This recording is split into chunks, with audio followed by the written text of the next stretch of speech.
Chapter 1. A girl peering at herself in the mirror. Day was March 31st. It was the last day my older brother would be here at this school.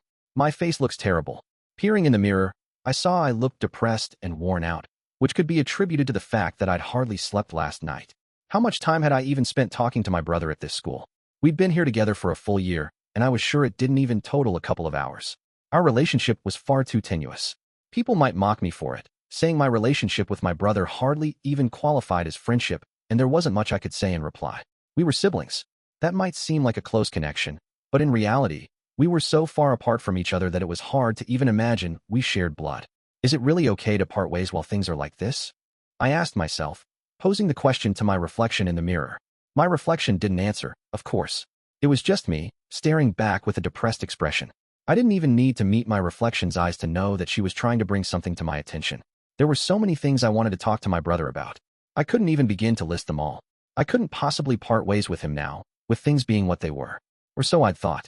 And then a year went by, and in the end, I couldn't even make time for us to talk. But things were different now. We could face each other now. I could meet him confidently, without hesitation. I could meet him proudly, and we could say our final goodbyes. No, it's just no use. I wasn't even qualified to say goodbye to him right now. It was certainly true that our relationship had changed. I'd been able to get my brother to look at me, but I'd barely been able to show my brother how much I'd grown this past year. Even if I did manage to say goodbye to him now, I was sure it wouldn't make him happy. If anything, it would only end up making him worry about his incompetent little sister. I couldn't sully the 3 dazzling years my brother had spent here with feelings like that. Maybe it would be better if we didn't meet up at all. I ended up thinking to myself. I couldn't bother him with my selfishness. No, that's not right. That can't be better, can it? I said aloud, once again posing my question to my reflection in the mirror. I couldn't show him what I wanted to. Even so, that didn't mean running away was the right answer. If I could confidently tell my brother that I was all right, everything would be okay. So what would I do? What should I do? I didn't have much time left. I really wished I'd noticed my own foolishness much sooner. What if I had noticed it right after I had started school here? There's no point in second-guessing what's already happened, I suppose. It was now after 8 o'clock in the morning. My brother would be leaving today at noon. What do I do? What should I do? I asked myself. I thought that everything would be okay if I just showed him myself, as I am right now. But the person I was right now wasn't the real me. I was just an incredibly foolish little sister who'd been doing nothing but chasing after her big brother. My reflection in the mirror seemed to overlap with my past self. Who in the world am I? That was right. The person reflected in the mirror was me, but it was not me. A fake. In this moment, I was a fake. Thinking back, I'd spent more than half of my life living as an imposter. I'd been hiding who I really was, pretending to be someone I wasn't, pretending to be the little sister that my brother wanted. My outward appearance, my personality, my grades, everything, they were all for my brother. An imposter I had created to be accepted by my brother. But there was no way my brother would ever accept such an imitation. No, that wasn't right. The person I'd been for all these years was most definitely me. I couldn't call that an imitation. It was my true self, one I'd spent half my life with, although that was admittedly still a short period of time. I didn't regret who I was now, but what I want to show him, what I really wanted my brother to see was, there was only one thing I could show him. I thought I could finally see what that was now.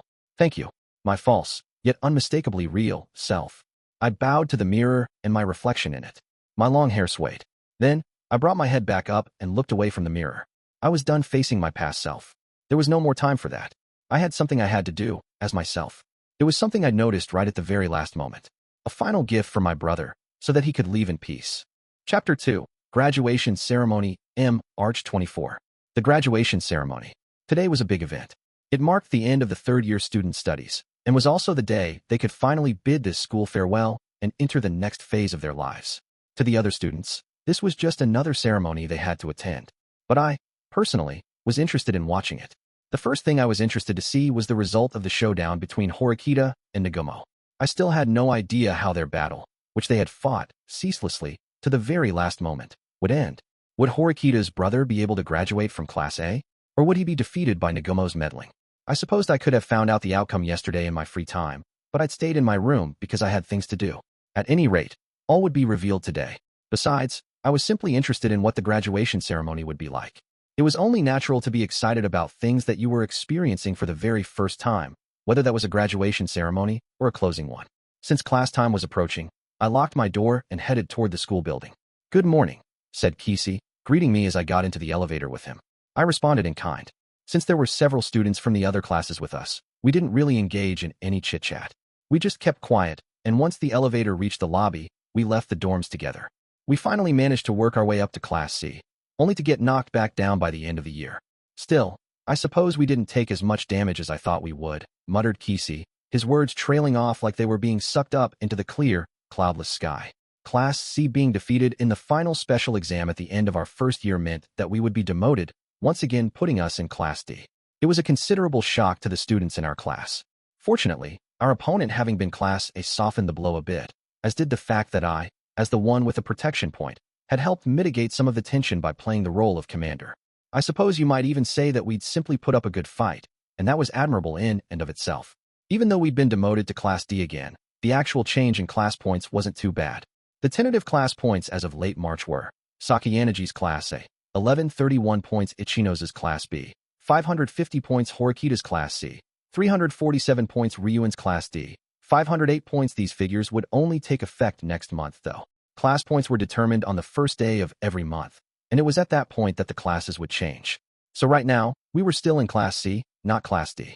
Also, Ryuen and his followers hadn't just re-emerged as Class C, but were now neck and neck with Class B in terms of class points.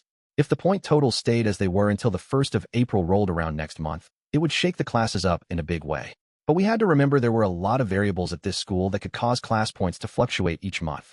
Ichino's class had lots of diligent students, but you couldn't exactly say the same of Ryuen's classmates, even if you were trying to be flattering. It was also likely that the way students went about their daily lives would make a difference in class points. I was sure the students of Class B were scared to death right now, but even so, the fact that Ichino's had been able to defend their position to the bitter end all through this year must be a relief. That being said, the difference between her class and Ryuen's was a mere 42 points at present. There was a significant possibility that Ryuen could seize Class B's position, such as through the next special exam. If you looked at just these facts alone, it might seem like we were the only ones losing ground, since we were back to being Class D.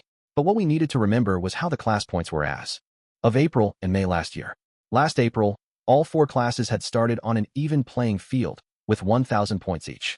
At that point, Class A's superiority and Class D's inferiority didn't exist. In hindsight, that had probably been our best chance to really establish our position. But, well, we Class D students had lost all our class points in less than a month.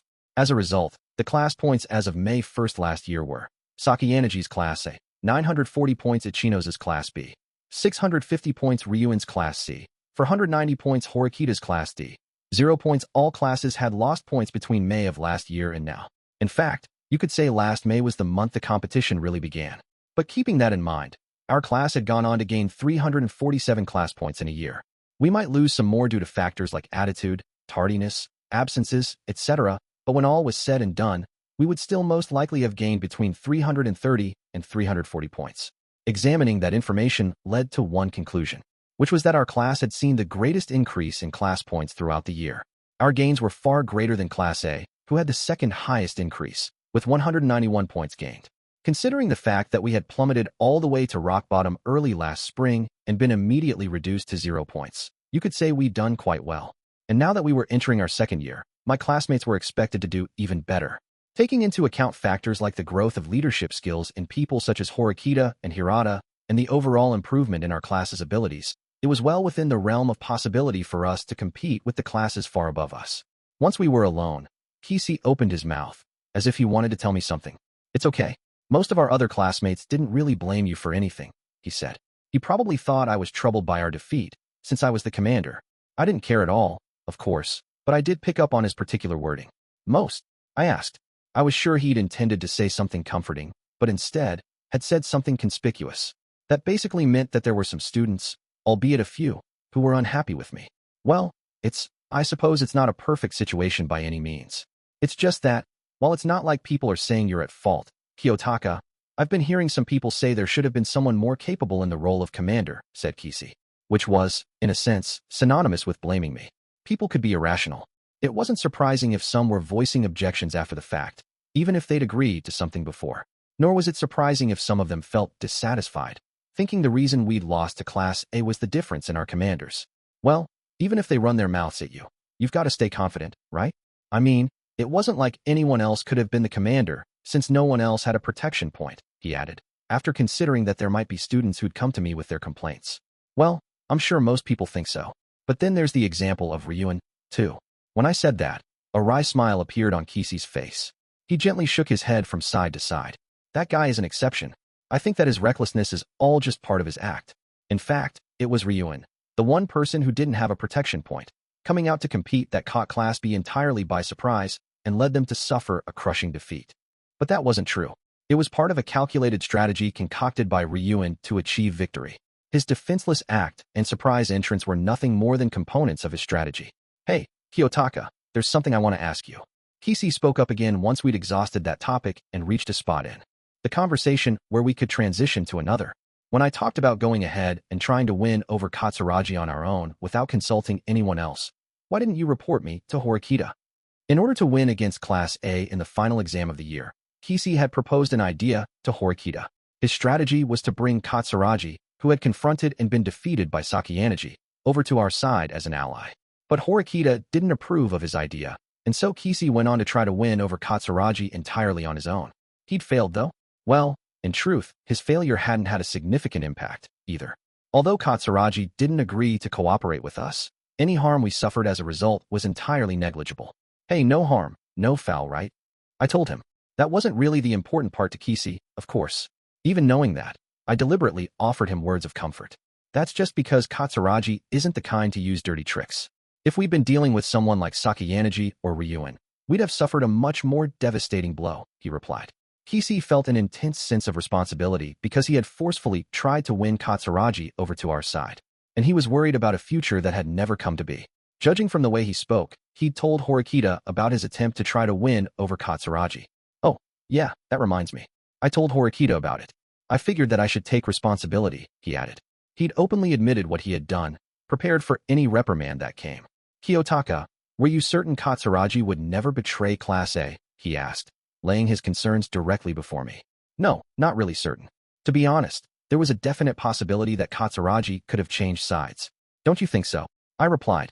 Well, I suppose, but I put aside, for now, the question of whether there was a 50% or 1% chance of that happening. I didn't report it to Horikita because it slipped my mind is all. I was anxious about whether I could fulfill the duties that came with being commander, and my mind was occupied with those thoughts. In that sense, I had a big responsibility. If things had worked out and you did succeed in winning Katsuragi over to our side, I probably wouldn't have been able to do my own duties well. We're both to blame, I told him. Now that we'd both come out and said our piece, that put an end to the whole Katsuragi discussion. We're both to blame, huh? Kishi said. Even so, I'm painfully aware of my lack of foresight now. Considering the risks, I shouldn't even have considered trying to win Katsuragi over in the first place. While we couldn't undo what had already happened, we could reflect on it. If we're talking about a lack of foresight, then I'm equally guilty. I was there too, and I didn't say anything, I told him. Hearing you say that makes me feel a little better. While many students remained passive during the exam, Kishi had been desperately trying anything he could to help our class win. Besides, I think you figured it out now, right? You understand that you can't easily succeed with a strategy like that, I told him. You could learn a lot from your mistakes. Whether or not you made the most of those mistakes depended on you, though. Yeah, you're right. I wanted to win so badly that I couldn't see what was right in front of me. Man, it sounds pathetic now that I've calmed down enough to think about it, he muttered quietly, as if reflecting on what happened. Although his idea to try to win over Katsuragi had certainly been naive, the fact that he'd taken on the challenge was praiseworthy. So what did Horikita say to you? I asked. She didn't blame me, even though our entire class would probably have suffered if I'd handled things poorly.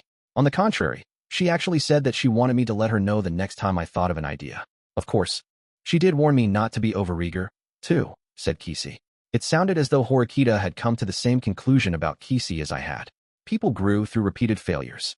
You can't be a leader if you care only about results and smack people down for it. Though people who did nothing but fail endlessly had to be eventually cut loose, of course. To be honest, I never really got behind the idea of Horikita leading us. Sure, her mind is sharp and she's athletic. But there's something about the way she acts, the way she condescends to people, that makes her hard to accept. I couldn't deny that point. At least, not at this current point in time. Horikita wasn't the kind of person who led by virtue, like Hirata or Ichinos. While she'd been able to make a certain number of allies, she was inevitably going to make enemies, too. But I'm a lot like that, too. I thought that sports were entirely unnecessary, and I looked down on everyone who wasn't smart. Horikita and I are basically birds of a feather, said Kishi. When Kishi had first started school here, He tended to openly scorn students who weren't academically inclined. He'd thought being a student came solely down to how well you did in your studies. But you're completely different from how you were a year ago, Kisi. You've changed a lot, I told him. I suppose so. Honestly, even I find it kind of strange that I feel this way now. I mean, studying is the most important thing, of course. But athletics, communication skills, and even friendship are all important, too. I understand that I need all of those things now. And I suppose it's the same for Horikita. She is changing, little by little. She's becoming more dependable and trustworthy than before. Kisi didn't really trust anyone outside of the Ayanokouji group. The fact that he praised Horikita so openly despite that, complimenting her on the things that she deserved recognition for, made me believe he was being honest about his feelings. You might be right, I agreed. It had taken a year and direct contact with her, but the student known as Horikita was finally beginning to be recognized. Horikita's classmates had gradually begun to accept her ever since the in-class voting exam, but the main reason for this was something other than the pointedness of her strategies and the excellence of her leadership. It was because the wall Horikita put up around her heart was slowly coming down. When that wall was up, she assumed every other student was nothing more than a liability to her, even concluding it inevitable that the weak would be disposed of. It was the same tendency Kisi used to have. Of course, I don't think doing everything Horikita says is the correct answer. If I think she's made a poor decision, I will not hesitate to call her out on it. Am I wrong in thinking that? Kisi asked, having gathered his thoughts. He was saying he would trust what should be trusted and doubt what he needed to doubt. No, I think you're right. That's how Class A should be, under normal circumstances. No matter how dependable she'd become, Horikita was still a high school student. She might make mistakes, serious ones, even. The more students who were willing to point out such mistakes when the time came, the better. We could stand shoulder to shoulder and talk things out, working to find a solution together. That wasn't a possibility for the classes led by Sakayaneji and Ryuen, which were run like dictatorships. If anything, our class might be becoming more akin to Ichino's now. Besides, it wasn't just important for us to close the gap. We had to do it in a way that worked for our class. 2.1T, the entire student body was gathered in the gymnasium. So were all the teachers, as well as some adults that we normally didn't see around. Everyone present, regardless of status, was fondly watching the graduation ceremony unfold. This was the moment when the third-year students took their next big step toward a new chapter of their lives. Some would go on to higher education, some would get jobs, and some would remain at a standstill, unable to decide where to go next. They would no longer be categorized as children, but would be venturing out to become independent members of society. How will I look standing up there myself, 2 years from now? I wondered. And what will I be thinking about? I wanted to believe you could still envision a great many possibilities if you'd already decided what path to take. I wanted to believe that what I'd learned here would help me in life, like a source of mental nourishment. Now then, we'd like to ask the representative of the class that fought valiantly for 3 whole years to graduate from Class A to come give a formal address, the adult hosting the event said into the microphone. The gymnasium grew even quieter than before. Class A's representative. If the student whose name was called wasn't Horikita Manabu or one of his classmates, then, well, that would mean there had been a shift in the class rankings as a result of the final exam. Many of the current students were probably paying very close attention to this moment. That was because graduating from Class A was the greatest goal, the only goal, really, for every student at this school. Horikita Manabu, if you please. I was sure Horikita Suzune was deeply relieved to hear that name. It was unclear just how much Nagumo had hindered him, but apparently, Horikita's brother had managed to safely graduate from Class A. He proudly walked up to the stage and then looked out at all the currently enrolled students and other people attending the event. Greetings to you all. We're gathered here on this fine day, when the fresh spring air carries with it the scent of plum blossoms, to witness the graduation ceremony. Horikita Manabu began his speech. It sounded like he was expressing gratitude for this magnificent graduation ceremony. Then, he went on to talk about when he first started at this school 3 years ago. I vividly remember beginning my academic career here at the Advanced Nurturing High School and feeling an atmosphere that was altogether different from other schools. I also remember vowing to make my 3 years here rewarding, while at the same time shouldering a great responsibility for the future. There was a feeling of peace in the air as he spoke slowly and calmly. There was something different about the person who now stood in the same place he'd stood at the start of the year, addressing the entrance ceremony of the student council president. As Horikita continued solemnly giving his speech, I sensed a change. And it wasn't just in Horikita Manabu. I felt the currently enrolled students had also grown significantly over these past few months. Now, this is just a personal note, but as a representative of the student council, I had a few words for freshman students at the beginning of the year. Somehow, Horikita Manabu seemed to be in tune with my thoughts. Compared to when I last saw you, standing up here at the beginning of the year, you have clearly grown. At the beginning of the year, Horikita had managed to get the restless first years in line with his silence. That was something many students didn't see at the time. Now, there wasn't a single student speaking out of turn, having their own private conversation.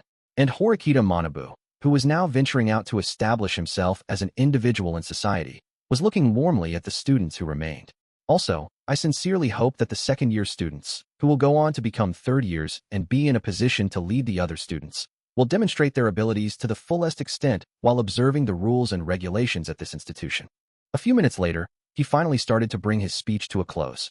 I promise you that what you are learning at this school will be more valuable and more useful than anything else in your lives ahead, he added, looking out over the gathered students once more.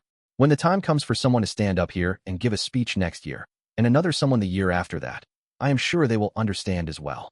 The person who'd give a speech next year. In other words, the leader of the graduating Class A. I suppose that Nagumo, who had just read the farewell address earlier, was probably the most likely candidate among the second years. The first years were still in the midst of a chaotic free-for-all, though. Would it be Horikita, Ichinos, Ryuen, Sakayanagi, or would it be someone else entirely, replacing one of those students as the leader of their class? A third of our lives here at this school had passed by in a flash, but that was still only a third. The classes would continue to change, and the number of students would continue to decrease. Even so, only the leader of the winning class would be permitted to take the stage as a representative of that class. Horikita continued to read off the remainder of his speech, speaking slowly, yet eloquently. Thank you very much for these past 3 years. Soon, Horikita's time here would be done. Having addressed the students, he next addressed the teachers, and then the school in general. As his brilliant speech came to a close, the graduation ceremony moved on to the next stage. 2.2 When the graduation ceremony had ended, the current students were the first to leave the gymnasium, returning to our classrooms. The graduates, all the teachers, and the graduates' parents or legal guardians, meanwhile, would be off to attend a party. Apparently, it was some kind of get-together meant for the graduating students and their guardians to show the teachers their appreciation. The remaining students were permitted to return to their dorms. However, it seemed that those who were close to third years, whether because they were friends or because they'd been in clubs together, planned to wait for the graduates to emerge after the party. Maybe they planned to give a third-year flowers, or confess a crush to them, or tell them something entirely different. Some students were excited, while others were quiet and nervous. Well, even though we can talk about this during the closing ceremony tomorrow, let's briefly recap this past semester, said Chabashira shortly after everyone was seated, turning to look at us. First of all, I must give credit where it's due, and say that you fought admirably against Class A during your final exam of the semester. The teachers were surprised at how much you've matured. Even though we'd lost, the normally sharp-tongued Chabashira was offering us genuine praise. You've changed significantly since last year, when you first started attending this school. I hardly recognize you now. You've really grown so much. Hold up, sensei. We're back to being Class D again though, right? Isn't that, super uncool, said Ike, his voice filled with frustration. Yes, it certainly seems like we've been sent back to square one. But you've definitely all grown this past year. More than simply closing the gap in class points, you could very well say that you've gotten closer to the other classes in terms of ability, said Chabashira. Okay, the fact that you're complimenting us this much actually kind of freaks me out. There's got to be something to this, right, sensei? Said Sudo. It was completely understandable why he'd react that way to our instructor praising us. Honestly, we wouldn't be surprised if she then went on to say we had another exam or something. No, there isn't. This is simply what I think is all. I've been a teacher for 4 years now, and I've been in charge of 2 classes. Compared to the previous Class DS I've taught, you really are a cut above. However, the same could be said of the other classes. Whether or not you can climb the ranks will depend on your ability to keep putting in a certain level of effort from here, without getting sloppy. Tack, Chabashira lightly knocked against the blackboard. Tomorrow is the closing ceremony. Even though there are no classes tomorrow, please don't forget that it is still a school day. Having said her piece, she dismissed us. I had no idea how many students would be heading out to wait for the third years, but I was wondering what my desk neighbor was going to do. The little sister of the guy who'd served as student council president and delivered a speech as Class A's representative earlier. Horikita stared intently at the blackboard, looking frozen in place. I was sure there were a lot of thoughts running through her head. Even though bothering her right now felt like kicking the hornet's nest, I figured I'd try her anyway. You heading out? I asked. To do what? She replied. Come on. You know what I'm talking about. Are you asking if I'm going to go see my brother? If so, then no, I don't plan on it, said Horikita, averting her eyes from me as she spoke. So, she wasn't planning to go. Wait, were you able to talk to him earlier or something? I asked. It's not like this is really any of your business, is it? We all have our own problems to deal with, said Horikita. I have a feeling you're the only one with a problem to deal with right now, though. If you let this chance pass you by, it'll be a while before you get another. Well, even though the ice around her heart was starting to melt, she was still apprehensive and non-committal when it really counted. I suppose that just proved how strained their relationship had been these past few years. I'm gonna go see him. Huh? You're planning on meeting my brother? It was precisely because I normally didn't get too involved with other people that Horikita looked so shocked. We're not that close, but today might be my last chance to see him, I told her. It wasn't a bad idea to at least say hello. I see, said Horikita. Is there some kind of problem? Not really, no. You're free to go meet with him. Why you, of all people, was clearly written on her face, but I couldn't exactly tell her. I stood from my desk. The teachers were all rushing to the thank you party right now, which meant Tsukishiro, as the acting director, was sure to be there too. There was no way he wouldn't attend. Where are you going? She asked. I'm going to kill some time, since I have nothing to do while the thank you party is going on. If you decide you want to see your brother too, let me know, and we can meet up later. I'll think about it. I wonder how long the thank you party is going to be, said Horikita. She'd said before that she had no plans to see him, but it sounded like she was withdrawing that statement. No idea. Maybe an hour or two, I guess, I told her. Actually, the thank you party was scheduled to go for 90 minutes, so we had quite a bit of time before it ended. I figured I'd take care of some business that needed attending to during that time. 2.3 A&D now, we're going back in time a little bit. To yesterday, the 23rd. On the night that the event selection exam ended, I called a certain someone. Hello, this is Sakayaneji, a calm, mature voice answered. The person I called wasn't Sakayaneji Arisu, a fellow student in my grade level, but her father, Director Sakayaneji, the man who had been forced into house arrest due to a trap laid by Tsukishiro. I supposed it wasn't like he'd have my phone number memorized. I apologize for bothering you so late at night, as well as for neglecting to call. This is Ayanokouji, I replied, identifying myself so that he would first understand who was calling. Huh? Ayanokouji? Ayanokouji-kun. I could tell Director Sakayaneji was surprised to hear the surname Ayanokouji in my voice. I had to give him that information right away, though, to prove this wasn't a pointless prank call. I'm sorry to call you out of the blue like this, I responded. Oh no. It's just a surprise is all. How do you know my phone number? I got it from your daughter. She said this is the number I should use when I want to contact a school official. While Sakayaneji and I were walking back to the dorms after the final exam of the school year, I'd asked her about it, and she immediately gave it to me. I suppose you only gave your phone number to your daughter, I told him. It probably wasn't favoritism, but just that he doted on his beloved daughter. Or so I'd thought, anyway. Director Sakayaneji's reaction was rather unexpected. Arisa did? But, well, I didn't give my daughter my phone number, though, he denied, sounding surprised. He gave a wry, strained chuckle. How and when in the world did she find it? I didn't get the impression he was lying. Is the director's phone number supposed to be kept secret, normally? I asked. Well, all the teachers know it, of course, and I think it's included in the materials that we hand out to related staff. If so, it wouldn't be that difficult to get his number. It wouldn't surprise me if Sakayaneji had just seen it somewhere and committed it to memory. But there was something that worried me. Director Sakayaneji was the sort of man who valued fairness, even when it came to his precious daughter. I couldn't imagine him helping her if she came crying to him for something. Why, then, would she bother purposefully memorizing his number? I assumed it wasn't so she could report to him on recent happenings or to have a chat. I remembered how happily Sakayaneji had answered when I asked her for the number. Maybe she'd anticipated that I might be in trouble someday, and that I'd ask her for the director's phone number? So then, how should I respond to you calling me like this? Apparently, the director considered that question more important than how I'd obtained his number. Well, I was certain he didn't exactly welcome things like direct communication from a student with open arms. Is there a rule that states that I cannot call the director? I asked, figuring I'd confirm that first. If he told me calling him was out of the question, this would end here. Oh no, certainly not. It's not like I'd refuse any calls out of hand, he replied. Personally, however, I think we ought to end this call as soon as possible. Now then, what business do you have with me? Though he sounded somewhat perplexed, it didn't seem he intended to take me to task over anything. I suppose that was because there was no rule stipulating that you'd be punished if you called the director. Director Sakayaneji, I hear you've been placed under house arrest for alleged misconduct. Is it true? I asked. Well, that's a question I really wouldn't expect of a student. And such a direct question, too. It's quite inappropriate for a student of our school to ask the director such a thing. He remained soft-spoken and gentle in his response, even as he avoided answering the question. But it was directly related to the main thing I wanted to discuss, so I persisted. I would really like an answer, if at all possible, I told him. Ayanokouji-kun, I don't know what it is you're after, but I cannot answer your question. I don't need to tell you the reason why, yes?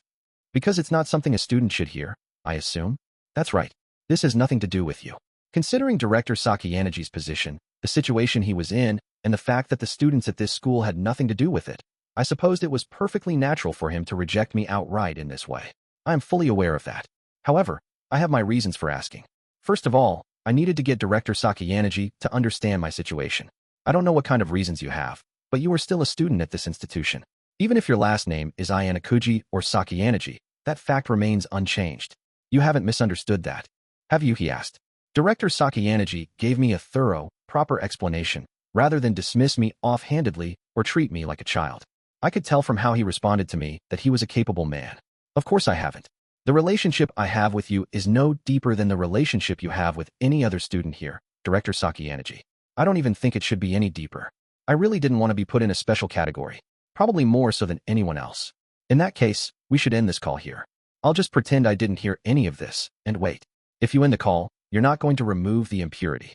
With those few words, I signaled to Director Sakayanagi that what I was saying was important, so that he could really understand what was going on. You're saying there is an impurity at our school? He asked. Yes, and that impurity is acting director Tsukishiro. I cut straight to the heart of the matter, since there was nothing to gain by drawing this out. What's the matter with Tsukishiro-kun? He replied, the tone of his voice changing, though only slightly. I was sure the idea of Tsukishiro equals impurity had stuck immediately in his mind precisely because he already had theories about the same.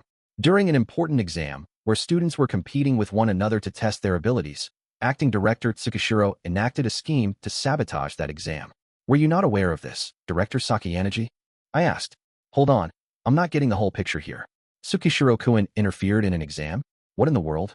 Director Sakayanagi pretended not to know anything. I suppose that was a natural reaction, since he couldn't see what my true intentions were. The allegations of fraud leveled against you are acting director Tsukishiro's handiwork as well. I'm sure he felt that you and your love of fairness were standing in his way, Director Sakayanagi, I told him. Director Sakayanagi seemed lost in thought on the other end of the line. Even though we had something of a connection through the White Room, I was still a mere student. I probably wasn't qualified to speak with him about the affairs of adults. If the situation at hand was about me, though, then that was a different story. Well, I was sure Director Sakayanagi already knew that. However, as long as there was no actual harm done, his hands were tied.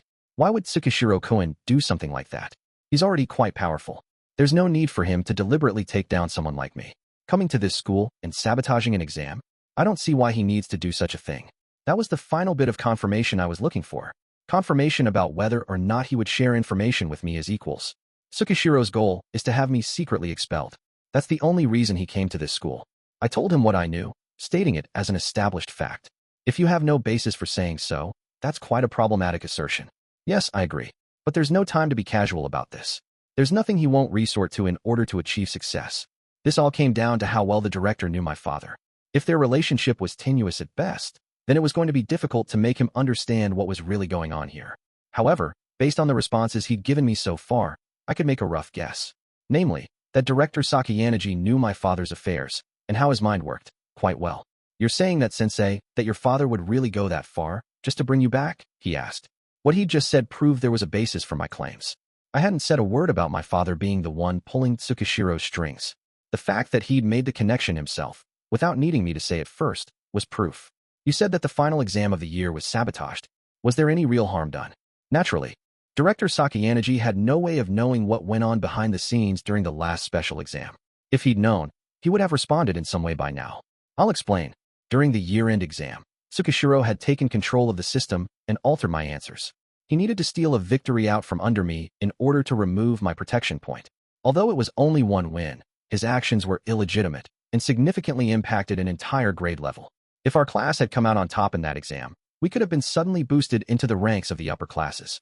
As I continued to explain what had happened, his responses gradually grew quieter and quieter. It was clear they were willing to do whatever it took to get one student expelled, and things weren't going to end here. This was just the beginning. They were going to keep at this until the student named Ayanokouji Kiyotaka was expelled. So, there you have it. Do you believe me? I asked. It wouldn't have been surprising if he'd dismissed my words as the nonsensical drivel of a student. But Director Sakayanagi knew my father. He knew about my past. And so he would, entirely of his own accord, naturally come to a conclusion about whether or not what I said was true. I have no choice but to believe you, he said.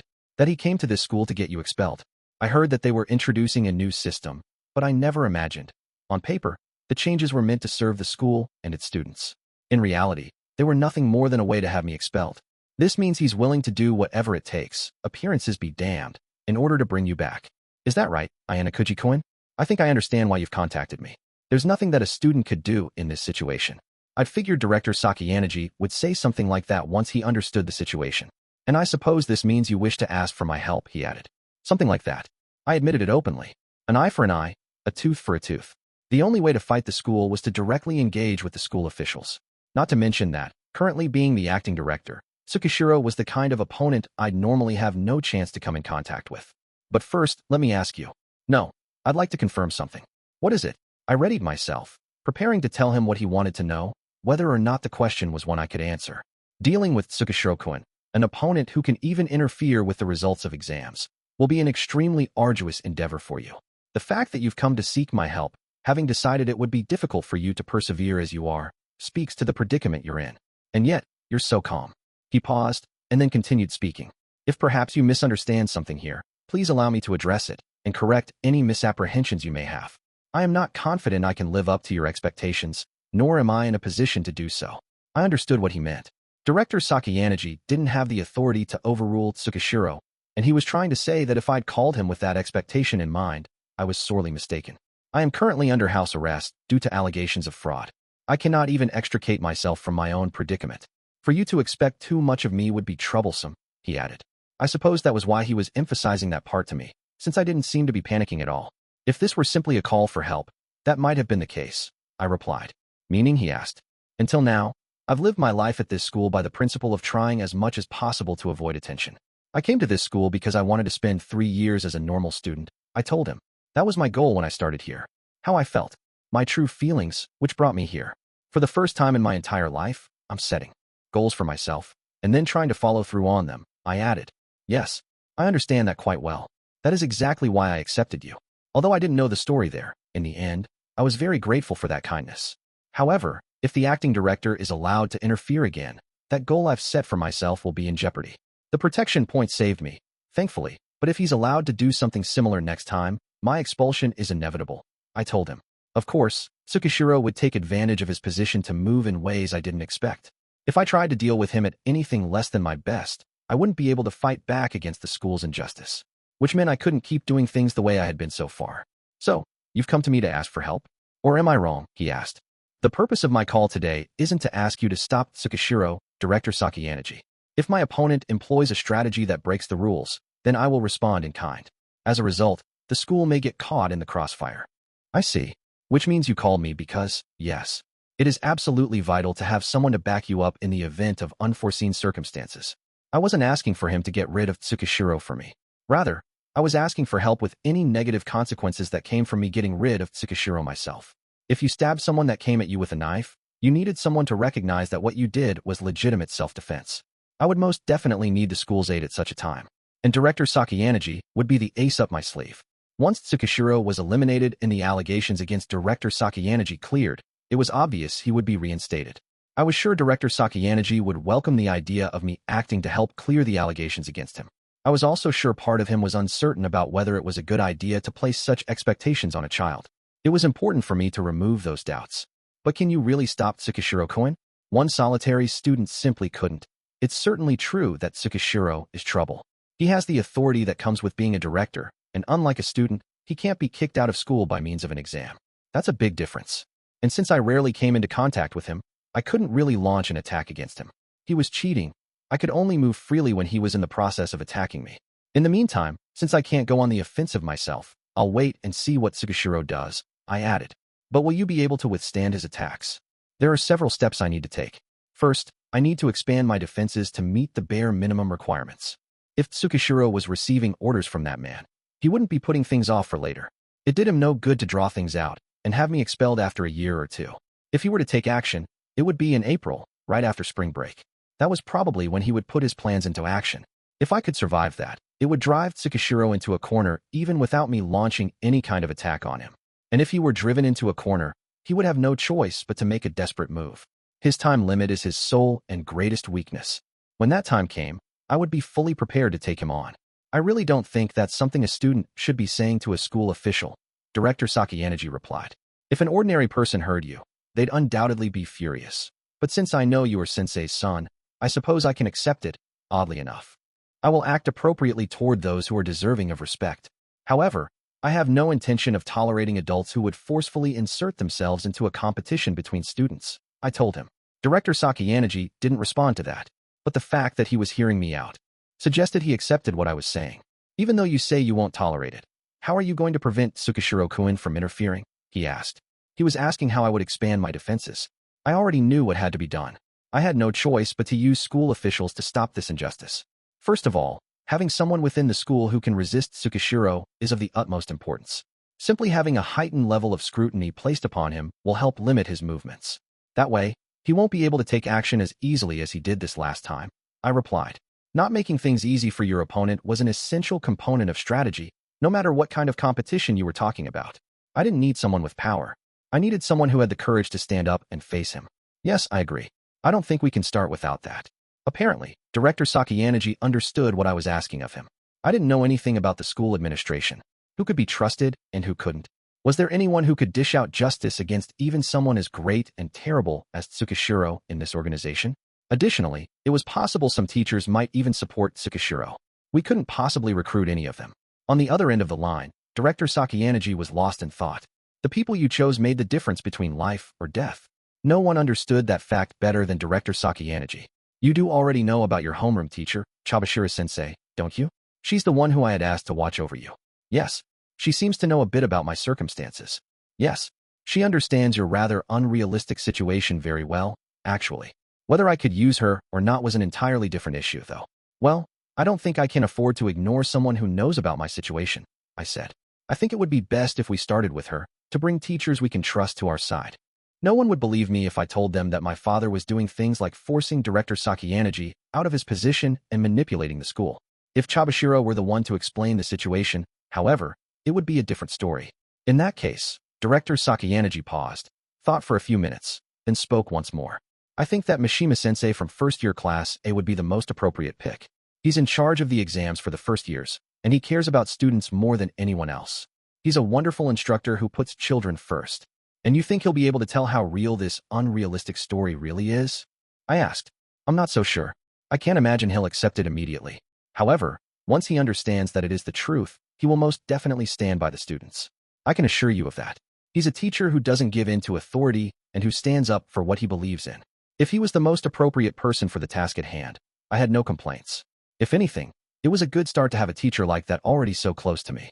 We can also expect the fact that he and Chabashira-sensei were former classmates to work to our advantage. It shouldn't be difficult at all to get them to connect, he added. I understand. Mishima-sensei, HM. Well, I'll talk to Chabashira-sensei first, then try to bring them together for a discussion. But it's not going to be easy. There are eyes all over the school and an abundance of surveillance cameras, too. I'd advise you to think very carefully about where and when to have a meeting. It wasn't like Tsukishiro was monitoring me all 24 hours of the day.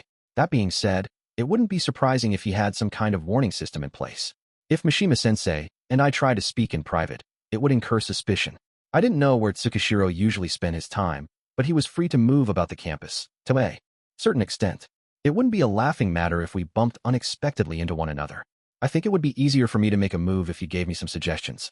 I sought advice from Director Sakayanagi, who understood the professional duties of administrative faculty better than anyone else here at the Advanced Nurturing High School.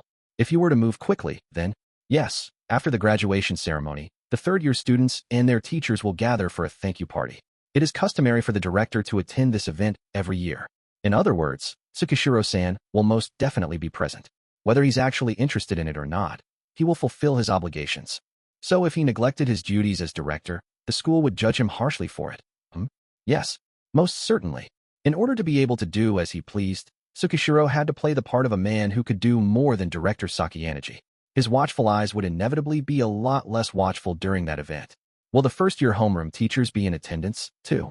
I asked. Ostensibly, the thank-you party is an hour long, but it typically extends a bit beyond that. It tends to last about 90 minutes. It shouldn't cause too many problems if two teachers were to disappear for 20 to 30 minutes. It's normal for teachers to be up and out of their seats, and essentially, the only teachers that are required to be there are the third-year homeroom instructors. This meant that the most appropriate time to hold a secret meeting would be after the graduation ceremony and during the thank-you party. As for the place, I think the reception room should be fine. There are no surveillance cameras in that room. It might be best to take advantage of that, said Sakayaneji. That meant there would be no clear record of our meeting. Besides, it wasn't like I could have teachers come to the student dormitories. I have no objections to this proposal. I agreed with his ideas for setting up the forum for our discussion. Okay, then here's the first step, Director Sakayaneji said. I'll go ahead and briefly touch base with Chabashira-sensei ahead of time. But it'll be up to you to decide how much you wish to divulge from that point on. If you cannot persuade them, you may have no choice but to give up on this plan. That is more than adequate. If word originally came from Director Sakayaneji, then Chabashira, and by extension Mishima-sensei, who we would arrange to speak with later, couldn't ignore this matter. I could say without a doubt that the phone call had yielded the greatest amount of support it possibly could have. Once again, I'm terribly sorry for suddenly calling you so late at night, I reiterated. It's all right. Oh, one last thing. I hope you don't mind if I ask you something a little superfluous. Superfluous? I am honestly quite happy that you came to this school with dreams of a normal life. But have you thought about what comes after graduation? What do you want to do, and where do you want to go, for instance? I don't know how much you already know, but my fate has been decided, I replied. That would mean. That reaction alone was enough. After graduation, I will return to the White Room and act as a mentor there. That's the only reason that man has raised me all these years. Once I left this school, the protective barrier around me would be gone. He could easily attack me in the night and haul me back to the White Room if I were living in a cheap apartment or something. So, you've accepted your fate. And now you're here, after having done so. That is precisely why I intend to protect these 3 years to the bitter end, I replied. Put simply, it was a rebellious phase. I was rejecting my father's orders and doing what I wanted to do. I hope this school will become a good memory for you. One that you will never forget for as long as you live. Thank you very much. That's what I'm hoping for, too. After I ended the call with Director Sakayaneji, I let out a sigh of relief. Although there was a part of me that wondered how much I could really trust him, at the very least, I knew for certain that he wasn't on Tsukishiro's side. The fact that his daughter was a student and in my grade would be an advantage, as well. 2.4 SUCH was the discussion I had yesterday with Director Sakayaneji. And now, I was headed to the reception room, which had been designated for the meeting ahead. I made no plans to meet anyone else beforehand, but headed straight there. Was someone else already here? Or was I the first to arrive? Please excuse me, I said aloud. After knocking on the door, I stepped into the reception room and was greeted by Chabashira. She shifted her gaze toward me, still standing by the window. You're early, Ayanokouji. You still have 10 minutes until the appointed time, she told me. I didn't want to get here at the very last minute. Besides, you seem to have arrived early yourself, I replied. Chabashira looked at me with prying eyes, like she was trying to figure something out, but also seemed to be lost in thought and choosing her next words carefully. I could more or less guess what had gone through her mind when Director Sakayaneji spoke to her. Funnily enough, the sofa was vacant, but neither of us sat down. And Mishima-sensei? I asked. I've been talking to him, but he wasn't able to slip away at the same time as me. Still, I have to say, you've made quite a bold move, Ayanokouji. I thought you wanted to live a quiet, peaceful life here at this school. I supposed I could play along with Chabashira's word games for a little bit, just until Mishima-sensei showed up. It's funny that you say that, since you were the one who originally disrupted my peaceful life here, I replied. I really don't think that's any way to act toward a teacher, no matter the circumstances. You have no intention of changing your attitude, she asked. That's convenient, considering how unbecoming your behavior is for a teacher, I told her. She'd gone so far as to threaten me, a simple, unassuming student, to try to boost us out of being Class D. I felt a strong sense of distrust. No, a strong feeling of disgust for her because of that. Chabashira awkwardly averted her eyes from me, looking ashamed. I certainly cannot deny that, she replied. I supposed it just proved how strong her desire to reach Class A was. She couldn't openly use me, since Director Sakayaneji trusted her and asked her to watch over me. But she really should have handled things better. Well, actually, no matter what method she employed, the result would have been the same. Even if she'd tried to persuade me, I wouldn't have softened my stance. That being said, my circumstances had changed quite a bit over the years since I had first started school here. You hate me. So why call on me, Ayanokouji? She asked. It seemed like she couldn't help but wonder why she'd been asked here. Even though she was just a way for me to recruit Mishima-sensei, I could certainly have excluded her from this meeting. It wasn't surprising that she wanted to know why I hadn't done that. Well, it's certainly true that at the very least, I don't exactly like you, I told her. It certainly seems that way. No matter my personal feelings, I needed to seize any advantage I could. My likes and dislikes were entirely different from my potential gains and losses. I had determined that having Chabashira here would help persuade Mishima-sensei to come over to my side, even if it only got him to budge 1 millimeter closer. How much have you heard? I asked. He asked me to call Mishima-sensei and to arrange this meeting here. He also said that you had something very important to talk about, and that he wanted me to help. But, she replied, trailing off. Had she not heard anything about Tsukishiro yet? It seemed like Director Sakayanagi wanted to give me complete control of this situation. And, what business do you have with us? She asked. I'll wait until Mishima-sensei comes. Saying it twice would be a hassle. I don't know what this is all about, but if you're going to come to me asking for help, don't you think you should fix your attitude? She replied.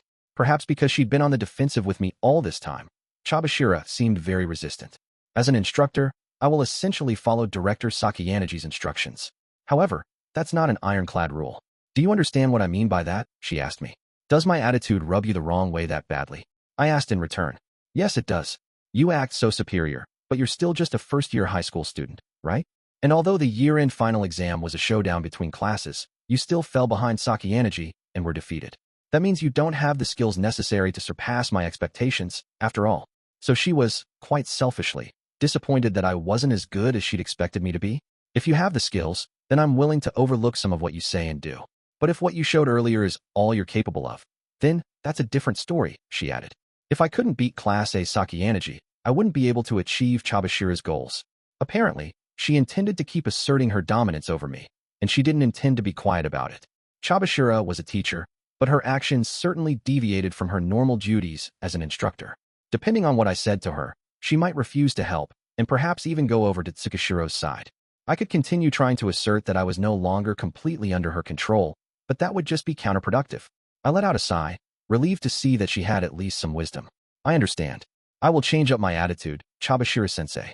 What? She replied, shocked by how quickly I had given in to her. I suppose she didn't think the level of resistance she was putting up would break me. Although I was only doing this for the sake of the conversation to come, I didn't want to leave her with the possibility that I could be tamed. Well, no. That possibility alone wouldn't be enough for Chabashira to trust me completely. She probably thought I was mocking her, laughing at her deep down. So instead, I hammered home the idea that I was a positive influence for Class D. I've changed my mind. Starting in April, I'm seriously planning to shoot for Class A, I told her. What kind of joke is this? What in the world are you even thinking, setting up a meeting here? I'm telling the truth. By the end of our second year, I plan for our class to be out of D and C. There's too big a gap in our class points to guarantee that we'll be able to move up to Class A. But I am planning to overtake Class B. What Chabashira desired most of all was for Class D to rise up to A. That was something no class at this school had ever managed to pull off before. Well, this is an eye-opener. But it's easy enough to make all the verbal promises you want. That's certainly true. But you do want to hold on to your ticket to Class A, don't you? I asked her. It didn't matter whether that ticket was real or fake. It was far better than having nothing at all. I told you before. You lost to Class A in the year-end final exam. Although you fought admirably, with 3 wins and 4 losses, a loss is still a loss. And though a great deal of luck was involved in that exam, I still won't hear any excuses, she answered, once again stressing the fact that my abilities had apparently been exaggerated. I thought that you could win, no matter the opponent, no matter the test. But those expectations were excessive. In truth, it was merely that she had this selfish fantasy about me. You'll see the truth for yourself today after this meeting. I told her. I'll see the truth. Listen to the whole story, all the way to the end. If you still can't believe in my abilities after that, then you can do whatever you want. What do you? She began. There was a forceful knock at the reception room door, cutting her off. Please come in, said Chabashira in response. Mishima-sensei entered the room. It seems like you're both here already, he said. And then, good day to you. The Class A student, Sakayanagi Arisu, had entered with Mishima-sensei. Quite an unexpected guest. I didn't remember inviting her, and I had a hard time imagining Mishima-sensei doing so.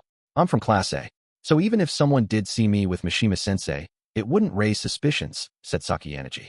It went without saying that she must have tagged along with him. Chabashira-sensei reached out to me, but she said that she had some relation to this matter, so I brought her with me. But Director Sakayanagi had probably told his daughter that he had gotten a call from me, just to confirm I had gotten his phone number through her, and if not, that I had betrayed his trust. But did that have anything to do with why Sakayanagi was here now? Had she been charged with playing some kind of role in this? Or was she simply here out of curiosity? If I were a betting man, I'd say it was the latter. It's no problem. This is within the realm of what I expected, I answered, accepting this visitor as someone who should be welcomed with open arms. Sakayanagi responded to me with a soft chuckle and a gentle bow. Then, without even sparing a single glance in Chabashira's direction, she closed the reception room door. Chabashira seemed like she was struggling to keep up with the situation, let alone grasp why Sakayanagi was here. Mishima-sensei was probably having the same problem. Regardless, All of the necessary people were in place. I needed to use this limited amount of time carefully. I hear you have something to say to us, Ayanokouji. Purposefully going through Director Sakayanagi to orchestrate this gathering, and holding a secret meeting right in the middle of the thank you party. This is quite a lot to take in. What in the world are you playing at? Asked Mishima-sensei. I'll tell you right now, I replied. First, I urged the two teachers to have a seat. However, Mishima-sensei instructed Sakayanagi to sit first. I will kindly accept your gracious offer, she said humbly, taking her seat. Mishima-sensei allowed the physically disabled Sakayanagi to take a spot, opting to remain standing himself, now with his arms crossed. It seemed whether or not he would decide to sit down depended on what I was about to say. Chabashira seemed to be taking his same approach. The three other people in the room all gazed at me. They could only be away from the thank you party for 20 to 30 minutes at most. Time was extremely limited. I had planned to get straight to the point, but I wasn't sure how long it would take to make them really understand. This was an extraordinary situation. Too extraordinary to be easily communicated by a brief explanation. Seeing as how there was no time to spare, I decided to start by talking about acting director Tsukishiro. I asked you to meet with me during such a busy time because I wish to discuss something important. It's about acting director Tsukishiro. Something important about acting director Tsukishiro, said Mishima-sensei. What in the world are you talking about? He looked increasingly perplexed by my throwing out such an unexpected statement right off the bat. I supposed it was only natural for him to react this way to a student saying something this absurd. Chabashira seemed to be having trouble keeping up as well, but she just briefly glanced over at Sakayanagi, the only unexpected person here. Sakayanagi met her gaze directly, with a bold grin. I know much more about this situation than you two do, her face seemed to be saying. As I looked at her, all I could get from her expression was genuine joy. It felt very typical of Sakayanagi, to be honest. The situation has become something that cannot be overlooked. Something that will shake the very foundations of this school. I sincerely hope that the two of you can help me bring the situation under control, while being committed to total secrecy, I told them. I heard that this was something important, but are you playing some kind of prank on me, Chabashira-sensei? Asked Mishima-sensei, seeking an explanation from her. Apparently, he thought there was no way what I said could be true. I assure you, this is no joke. Do you think I'm the sort who plays meaningless games, like Hashinomiya-sensei? All right, fair enough, but I can't understand what's going on here at all. We're right in the middle of a thank you party that we should be attending. This was supposed to be a valuable opportunity to mingle with the graduates for the last time. Mishima-sensei's disinterest was clear. He had no time to listen to a child's delusional fantasy. What is Ayanokouji doing? He asked. I don't know, Chabashira said. It's impossible for me to explain this to you. As I told you yesterday, all I did was prepare the meeting location on Director Sakayanagi's orders. Nothing more. Like you, I'm still trying to understand what's going on here. Both teachers cast gazes full of suspicion at me. I tried to keep the discussion going. What would you think, Mishima-sensei, if I told you that Director Sakayanagi is currently under house arrest due to allegations of fraud, and that acting director Tsukishiro came to this school because of me? I asked. What? Even cutting right to the heart of the matter wasn't going to make this conversation go any smoother. If anything, Mishima-sensei's doubts were only deepening. I really don't understand a word of what you're trying to say. You're the reason why he's here, he asked. A natural reaction, of course. The idea that the entire school system itself was being manipulated toward the enrollment and expulsion of a single person could have never crossed his mind. I suppose I should start by discussing what happened during the year-end final exam. After all, I'll explain what happened in detail. Just as I began to recount the events of the exam, however, Sakayanagi raised her hand. Please forgive me for being presumptuous, but would you mind if I cut in here to explain that entire situation? It seemed she'd anticipated this would happen. You had said earlier that you know something about this situation too, right, Sakayanagi? Yes. At the very least, I am quite confident that I know much more than you two do, she replied. She acted fast, perhaps thinking interested people would pick things up much quicker if they heard the story from a well-informed third party, rather than the affected person. After I gave Sakayanagi a gentle nod, she turned her gaze toward Mishima-sensei. Have you heard about this situation from your father? He asked. No. This is something that I know personally. Ayanokouji-kun and I. Well, yes. Putting it in simpler terms, you could say that he and I are like childhood friends, she explained, sounding quite happy. I'd wondered how the teachers would react to hearing her phrase things that way, but they seemed surprisingly shocked by it. Childhood friends. I never imagined that you'd have that kind of relationship, said Chabashira. Well, please keep in mind that I said we are like childhood friends, at best, Sakayanagi went on to explain. At any rate, I will summarize what happened now. Leaving the topic of being childhood friends behind, she began to explain the events of the test. I am quite sure that the memory of Ayanokouji-kun's and my match during the year-end final exam the other day is still fresh in everyone's mind. When we did battle as commanders, that is. It was my victory during the final chess game that resulted in my class emerging as the winner. As far as the school knew, that was the truth. Mishima-sensei and Chabashira naturally didn't doubt it. And what of it? What if, during the test, someone had interfered with the game? And what if the outcome of the game was changed by that person's actions, having a significant impact on the results of the exam overall? Wouldn't that be an extremely serious problem? She asked. Exams are carried out in a fair, impartial manner. There's no way there could be such a problem.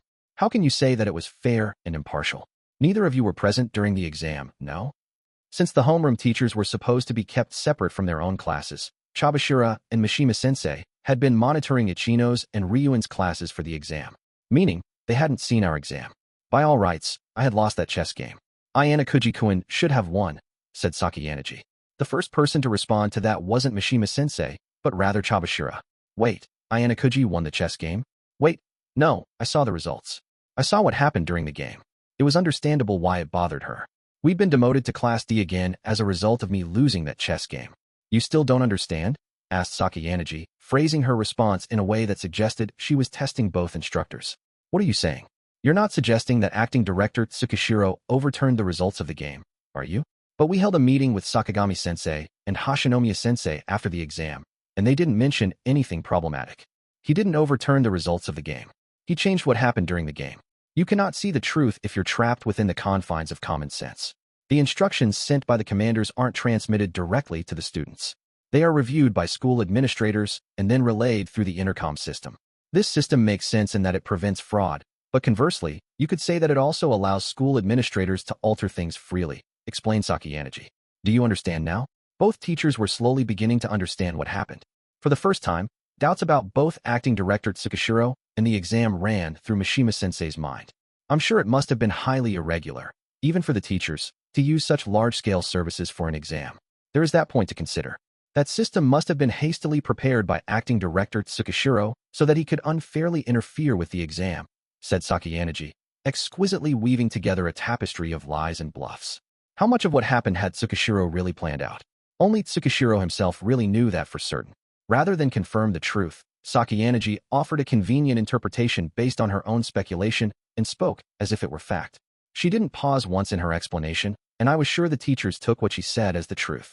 On top of that, because Sakayanagi had told the story so eloquently and without a moment's delay, both Mishima-sensei and Chabashira simply couldn't handle the overabundance of information being presented to them.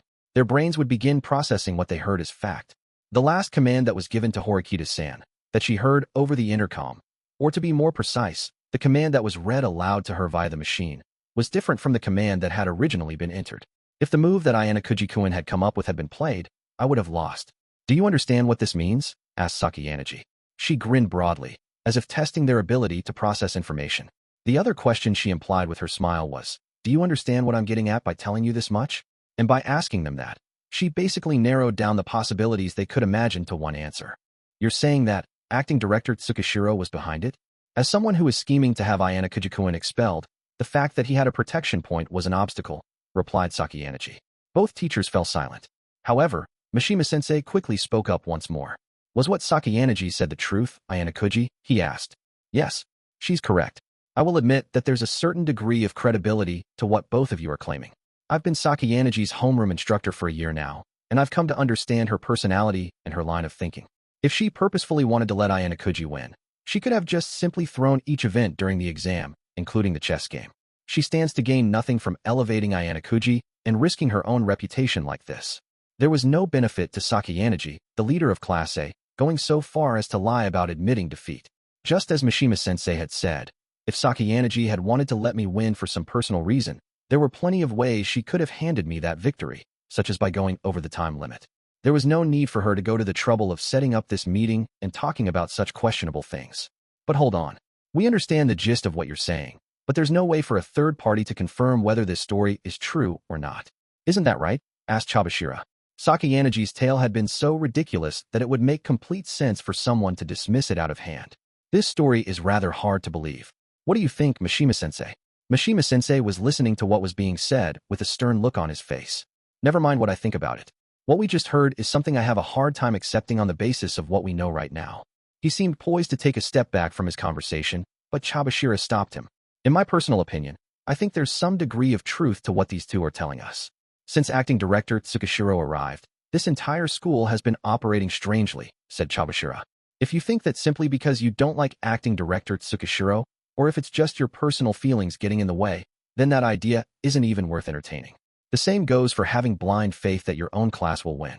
Mishima-sensei responded harshly to Chabashira's attempt to stand by us students, then immediately posed a question to Sakayanaji and me. Can you show me any evidence? He asked. You won't believe us, Mishima-sensei. Even if we were to tell you that we heard about acting director Tsukishiro's wrongdoing directly from the man himself? Asked Sakayanaji. That goes without saying. There was no way someone who committed such acts of foul play behind the scenes would openly expose themselves. Even if people privately discussed what had happened, it was obvious it would make no difference as long as they didn't speak up about it. Honestly, I can hardly imagine there could be a student at this school that someone as powerful as acting director Tsukishiro would want to get expelled, said Mishima-sensei. Yes, that's true. It's not like I want to doubt my students.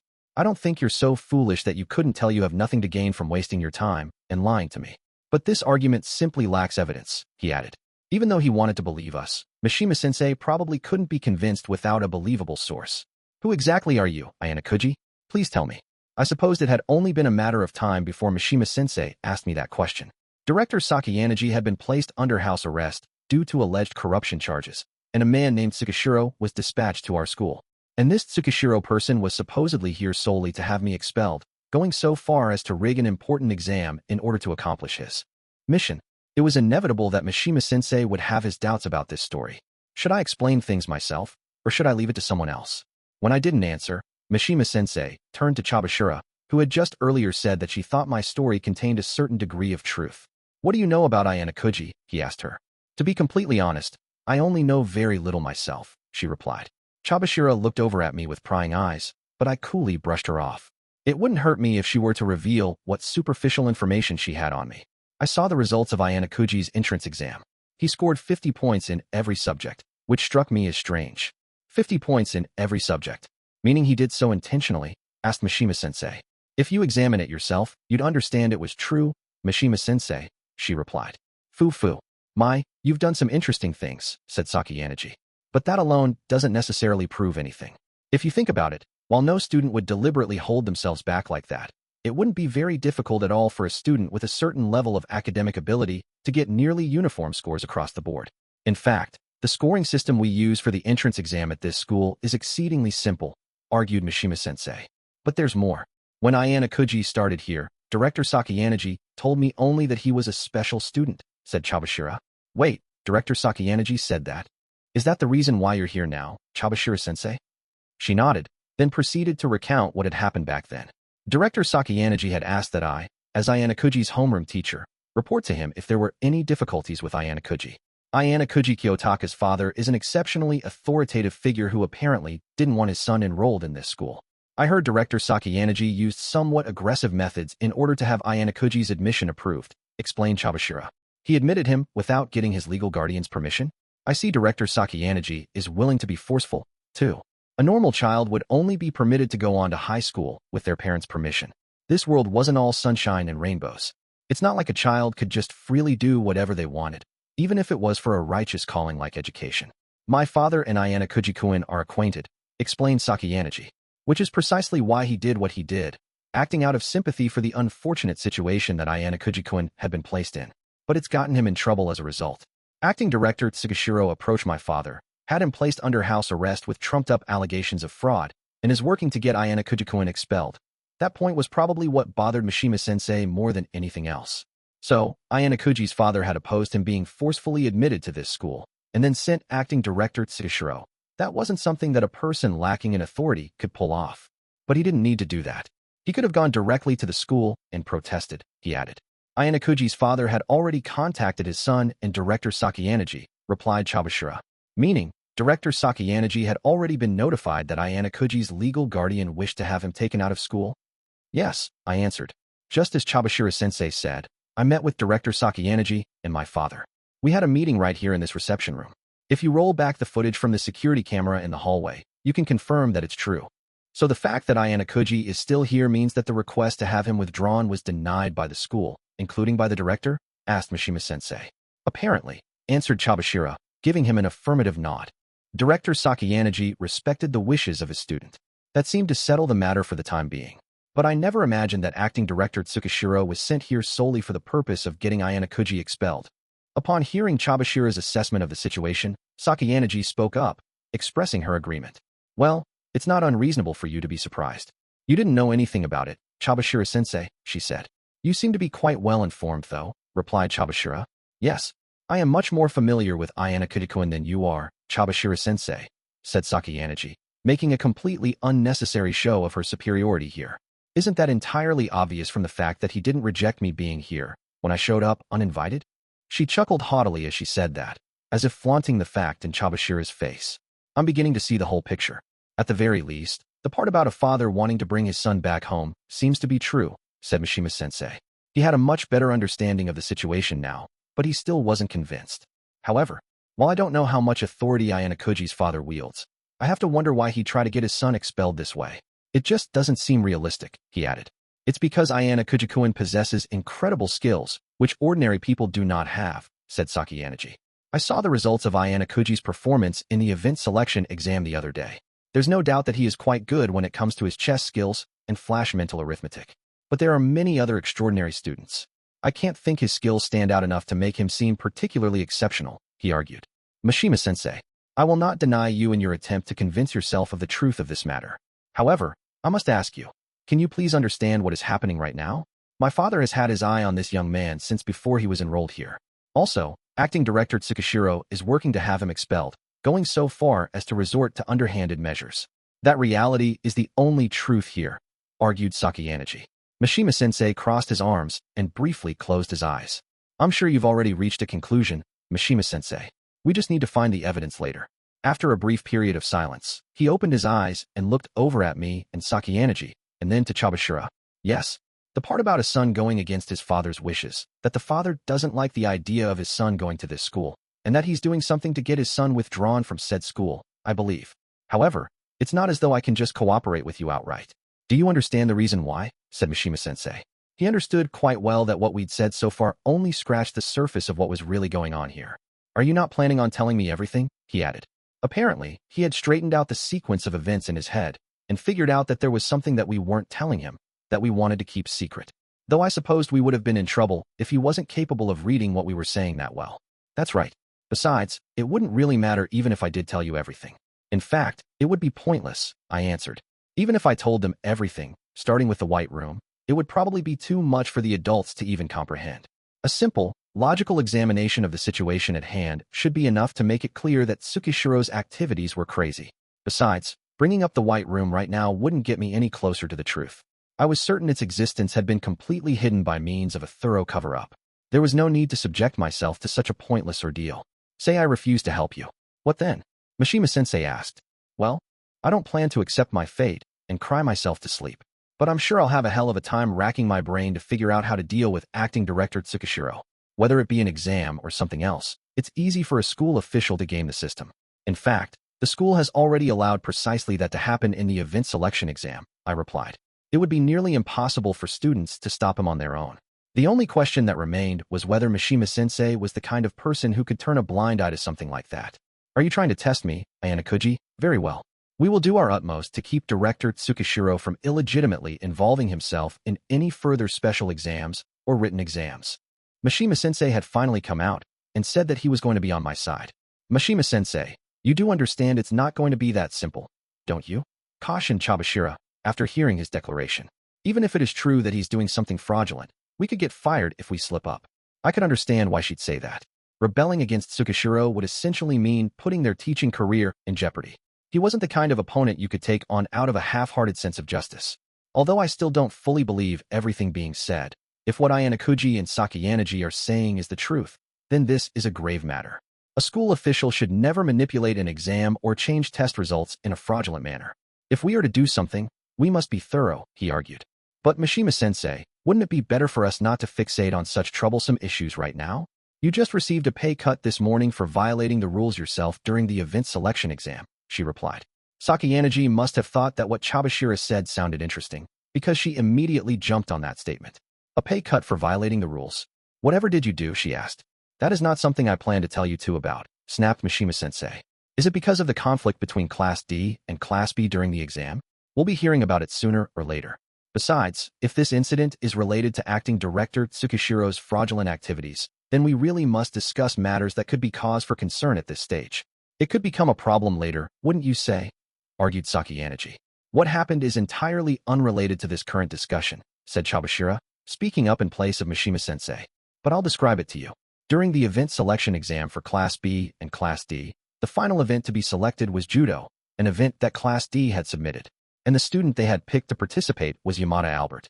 Class B's Ichinos had completely lost her will to fight at that point, leaving her unable to choose a student to compete against him. Well, if their opponent was Yamada-kun, that's entirely understandable. I don't imagine any first-year student could beat him in judo, said Sakayanagi. Of course, Ichinos had originally had a student in mind for the judo event. But what do you think would have happened if her decision paralysis continued long enough to cause a student from her class to be assigned at random? Anyone could tell there might be unforeseen consequences, said Chabashira. If Ichinos had run out of time to select a student to compete, a student who hadn't yet participated in any event would have been selected at random. And that student could just as easily have been a girl as a boy. If the student simply lost the match at once, that would have been fine. But consider how tightly knit Class B is. It was possible that the student who got selected would have tried everything in their power to win for Ichino-san's sake, explained Chabashira. And it was entirely plausible that Albert would have used all his strength to knock down his opponent so hard that they couldn't get back up, no matter who that opponent was. If that happened, it could have been a serious incident, which was precisely why Mishima-sensei, acting on his own discretion, determined that the fight was unwinnable. I suppose that's what acting director Tsukishiro didn't like, she reasoned. So that was why he got a pay cut, huh? I supposed what he'd done was actually a violation of the rules. That incident and this situation are one and the same. If there's something that we deem to be dangerous for the students, we put a stop to it. If there's injustice, you correct it. We teach this to our students. What would we be if we didn't adhere to it ourselves? He answered. And for that reason, he would do this without any regret, even if it meant putting his own career at risk. It seems I can't stop you, said Chabashira. As a teacher, I've always prepared myself for situations like this, he replied. It was easy enough to say something like that and not actually mean it. But Mishima-sensei seemed to be an upstanding man. He was true to his word. You? Well, all right. If Mishima-sensei is that resolute in his decision, then there's nothing more to say, said Chabashira. In that case, I'd say that we've reached an agreement for the time being, said Sakayanagi, turning to look at me as she spoke. I nodded to her in response. Perhaps Chabashira had decided that trying to persuade Mishima-sensei otherwise would be pointless, because she backed down. Well, if Mishima-sensei is agreeing to put his neck out for you, then I will help, too. I trust you're okay with that, Ayanokouji, she said. The more people I can get on my side, the better. I welcome it, I replied. Then let's put this discussion on hold for the time being. And no one speaks a word of this to anyone outside this room. That's not a problem, I trust, she answered. Of course not, no, I answered. That was understandable, since it wasn't like Mishima-sensei nor Chabashira had actually seen Tsukishiro's wrongdoing with their own eyes. Also, the more teachers that they brought into the fold, the greater the likelihood that information could get out. Tsukishiro would naturally become more cautious if he realized people were working to expose his fraudulence. I also intend to ally myself with Ayanokouji-kun for the time being, said Sakayanagi. Sakayanagi, just because you know about Ayanokouji's situation doesn't mean that you should give him special treatment. That would be a problem, said Mishima-sensei. Whatever are you talking about? It's only natural that I give him special treatment. No, it's my right, Sakayanagi rebutted directly. You're right, he asked. That's right, it is. Even though this school is built on the individual classes competing with one another, there are naturally a variety of circumstances that still come into play. Some students betray their classes because of a friend or lover they have in another class. Others may cooperate with students from other classes for financial gain, or be coerced into helping another class. A single shared emotion can cross the boundaries between classes, resulting in the formation of a cooperative relationship. Hasn't that always been the case at this school? In fact, hasn't that always been the case for human society as a whole? Am I wrong? Argued Sakayanagi. She was asserting that everyone had someone they afforded special treatment, and no one could deny that. Even if I were to abandon all of my classmates in Class A and leave them to die, figuratively speaking, choosing to save only Ayanokouji-kun instead, the instructors would have no ground to criticize me. The only people who could resent me for it would be the students who'd been sacrificed, she added. I was sure Mishima-sensei was none too pleased about what Sakayanagi just said, but he didn't argue. That being said, I suppose he may not necessarily welcome special treatment. But the question of whether or not he would is a separate matter, said Sakayanagi. What do you mean? It means I will be watching carefully until the acting director is gone. After that point, things will be different. And if Class D does become an obstacle for Class A, I will crush them, without mercy, whenever and wherever. I see. Very well then. Mishima-sensei had understood and accepted Sakayanagi's statement, acknowledging the force of her will. Just to confirm once more, there is no evidence of acting director Tsukishiro's wrongdoing anywhere, he asked. I'm sure it's already been erased. Even if we tried to investigate now, it would be pointless, I replied. There was no way he'd be stupid enough to deliberately leave any evidence behind. Then it seems like all we can do now is wait for his next move, said Mishima-sensei. The teachers knew much more than we did about the exams that awaited once we entered our second year. I figured I'd let Mishima-sensei and Chabashira figure out how and when Tsukishiro would be making his move at that time. It's been over 30 minutes now. We can't stay away from the thank you party forever. First, you students should leave. Then we'll each head out separately. We understand, I replied. Sakayanagi and I left the reception room at the same time and went into the hall, walking side by side. It was a drastic decision, but being able to bring Mishima-sensei over to our side as an ally is a big plus. As the person in charge of the first-year grade level as a whole, he can get closer to acting director Tsukishiro than anyone else, said Sakayanagi. Yeah, even if he can't stop Tsukishiro completely, he'll be an effective deterrent, I replied. I suppose I am a little concerned that his sense of righteousness might be a bit too strong. That is one of his flaws, said Sakayanagi. Yeah, I suppose you're right. He is reliable, but it's also possible that he might become a liability. And if Mishima-sensei gets in too deep, he'll likely get fired, which might be a mercy. Well, if he's the kind of person who'd do this sort of thing anyway, I suppose that's bound to happen to him sooner or later, reasoned Sakayanagi.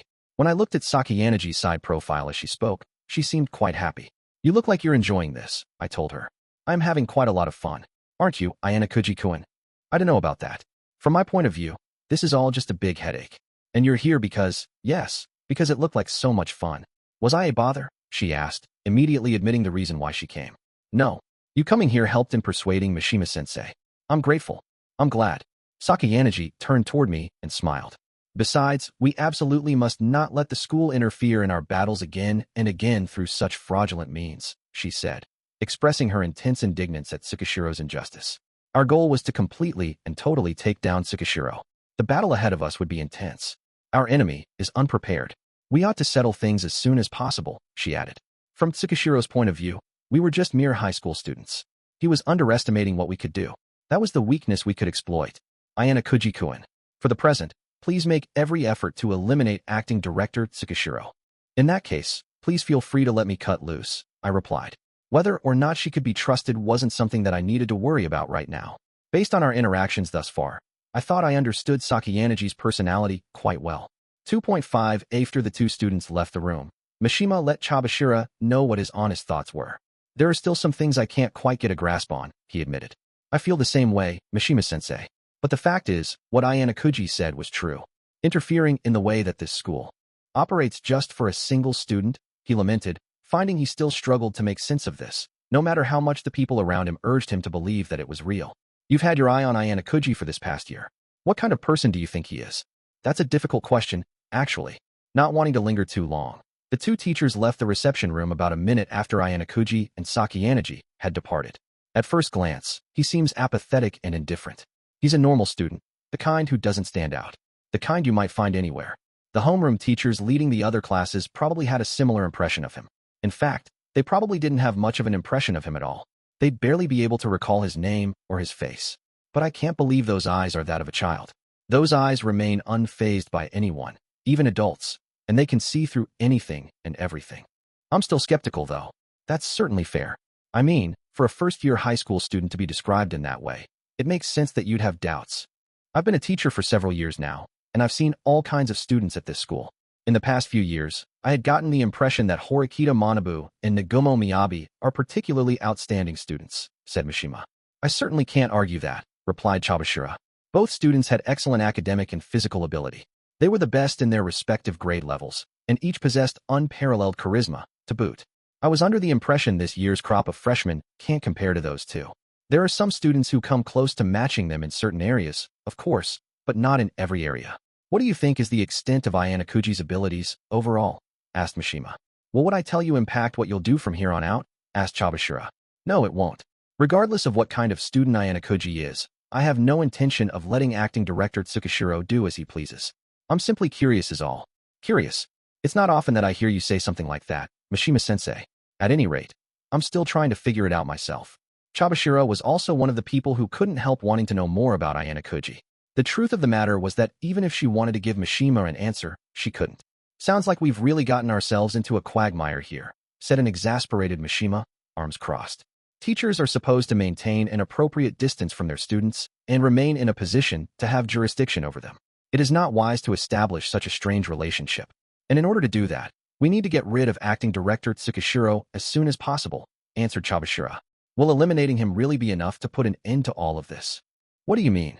There's no guarantee another assassin won't be sent in after we expose whatever injustice is going on here. And if that happens, this will grow from a personal problem for Ayanokouji to something that affects his entire grade. In fact, depending on how things go, the entire student body could be affected, said Mishima, sounding uneasy. That being said, he would never abandon a student in need. I'm afraid this situation is going to become ever more dire, he added. I agree. If the situation did escalate, parts of the student body would be denied their chance at a fair assessment. That was something the teachers had to prevent at all costs. I hope my prediction doesn't come true. The two teachers, imagining how the situation might unfold, hoped that their concerns were unfounded. 2.6 I killed some time after my discussion with the teachers and Sakiyanaji ended, then headed over to the gymnasium. Before long, the thank you party would be over, and the third-year students would come pouring out. All I needed to do was wait. The first and second-year students gathered here seemed to be getting more and more nervous as the time drew near. Some of the third-year students would be leaving school today, immediately after the graduation ceremony ended. Some of the students here might have something that they wanted to say that they hadn't been able to share before today. How many people were here in total, I wondered. As far as I could tell, there were nearly 100. This included a familiar figure some distance away from the rest of the group. So, you've come after all, huh? I said, greeting Horikita as she stood amongst the other students waiting in the area. She responded with a glare. What? Is it bad that I'm here? She snapped. No, it's not bad. In fact, I'm honestly a little impressed. Impressed? I don't understand what you're trying to say. I was just thinking that if you were still the person you used to be, you probably wouldn't have come, I told her. Horikita seemed somewhat put off by my compliment. Is that so? I'm just me. Nothing about me has changed. She denied that she had grown. Or rather, she rejected self-reflection. Well, I supposed it wasn't so much that she rejected it as it was that she couldn't admit to it in front of other people. The thank you party in the gym must have ended, because the doors finally opened. It seemed the graduation ceremony was now officially over. This moment in time was officially the last chance for graduates and the current students to interact with one another. After being dismissed, the third-year students came pouring out of the gym. Many of them were aglow, but some of them weren't smiling, perhaps because of the sadness of leaving school, or because they hadn't been able to graduate from Class A. If it were the latter, however, then it was weird that the majority of students didn't seem to be depressed. After just a brief glance, it looked like the faces of the students not in Class A did contain a hint of joy. What do you think? I asked, seeking Horikita's opinion on the matter. I think that even if you didn't get a shortcut to making your dreams come true, you can still forge a path for yourself. Generally speaking, if you have the ability to get into higher education or land a job, then you can make those dreams a reality even without special privileges, said Horikita. The path of life continued on, never stopping. Horikita was saying that many students, now facing this reality, had decided to forge ahead on the path they'd set out on. If so, it wasn't surprising that they held their heads high during this big moment in their lives. Some of the students didn't engage with anyone in the crowd, but instead returned to the dorms. But the majority of them stopped. I felt like I could see the claw marks, or rather, the impact they'd made in their 3 years here. Horikita Manabu, who had formerly served as the student council president, was one of the students who waited around. No one had rushed up to him yet. It was the perfect chance. If people started to crowd around him, then it would be tougher for Horikita to squeeze her way in. Horikita had been looking forward to this moment, but she couldn't seem to budge an inch. You should go, I told her. I know that, she replied. I suppose that what I said went without saying, really. Horikita had been waiting here all this time so that she could talk to her brother. However, now that the time had finally come, she wasn't moving. Meanwhile, students started to approach Horikita's brother, one by one, and she still hesitated to take the first step. Deciding nothing was going to happen if I just waited around, I took more drastic measures and gave her a push. Hey, what gives? Claim your rights as his little sister, I told her. Although I had urged her ahead, Horikita stubbornly kept her feet planted on the ground and refused to move forward. It would look really unnatural if I just rushed off toward my brother's side right now, she replied. There's nothing especially unnatural about you going over there. Yes, it is. I'd be out of place. She spoke of herself in such a way that it sounded like she was belittling herself.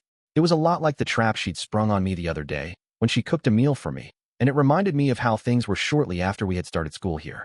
I remembered how she looked at her older brother, Horikita Manabu, as he was giving a speech to the first-year students. She looked at him like he was so far away, unreachable. Even though Horikita had changed in some small ways, her core was still the same. Though she'd experienced a great many things and matured as a result, some things were still very hard for her. Maybe it was because she had that timid look on her face again that I was thinking about such things. Don't get the wrong idea, though. It's not like I'm being timid or anything. It's just that my brother. Well, I came here because I wanted to see what these past 3 years have come to, for my brother, she added. I see. So, she was saying that she didn't just come here to talk to him. I suppose that wasn't necessarily a bad thing. Several more second-year students rushed over, flocking to Horikita's brother's side. Your brother's pretty popular, I added. He was a guy who'd held on to his place in Class A and acted as student council president. Naturally, he must have been well-liked. I had initially thought he wouldn't have had much contact with the first-year students, but surprisingly enough, many first-years came running up to him too. Eventually, the small circle around him started to expand and began to include other graduates. Horikita's brother greeted the younger students warmly, with a smile appearing on his face from time to time. At the very last minute, though, I thought I caught a glimpse of something different on his face. I could see something like a burden being lifted from his shoulders, like he had been feeling a heavy, oppressive pressure. And then, another male student appeared before Horikita's brother. It was the current student council president, Nagumo Miyabi, from second-year Class A. He was immediately followed by Vice President Kiriyama, Secretaries Mizawaki and Tanakawa, and Asahina. The air around us didn't seem to get heavier, exactly, but it did feel like something was off. Congratulations on your graduation, Horikita-senpai, said Nagumo, offering Horikita's brother words of genuine praise. He drew in closer as he spoke, with a smile on his face. Horikita's brother welcomed Nagumo with open arms, showing no sign of disdain. Man, I really should have known. Huh, Horikita-senpai? I mean, in the end, I wasn't able to scare you off at all, said Nagumo. Oh, I wouldn't say that, replied Horikita Manabu. To be completely honest, I had no idea how things were going to play out until the very last minute. If I had to give a reason why you were defeated, it's that you weren't in my grade level. No matter how much you tried to interfere, you were ultimately nothing more than a bystander. No matter how dearly Nagumo wished to do battle with Horikita Manabu, he couldn't do anything to hurdle the difference in their grade level. Since they couldn't directly participate in any exam against each other, Nagumo's options were extremely limited. If he'd really wanted to take Horikita's brother out, he could have followed Ryuen's lead and taken the fight elsewhere, but it seemed Nagumo hadn't resorted to such measures. I suppose so. Oh man, why'd I have to be born a year after you? I didn't sense any frustration in Nagumo's tone. Rather, I only saw regret that he wasn't in Horikita's year. Hey, I'm really sorry to ask this, but would you mind shaking my hand one last time? Asked Nagumo. Of course, I have no reason to refuse, answered Horikita Manabu. He readily accepted the other, and they shook hands. There was a pleasant silence for a little while. I suppose that, both being student council presidents, they could understand one another on a number of levels without actually exchanging words. You have a long year ahead of you. I hope you lead a fulfilling life here, said Horikita, offering some advice to Nagumo, as his senpai. He didn't say anything that suggested he had fears about Nagumo running amok, but rather, simply implied he should do as he wished. Yes, I will do my utmost in what little time I have left here after you're gone. I'm going to turn this school into a true meritocracy. We've already finished making the preparations, said Nagumo. Horikita's brother seemed to receive this positively, nodding once. You regret not being the same age as me. I admit I might share the feeling. I am a little disappointed I won't get to see the kind of school you're building. I'm sure there are things I could understand much better if I were to see them up close. I'm not so sure. I think we might just be incompatible, senpai, said Nagumo. One of them wanted to uphold the school's traditions and rules, while the other wanted to smash them. Because their ideologies were completely opposed, confrontation was unavoidable. Besides, it's not that big a deal. Don't worry about it. You'll be leaving some juniors behind, right? Horikita-senpai, said Nagumo. As Nagumo said that, he shifted his gaze over to someone standing a short distance away, watching them. Not to me, but to Horikita's little sister, who stood beside me. I could sense her tense up, even if only slightly. If your little sister is still around, news will definitely reach you before long, Nagumo added. Once they both graduated, the Horikita siblings would reunite, sooner or later. Nagumo was saying that when that time came, Manabu would be able to hear about everything from his sister. I suppose you might be right, answered Horikita, agreeing. They each slacked their firm grip and released each other's hands. Thank you very much. No, thank you. The former student council president, Horikita Manabu, and the current student council president, Nagumo Miyabi. Their final meeting had ended in a surprisingly peaceful, amicable way. Nagumo must have not wanted to be in the way of the other students, because he quickly distanced himself from Horikita's brother. Two student council presidents meeting like this was quite the attraction, but on the other hand, I suppose that there was something about it that made it difficult for others to approach them. Nagumo next approached Horikita's sister, who still continued to watch from a distance. With him was Asahina Nizuna, another student from second-year Class A. It seemed the other members of the student council had gone off to meet with other graduates or something, because they were no longer in sight. You heard what we were talking about, right? Make sure to really enjoy what's coming next year. If I remember right, your name's Horiki. It's Suzune. She replied, her voice filled with nervousness. Horikita wouldn't usually be this shaken.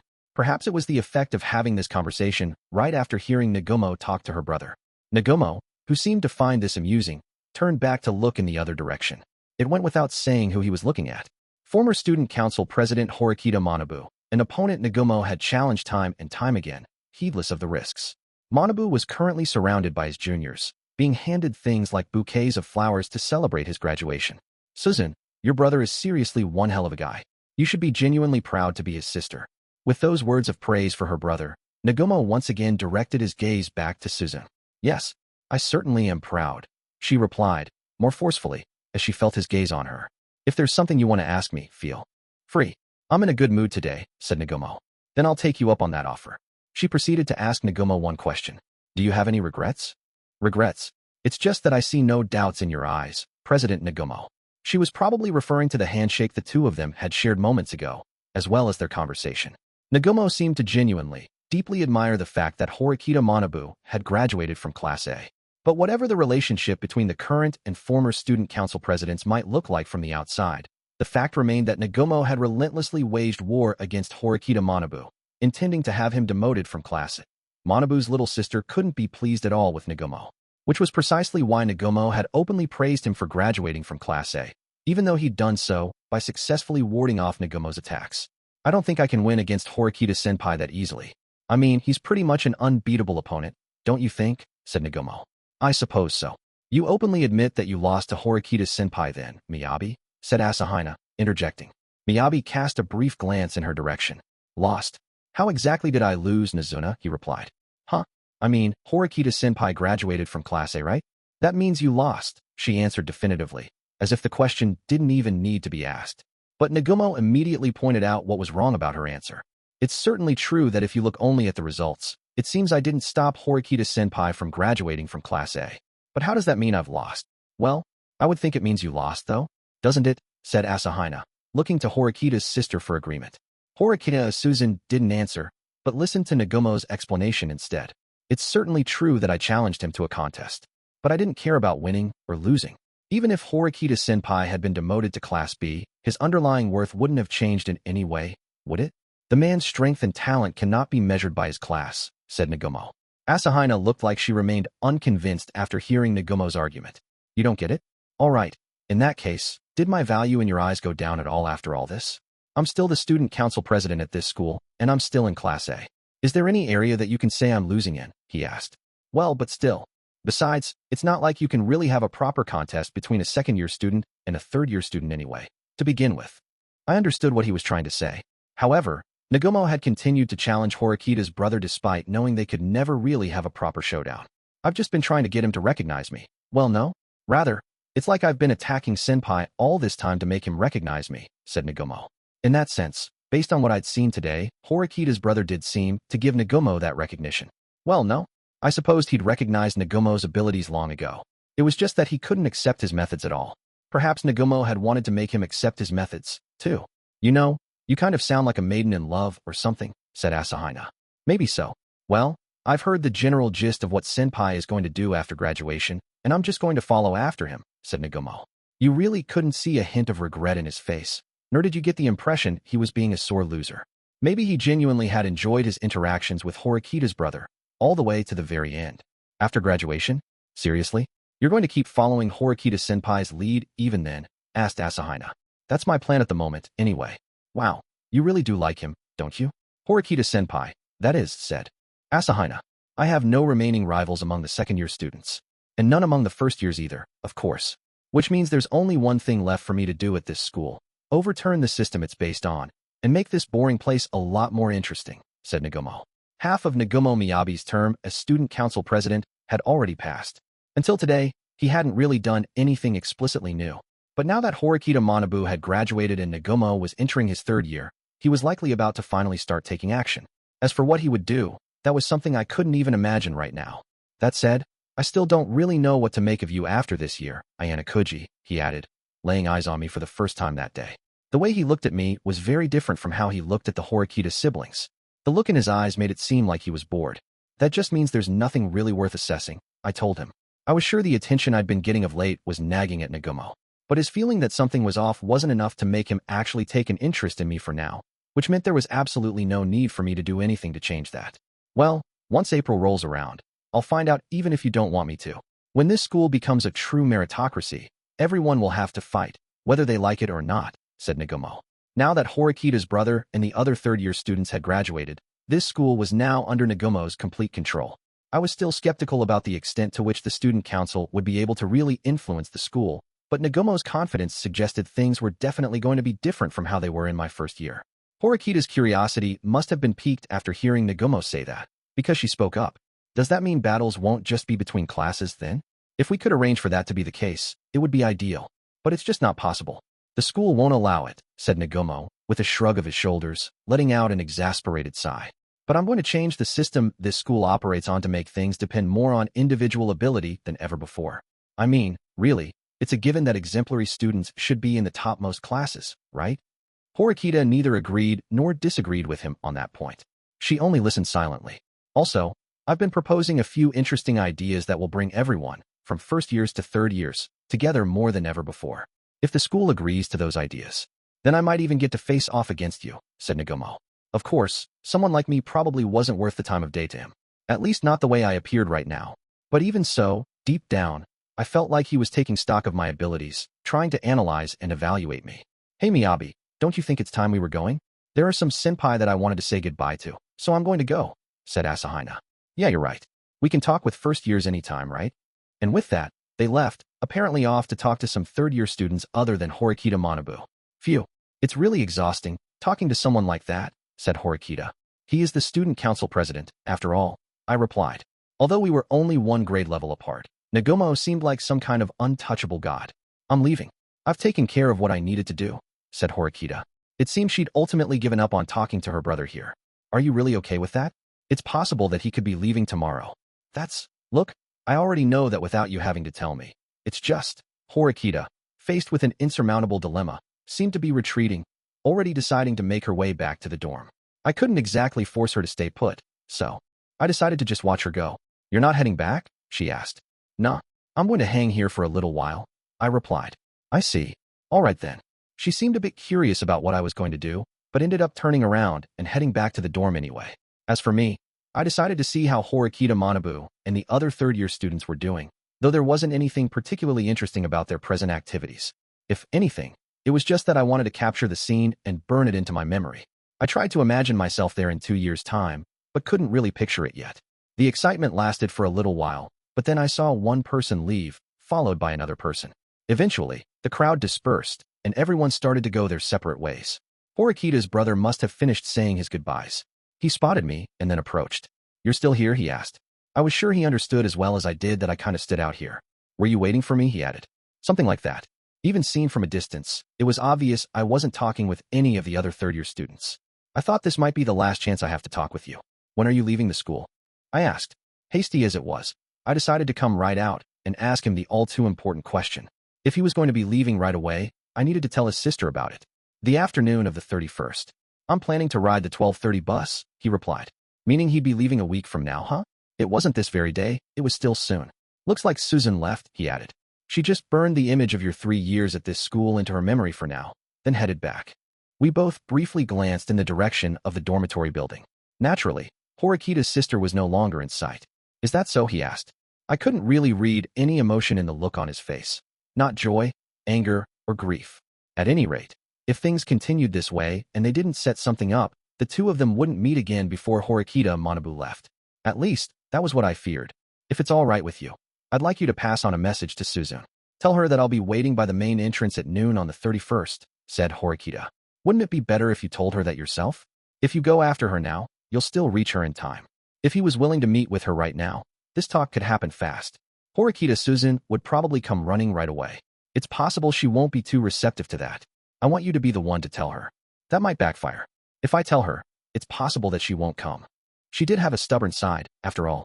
If that happens, it just means that Suzune has made her choice, he answered. Are you really okay with that? I asked to make sure, but he responded without any hesitation. Yes, I'm leaving this in your hands. If I wasn't going to be held responsible for her saying no, I had no reason to refuse his request. Besides, I was sure his sister would come running to see him when I relayed the message. The thawing of her heart had already begun. I wanted to talk with you a little more, but I have plans, he added. It sounded like he'd gotten invitations from several of his kohai. I suppose that for today at least, he wanted to forget about his sibling and just be his own person as a student here. And I suppose you probably don't want a long, pointless conversation either. Yeah, you're right about that, I replied. No matter how much his popularity had declined, I suppose that the former student council president still stood out quite a bit. If you don't mind, I'd like you to come see me off on the 31st, too, he answered. I'm not really good at saying goodbye in front of a big crowd of people. No, need to worry. I don't plan to invite anyone other than you and Suzune to see me off that day, he replied. In that case, I figured it would be okay. I gave him a gentle nod, agreeing to his request. Sorry for the bother, said Horikita, and with that, he left. He was the only person out of the graduates that I had wanted to talk to, so since he was no longer here, my business was finished. I figured I'd head on back too then. Hey, Ayanokouji-kun, if you don't mind, how about we head back together? Just then, Hirata called out to me.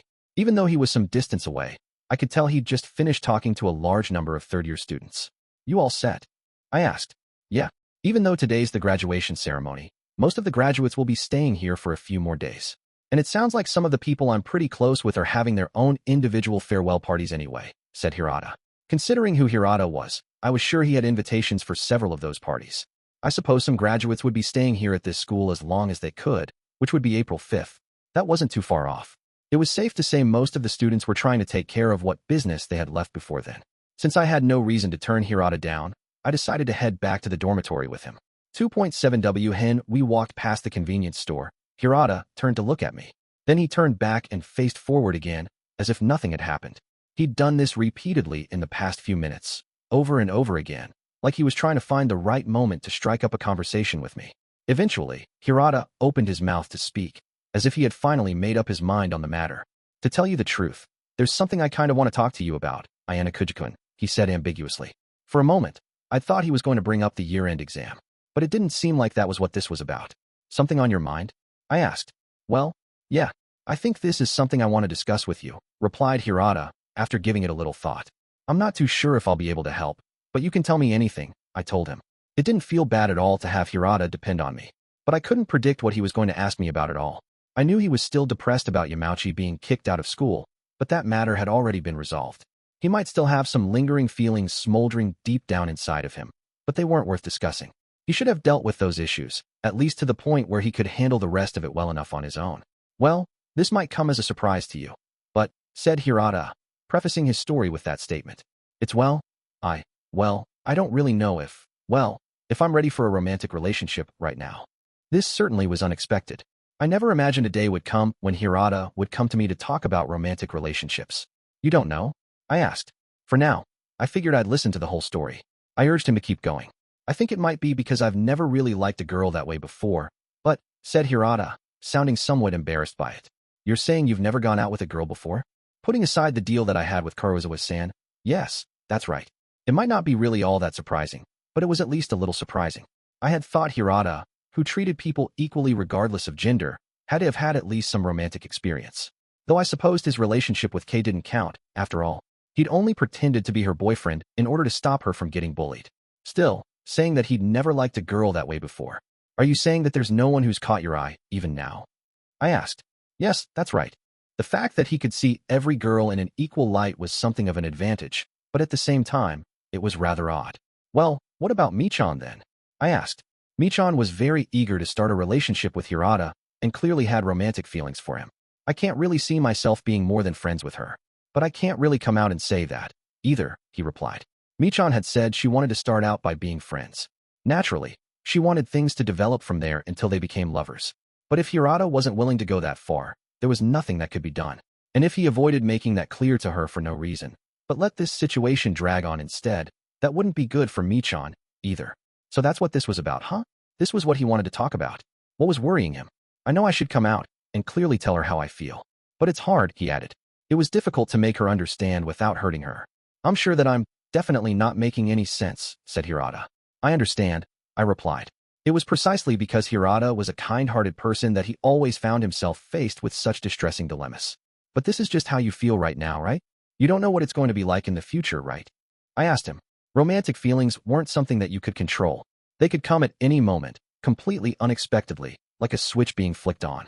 Probably. Well, sure, I suppose. If we're talking about the possibility of something happening in the future, I don't know that it couldn't. But I suppose this meant Hirata just couldn't see his relationship with Michan going any further, huh? It didn't seem like there was anything particularly wrong with her, in terms of looks or personality or anything.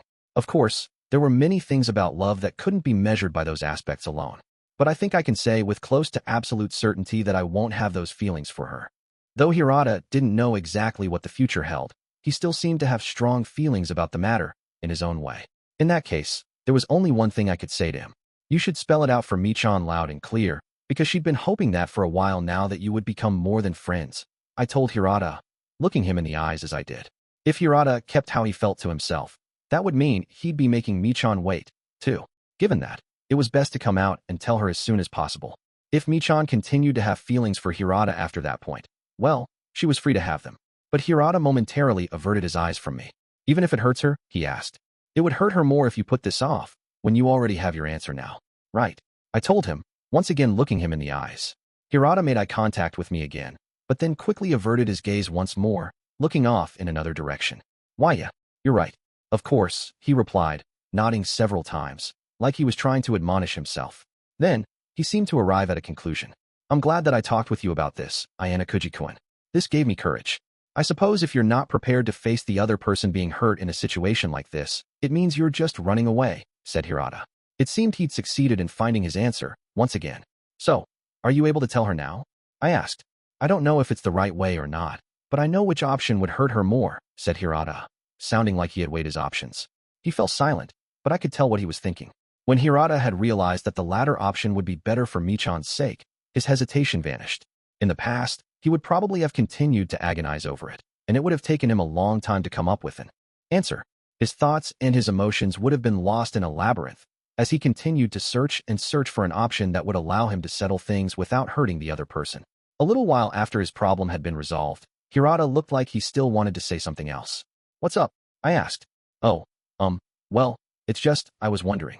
Is it okay for me to call you Kiyotaka-kun from now on? Huh. I was wondering what he was about to say, but that was completely out of left field. And, if you like, you can call me by my first name too, he added. Was it safe for me to say that this meant our friendship had taken a step forward? I suppose this was just like how my relationship with Kisi, Akito, Haruka, and Eri had deepened in the past, too. If you're okay with it, then sure, of course, I replied. When I said that, a huge smile appeared on his face, one so overflowing with happiness that he looked genuinely delighted. Really? You mean it, he asked. I mean, we're just talking about using first names, right? I'm sure it's not out of the ordinary for you to be on a first-name basis with people, right, Hirata? Oh, I mean Yusuke. Although I had the impression that Hirata usually referred to people by their last name, regardless of their gender, he was probably on a first-name basis with some people. Well, I suppose it wasn't that unusual until that whole incident, he replied. He was referring to what happened when he was in junior high, when his best friend had been buelled and then had attempted suicide. Ever since then, I was afraid of getting close to people. Instead of trying to form real relationships and find someone really special to me, I just treated everyone equally, said Hirata. It had been about 2 years since then. Apparently, he'd only ever referred to people by last name during that time. Come to think of it, he really did treat every student exactly the same, no matter who they were. Even Yamauchi, who had been unanimously kicked out of our class. It looked like Hirata was breaking out of his shell, and this time, he was doing it on his own. His growth was pretty significant, even compared to how much many of the other students had grown over this past year. So, I'm especially grateful to you, Kiyotaka-kun. He directed his gaze back toward me, after having averted his eyes for so long. From the look in his eyes, he was trying to tell me something. That makes me feel kind of embarrassed, I said. You being so grateful to me and all. It did make me a little uneasy, but I acknowledged and accepted his feelings all the same. Chapter 3. Hiyori date He graduation ceremony and the closing ceremony had both ended without incident. Spring break was finally here, and the students forgot all about competing with each other and welcomed the short break. Although current students obviously weren't allowed to leave the campus, they didn't feel particularly inconvenienced by that, largely due to the presence of Kiyotaka Mall. The mall was an essential amenity not just to students, but to everyone affiliated with the school. I'm sure I don't need to explain this in detail at this point, but it had everything you needed, from cafes to electronic stores, karaoke, and so on. If there was something else you really wanted, you could get it via mail order after putting in a request and getting permission. You were free to live life according to your own whims, as long as it was within what your stock of private points would allow. Fortunately, no one in this year's crop of freshmen would be going hungry due to lack of points. Even the lowest-ranked class, Class D, would be receiving an allowance of tens of thousands of points on April 1st SD.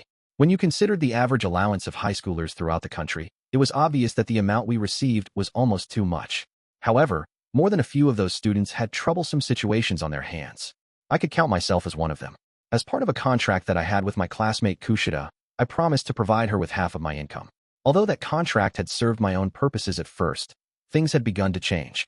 What should I do about the contract I had with Kushida? Or rather, what should I do about my relationship with her in general? I'd have to decide that during spring break. Should I proceed as originally planned? Or should I choose a different option? It was no longer up to me to make that choice, though. At any rate, spring break had only just begun. There was no need to panic. I slipped into my casual clothes and got ready to head out. I had planned on spending most of my spring break just relaxing lazily in my room, but I had a brief appointment with a certain someone today. I thought it would have been a little later before I heard from them, but they contacted me surprisingly early. Once they did, I got in touch with someone else. One last check, I guess.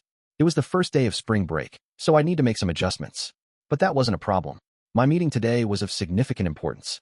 Significant importance not for today, but rather for the end of spring vacation. 3.1 Tehi days began getting warmer and sunnier in late March. Just as we heard the cherry blossoms were getting ready to start blooming, they did just that, and were in full bloom in no time at all. Even though I had arrived at our meeting place earlier than expected, I saw the student I was going to meet was already there waiting for me. Hello, Ayanokouji-kun. Hiyori, looking quite striking in her casual wear, waited for me in front of Kiyotaka Mall. You're early. Well, I was the one who called you, so it wasn't like I could keep you waiting, she replied, flashing a small smile. Sorry for inviting you out today on such short notice. I didn't really have any plans for spring break, anyway. Don't worry about it. Besides, they finally stocked some new books at the library just yesterday, said Hiyori, showing me the bag she was carrying. Her smile got even bigger than before. Shina Hiyori, from first-year Class C, was a girl who loved reading more than anything else. I thought I'd share this information with you as soon as possible, Ayanokouji-kun, she added. The books by an author whose works Hiyori and I especially loved were hard to find at convenience stores and mall bookstores. They weren't even available as ebooks, so the library was our only way of getting them. I suppose we could always put in special orders for them, but the library helped books reach a wider audience. I cherished being able to discuss a book with someone that way. There are more people here than I thought there'd be. Students filled the seats at tables all around the cafe. It was spring vacation, I supposed. Depending on the time of day, the cafe could get really crowded. Fortunately, there seemed to be some seats available at the counter, so we headed over there. We've never really had the chance to meet up like this on a holiday. It's kind of refreshing, isn't it? Said Hiyori. It was certainly true that we hardly ever met up on vacation, with Hiyori in her personal clothes. Yeah, you're right about that, I told her. Both our moods lifted as we talked. Well, I know this is abrupt, but I figured I'd get straight to the point. I brought a number of books with me. Do you want to take a look? Said Hiyori, happily reaching into her bag to retrieve them. But then, her hand suddenly stopped. She looked up, as if just remembering something. Oh, that reminds me. Before we dive into our discussion about books, is it all right if we touch on something else first? Before she could continue, a loud voice came booming from behind us. Aw damn, this place is packed, dude. Aren't there any free tables? The familiar voice could be heard nearby. The person in question was complaining about the state of the cafe. More precisely, how crowded it was. Is this spot okay? Yeah, I guess. In the midst of the cafe's relaxed atmosphere, the two new arrivals sat down in the seats that had just opened up. I directed my gaze in the direction of the voices, which were male and female, and saw my classmates Ike and Shinohara. They seemed to be in the middle of a conversation, so they didn't notice us. The two of them had seemed like they were getting closer, just a little while ago. Apparently, that trend was continuing. Those two are Ike-kun and Shinohara-san, if I recall. Aren't they? Said Hiyori. She wasn't leaning in close enough to be whispering into my ear or anything, but she was conscious enough about the volume of her voice that Ike and Shinohara wouldn't overhear. You've got a good memory, I told her. 1 whole year has passed, after all. I've gotten to know some of the students from the other classes quite well, she replied, eyes sparkling with pride. For some reason, the two of us remained silent, leaning in slightly to listen to Ike and Shinohara's conversation instead. It looks like our monthly income has gone back down to being under 30,000 again, huffed Ike. That's just how the cookie crumbles. I mean, we were up against Class A. It's not like we stood a chance of winning, said Shinohara. Yeah, you might be right about that. And we're going to be back to be in Class D from next month. Huh? Ugh, lame. Ike scratched his head. He must have been thinking back to when we lost during the year-end exam. But, well, do you know why we lost? Asked Shinohara. What? You mean whose fault it is? Said Ike. For a moment, I thought he was going to say my name, since I was the commander. But it was my fault. Mine, said Ike. Shinohara's eyes went wide after she heard Ike make that surprising remark. Well, technically, I guess I'd say it feels like I'm one of the reasons why we lost. To be totally honest, I think if the class had been more united, we really would have won. I mean, yeah, sure, Class A is like crazy tough and all. But even so, we fought a good fight, said Ike. Well, I suppose you're right, yeah. But still, it's a huge surprise for you to come out and say that. Ike, said Shinohara. Hey, hold on now. I think you're forgetting something, Shinohara. You called me by just my first name. I didn't think we were that close. Hey, look who's talking. You just called me Shinohara. So, I guess that makes us even, she snapped back. They continued to reflect on what had happened at the end of the year, occasionally inserting some pointless tangents. When we start our second year here, I think I'm going to try even harder. In both classes and sports, said Ike. Huh, really? I can't imagine you're going to keep that promise. Hey, I'm not going to be perfect or anything anytime soon. But I was just thinking I'd take things seriously, said Ike. From the way he said that, it sounded like it was more than simply a passing thought. Just out of curiosity, why though? Asked Shinohara. Ken and Haruki. Not too long ago, those three had been good friends, referred to as the idiot trio by other people in our class. I remembered having gotten fairly close to them when I first started here, but we eventually drifted apart. More accurately, I suppose, I should say that I was ejected from the group. I mean, Ken's totally not the type for it, but he's been studying like all the time lately, right? He's been taking classes and stuff really seriously. I thought he was being a poser, but I think he's actually getting smarter, said Ike. It does seem like his grades have improved, added Shinohara. Yeah, for sure. His grades are really getting better, little by little, and he's already super good at sports. It's like, I get the feeling that there's not a single thing that I can beat him in. But you've gotten better at your studies, haven't you, Ike? If we compared Ike and Sudo as they stood now, Sudo had a better chance of coming out on top in both academics and sports. He's probably going to reach new heights next year, said Ike. It seemed like he was happy about a close friend growing, on the one hand. On the other, he was terrified about being left behind. And the greater reason for this fear being instilled in him was, if things stay like they are, I'm probably the next one to get expelled, he added. Ike, the lower a student's position within the class, the more likely it was that they would face expulsion. That fact was inescapable. Yamauchi had exhibited a lot of problematic behavior and been sacrificed for it. Ike was beginning to feel like he'd be next. Don't laugh. Don't tell me that it's not like me to say this kind of stuff, said Ike. Well, it is true that it isn't like you to talk like this, but, you know, I'm pretty much the same as you. Shinohara didn't exactly have good grades, nor was she someone with any significant talents. Despite their gender differences, they were both in a similar position. Besides, I couldn't laugh at someone who wants to work hard, she added, with a determined nod. I'm going to work even harder next year, too. There's no way I'm going to lose to you. Hell, ain't no way I'm going to lose to you, replied Ike. Their relationship seemed to be progressing well. In the future, there would be other students who were inspired to work harder themselves after seeing these two. If someone forged on ahead, others would follow. Mutually beneficial relationships of that kind were extremely important. So hey, Shinohara. Ike, who sat next to me, started speaking in a serious tone, but serious in a different way than before. Well, there's something I want to talk to you about. Is that okay? What's with you? You're being all serious, she replied. Well, you know, it's just like, it feels like we're the kind of friends who fight sometimes and all, but, I mean, Hiyori and I looked into each other's eyes. It was precisely because we were outsiders looking in here that we understood better than Shinohara herself what Ike was trying to say. It was possible that we might see the birth of a new couple right here and now. At least, that was where this seemed to be headed.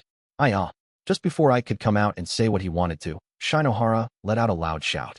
Although the campus covered a wide area, most of the buildings were actually quite small. People couldn't help but be aware of their surroundings, and Shinohara, who had been looking at Ike, seemed to have noticed Hiyori and me just next to him. Ike, noticing Shinohara's surprise, followed her line of sight, and turned around.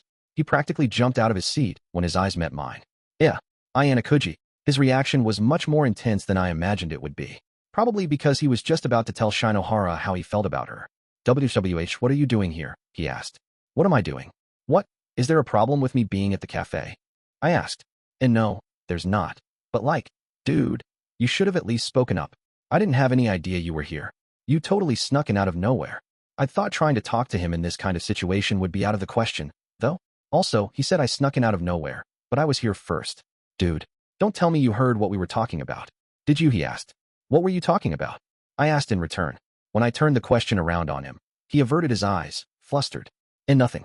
I mean, does it even matter?" he replied. Shinohara, who had been listening to Ike and I going back and forth, commented on something else, though. "Wait, Ayanokouji, are you and Shinasan dating?" asked Shinohara, who seemed to be able to tell we hadn't come alone. Of course, since she'd seen the two of us sitting here at the cafe together, I suppose that it wasn't surprising for her to ask that. "No, it's not like that. What about you?" I asked. "Oh, no way, no. Ike and I aren't really like that," she replied, flatly rejecting the idea that they had that kind of relationship. I quickly jumped in, perhaps because he didn't really like what he just heard. "Why, yeah, Ayanokouji. I mean, don't get the wrong idea, okay? Like anyone would want to be with this Ugo." "Huh? Who are you calling Ugo?" "Ugo," snapped Shinohara. "You," he shot back. "Wait, no, hold on. Why are you two fighting now?" They both stood up and glared at one another, completely destroying the good vibes that had existed just moments before. "Ugh, this sucks. You took the words right out of my mouth. And here I went out of my way to make time for you during spring break and all." "Huh? Wait, what? Huh? I had no other choice except you. I was out of options. What the hell? You're such a scumbag." I thought they were going to sit back down, but for some reason, they walked off somewhere else, still squabbling as they went. We'd been on the verge of seeing a new couple be born, but alas, things took a sudden turn. "Are they going to be all right?" muttered Hiyori, also taken aback by the sudden change in the situation. Who knows? They could only curse themselves for having had the bad luck of sitting down next to a classmate. I hoped they could make up and continue progressing their relationship as soon as possible, though. Anyway, though, you were about to say something before, weren't you? I asked. "Oh well, yes I was.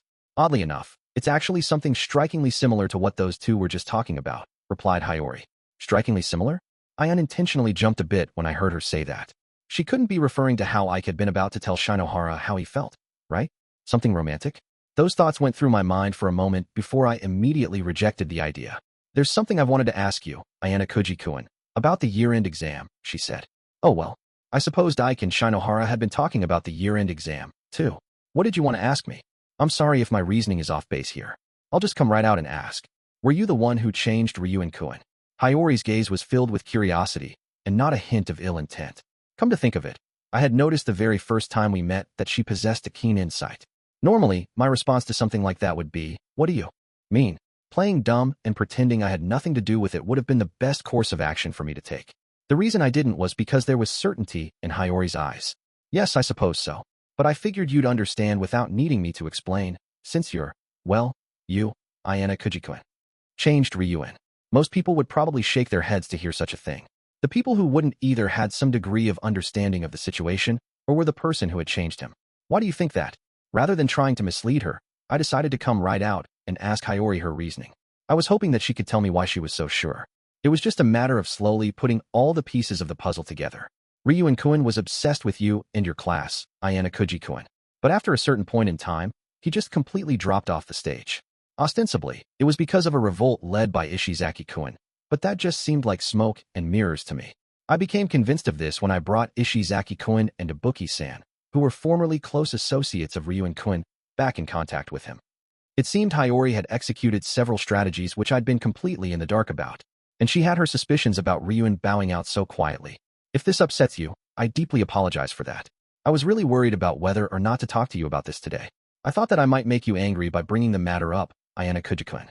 No matter what the truth may be, I knew from looking at you that you didn't want to talk about this," said Hiyori.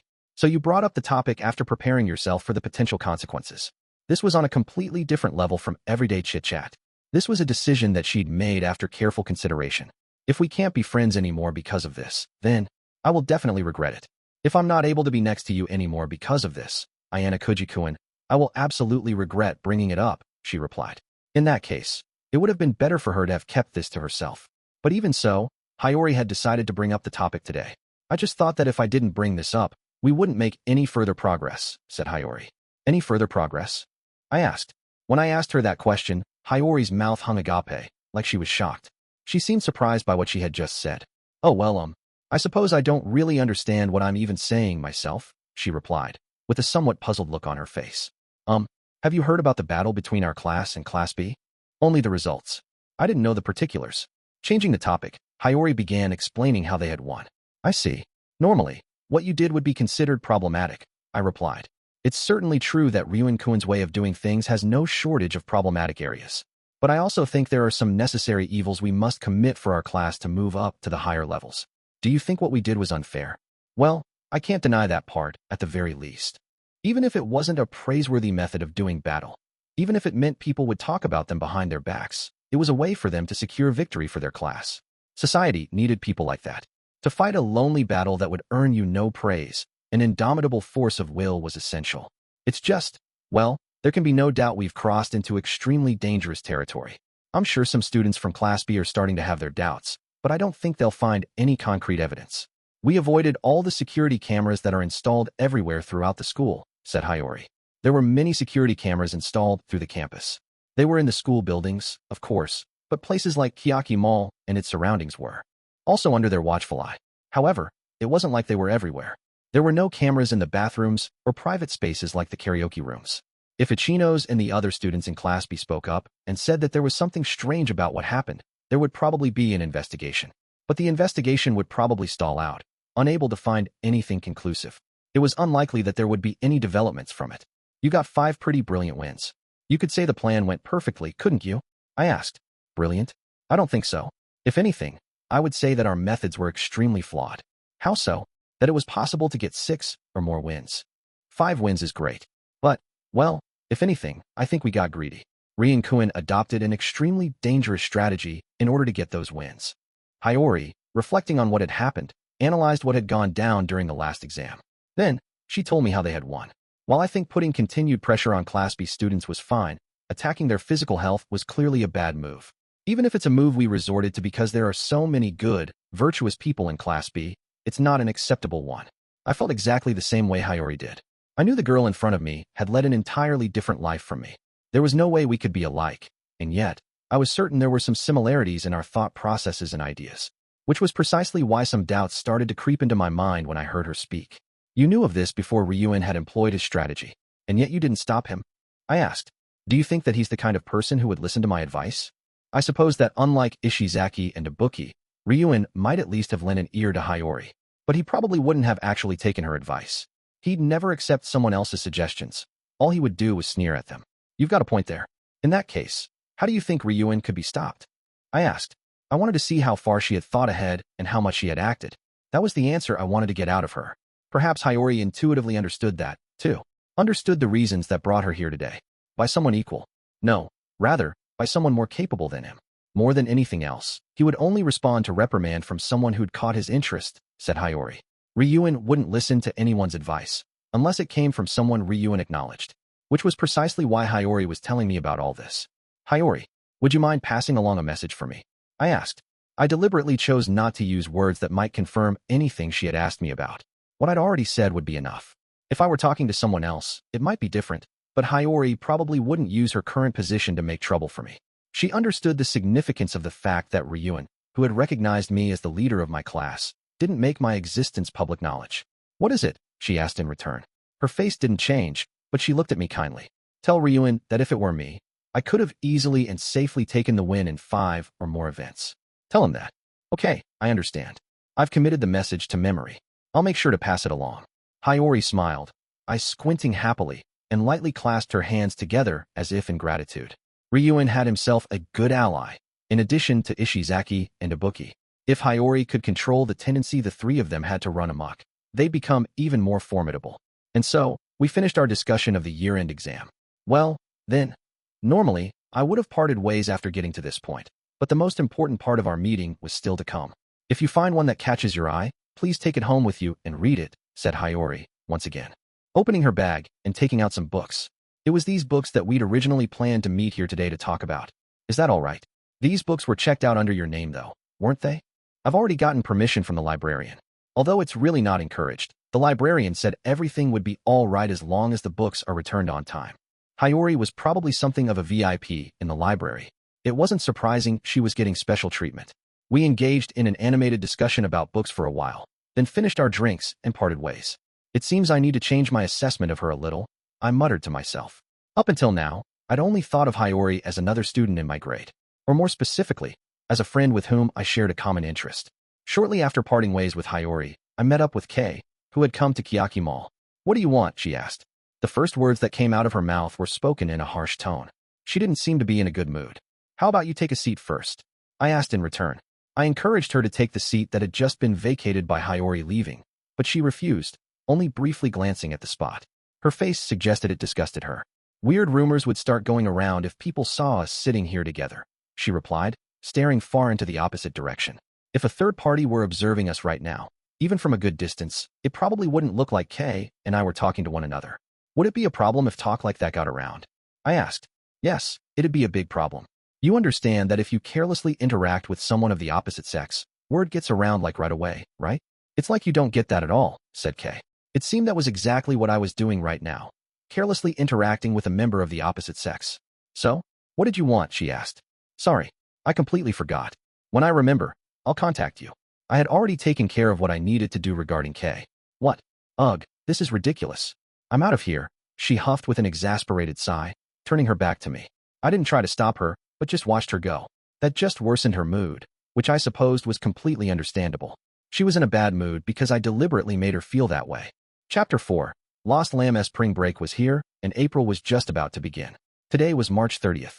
I hadn't really done much of anything the past few days, other than spend most of that time in my room and just enjoy my time off.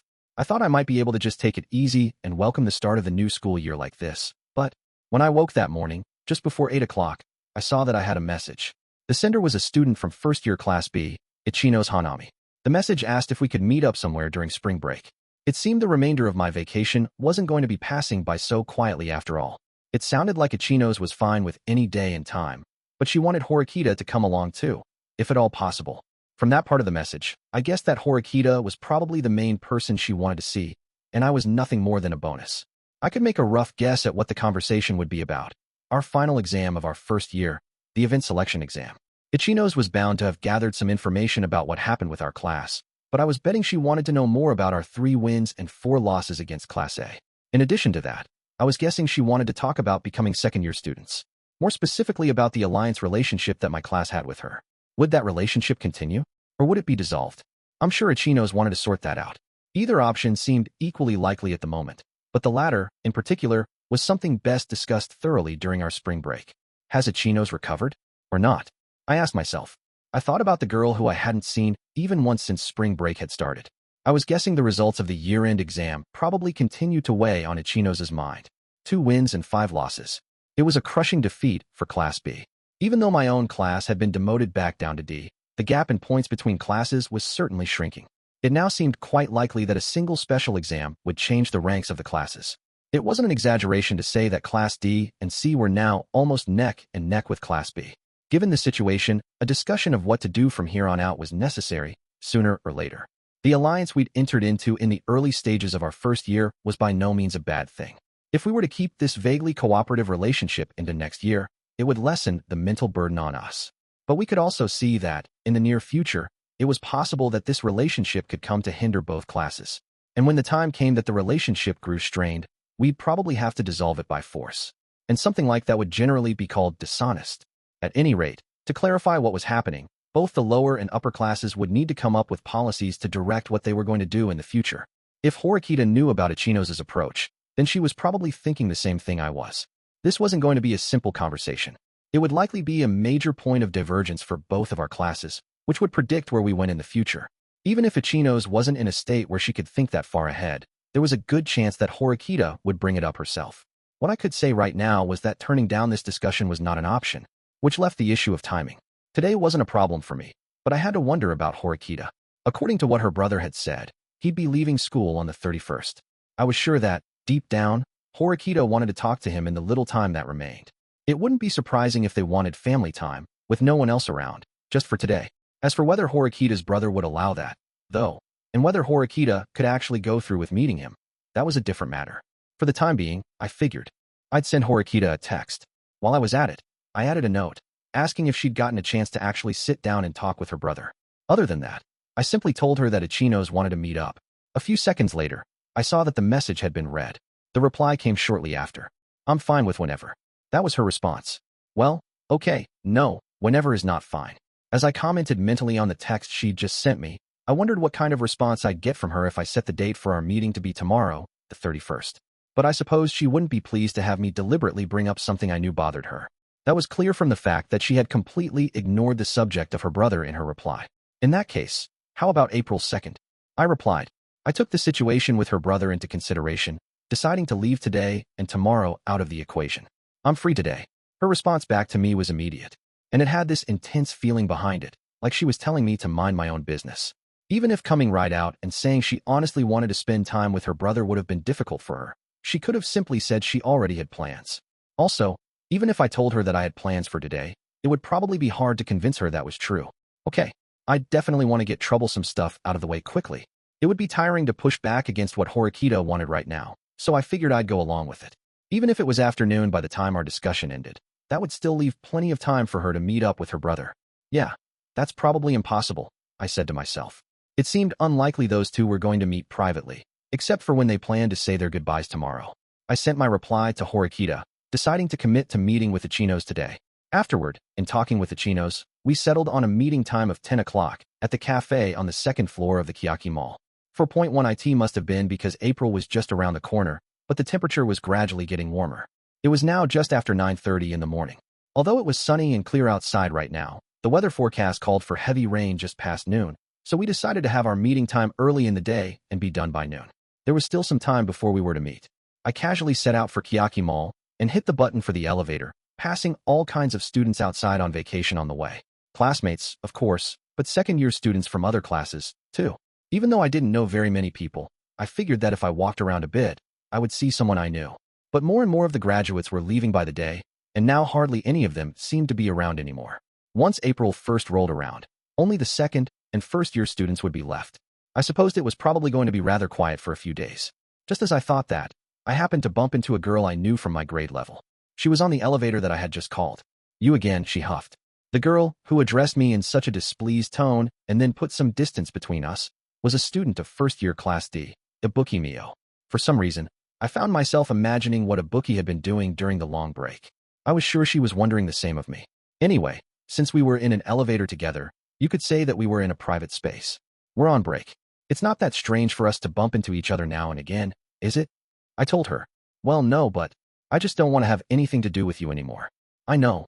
It seemed like she hadn't been too pleased when she came to my room last time, either. If Ishizaki hadn't forced her to accompany him, she probably wouldn't have come. But even though Ibuki hated me, she'd still come along and helped for Ryuen's sake. That alone was proof that she felt that Ryuen was an essential part of her class. I didn't really have the choice of not getting on the elevator, so I got on with Ibuki. It's not going to break down again, is it? Now that you mention it, that did happen before, didn't it? It had happened during summer vacation, if I recall. Ibuki and I had gotten stuck in an elevator together. Although we were both wary about it happening again, that was obviously too much of a coincidence. The elevator reached the first-floor lobby, and Ibuki immediately got off. Apparently, she was also heading toward Kiyotaka Mall. You don't mind? Keeping pace with me, I mean. She could have simply broken into a run if she wanted to get away from me right away. Why should I need to do anything different? Why don't you just hurry up and start going faster instead? She snapped. Although she hated being around me, she apparently couldn't stand the idea of backing down herself. That did seem very much like Ibuki, I supposed. I couldn't help but feel like it had something to do with the power of a competitive spirit, the kind that hated to lose. That being said, it would be weird for me to run just to get away from her. As far as I was concerned, keeping pace with Ibuki wasn't a problem. More importantly, if I rushed off toward Kiyotaka Mall, I'd get there too far ahead of schedule. It would just be a waste of energy. In the end, neither one of us backed down. We continued walking along, keeping a similar pace. My destination was only about 5 minutes from the dormitory. We would be parting ways soon. I'm glad that Ryuen came back. Ugh, shut up. Just shut up. Don't talk to me. I wasn't even allowed to make small talk. I suppose that I would hold back from saying anything unnecessary. It didn't seem like silence bothered her, so I decided to keep my mouth shut, like her. We continued to walk alongside each other, me feeling like I was treading on eggshells the whole time. Yo, Ibuki. Wait up, shouted Ishizaki. Ugh, shut up. Don't shout so loud when you're so close, snapped Ibuki. Well, I was only doing that because you weren't responding to me. Huh. Wait, you're with Ayanokouji. Wait, don't tell me. Are you guys maybe out on a date? Asked Ishizaki, who had broken into a run to catch up with us. When Ibuki heard him say those words, she immediately kicked the back of his knee. Ow. Hey, what the hell? You know full well why you got kicked. Besides, it's awkward being around you. Get lost, said Ibuki. What? Come on, it's fine, ain't it? I mean, we plan to meet up later anyway, said Ishizaki. Apparently, they'd made plans to meet up at the Kiyotaka Mall. I'm assuming Ryuen is going to be there too? I asked. Yeah, he is. I mean, no. After I had casually asked Ishizaki if Ryuen would be there, he had inadvertently let the answer slip. Moron. It seemed these two had planned to meet up at Kiyotaka Mall separately, for whatever reason. It wasn't hard to deduce as much, considering how strongly Ishizaki reacted when he heard Ryuen's name. They must have been planning to meet in secret. Well, whatever, it doesn't matter, does it? There ain't no point trying to hide it from Ayanokouji. Ishizaki got defensive, but Ibuki's expression remained stern. It does matter. Because in the end, if we don't defeat him, then we'll never get to the top, Ibuki. Well, yeah, I guess you got a point. Shouldn't they be having this kind of conversation when I wasn't around? Although I remained skeptical about Ryuen's return, from the looks of things, it seemed pretty likely that it was going to happen. I suppose that the reason they were planning to meet in private was because he hadn't made his return official yet. Ryuen had abdicated his throne before. Obviously, his classmates weren't going to accept him reclaiming it quite so easily.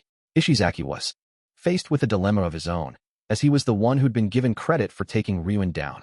While I was organizing my thoughts in my head, Ishizaki called out to me. Hey, Ayanokouji. I've come up with the ultimate plan to get up to Class A. Want to be part of it? He asked.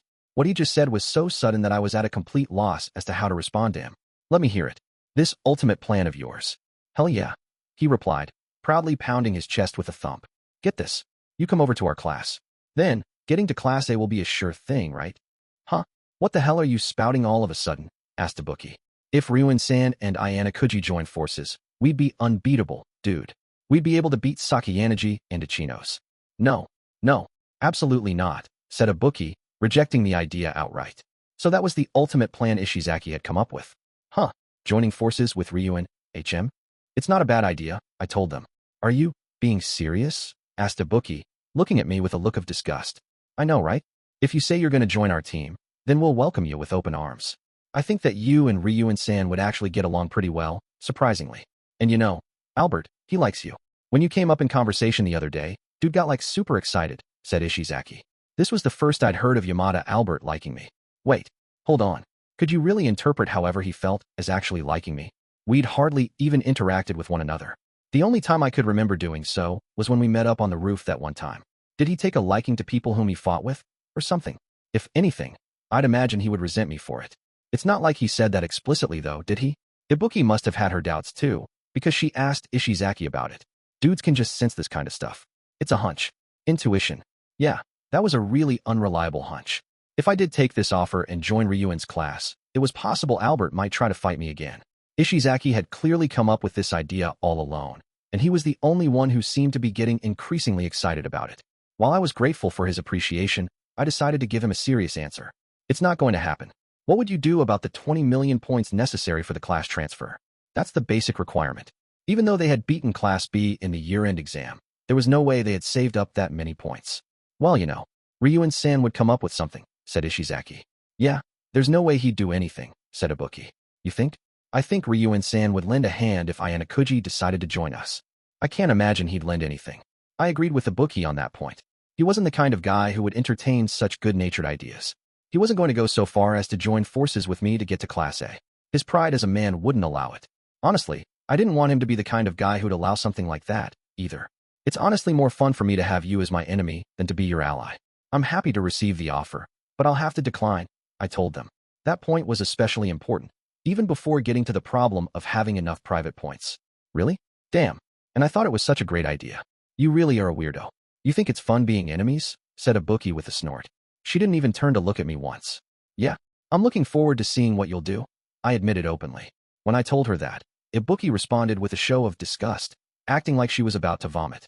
I didn't want to draw attention to myself by acting belligerent or anything, but I'd be happy to have a rematch with Ryuen. However, in order for that to happen, he needed to grow more. He needed to show me that he could win against Horikita, Ichino's, and Sakayaneji. Shortly afterward, we arrived near Kiyaki Mall. Sorry, Ayanokouji, gotta go our separate ways here. It'd be a pain in the butt if people saw us hanging with you. I parted ways with them near the mall's main entrance, deciding to enter the building through another route. Although I didn't know where they'd be meeting up later, I supposed it didn't hurt to exchange ideas like we'd just done. It wasn't like Ishizaki to be so considerate of others, so I was honestly grateful for it. When I first met Ishizaki, I never dreamed that we'd develop the kind of relationship where we could have this much conversation. As for Ibuki, I felt like our relationship had regressed compared to where we stood before, but I suppose that was a kind of development, too. A year certainly has passed, huh? The environment around me had changed significantly in the past year. I could now have actual conversations with students from other classes, like Ryuen and Sakayaneji, and others, too. Even though only 1 year had passed, it was still a whole year. It was proof that time didn't stand still. I could grasp the passage of time now, which I couldn't do when I was little. Speaking of which, that reminded me of this time last year. The time before I started attending the advanced nurturing high school, when I was spending my days quietly to avoid letting anyone know I was about to start school. I'd savored that sensation of nothingness. I was especially trying not to provoke him, that man, because I knew full well that if I got his attention, he would have stopped me. I had been saved by a variety of factors. If he had been around me more regularly, he might not have overlooked what I was up to. However, he was a busy man, so he rarely ever came home. Although there were servants posted to keep watch over me, the man himself lived in a hotel for up to 70 or 80% of the year. It wasn't like I was that familiar with the house myself, even though I'd lived there. I'd spent most of my life in the White Room. The house had been nothing more than a temporary abode for less than a year. It was no different from a hotel to me. The White Room, huh? That man hadn't given up yet. If anything, I felt like he was doing everything in his power to resist my efforts. I didn't know what had happened in the past year, but it was safe to assume the White Room had restarted its activities. As long as the White Room needed me, then it was a foregone conclusion that I'd be going back there. I'd be facing that problem in the not-too-distant future, just 2 years from now. I hoped I could spend 2 more years here at this school, but it was pointless to think about that right now. Besides, I was currently in a situation I couldn't have even imagined a year ago, and I was certain it would be engraved into my mind as an irreplaceable memory. I had arrived at our meeting place, near the north entrance of the Kiyaki Mall. Normally, the stores opened at 10 o'clock in the morning on weekdays, but during long holiday periods, some stores opened earlier at 9. The cafe on the second floor, where we had planned to meet, was one of those stores. This really is the life? I said to myself. Doing whatever you pleased. Living the carefree life of a high school kid. Having conversations with your classmates on your phone and getting together for a little rendezvous. Somehow, these days still felt so unreal. I'd be lying if I said that it wasn't fulfilling. Of course, life here at this school had its share of troubles, too. Things had changed a lot from how they were just a few months ago. I had become much more comfortable dealing with the girl who was walking toward me right now. Yeah, I was almost becoming a different person, at least on the surface. I stopped thinking about that for now and changed over into that other person. For now, I figured I'd focus all my energy on the upcoming conversation. You're here rather early. We still have almost 20 minutes until our meeting. What? Do you just have a lot of free time on your hands? Horikita had, unsurprisingly, arrived clad in casual clothes. She deliberately looked at her phone screen while she greeted me. You got here 20 minutes early too. That makes you the same as me, doesn't it? I replied. It was like we were mutually proving to one another that neither of us had any plans for spring break. We made our way toward our destination on the second floor without really engaging in any deep conversation. It seems you already understand what we're talking about today, too, said Horikita. She seemed to have concluded as such, considering that I didn't ask to confirm anything. She was correct, but I thought I'd try to mess with her a little. What do you mean? I asked. You already know, and yet you're going to try to go through this pointless song and dance? She shot back. No, I don't understand at all. What is Ichino's planning to talk to us about? I had intended to deceive Horikita, who seemed to be suspicious of me, with my insistence, but you really don't understand? If you do know, and you're just playing dumb, I am not going to let you off the hook for it. Understand? Okay, calm down. Horikita was glaring at me like she was about to take a bite out of me. I decided I'd stop messing with her right away. I can guess what it'll be about, more or less. It's not that hard. If it's not all that difficult for you to do so, then stop trying to mess with me, she snapped, perfectly understandably so. I suppose there was no point in trying to get inside Horikita's head like this. Were you testing me? To see how much I understood, she asked. You're reading way too much into it, I replied. Is that true? She asked back. She seemed to be getting sharper. Or rather, I suppose I should say that she was starting to understand my methods. I guess that superficial tricks wouldn't work on her anymore. I decided to back off, since pursuing the matter further would probably result in me suffering injury. Well, more importantly, she's here. I could see Ichino's waiting for us by the entrance to the cafe, so I changed the topic. It was still 10 minutes until we were scheduled to meet. It seemed Ichino's had arrived quite early, then. Ichino's might have as few plans for the spring break as we do, I observed. I couldn't imagine she'd only just arrived here. How long had she been waiting for us out front? I wondered. There's no way she's like us. In her case, I'm guessing she's simply conscientious, or rather, she's too disciplined to be late. She probably just doesn't want to make whoever she's meeting wait, said Horikita. She was probably exactly right. So that's how you see Ichino's too, then? At first, I thought she was a faker, someone who just acted like they were a good person, said Horikita. Her words were so shockingly blunt and direct that I almost thought she was exaggerating. But after this past year, the image I have of her in my mind changed completely. She is a pure, genuinely good-natured person. There were many who played the part of good people, but the real deal was quite hard to find. Most people talked shit behind each other's backs and behaved in a two-faced manner. But there was no doubt that Ichino's was certainly one of those precious few, truly good people. What kind of life did she have before, I wonder?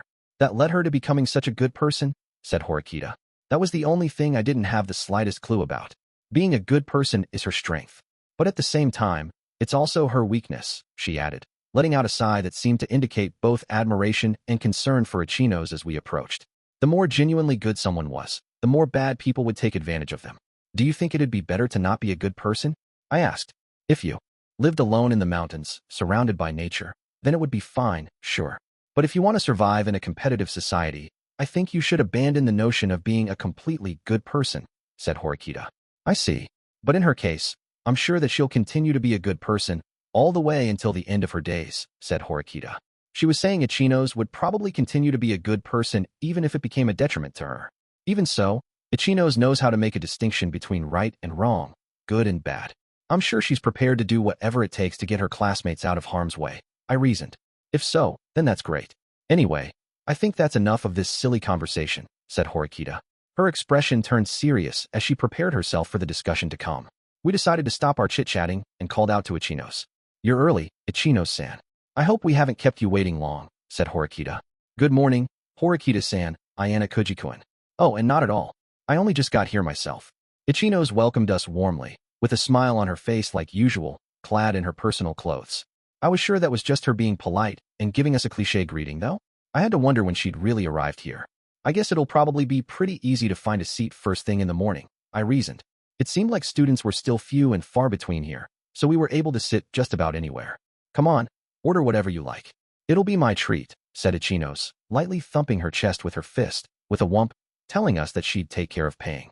That's not meant to be a bargaining chip that you can use in our discussion, is it? Asked Horikita. Horikita had momentarily put her guard up, since she herself had served a home-cooked meal to a certain someone to try to take advantage of the situation in the past. She's not you. She wouldn't do that, I answered. I really don't like the way you said that, but you've got a point, replied Horikita. Just as Horikita herself had stated earlier, the person we were meeting with was none other than Ichino's. I couldn't imagine her doing something like that to put us in her debt. Even if she did try something like that, I was sure Horikita would find a way to regain control of the situation. Well, I suppose we'll take you up on your kind offer, if you're okay with it, said Horikita.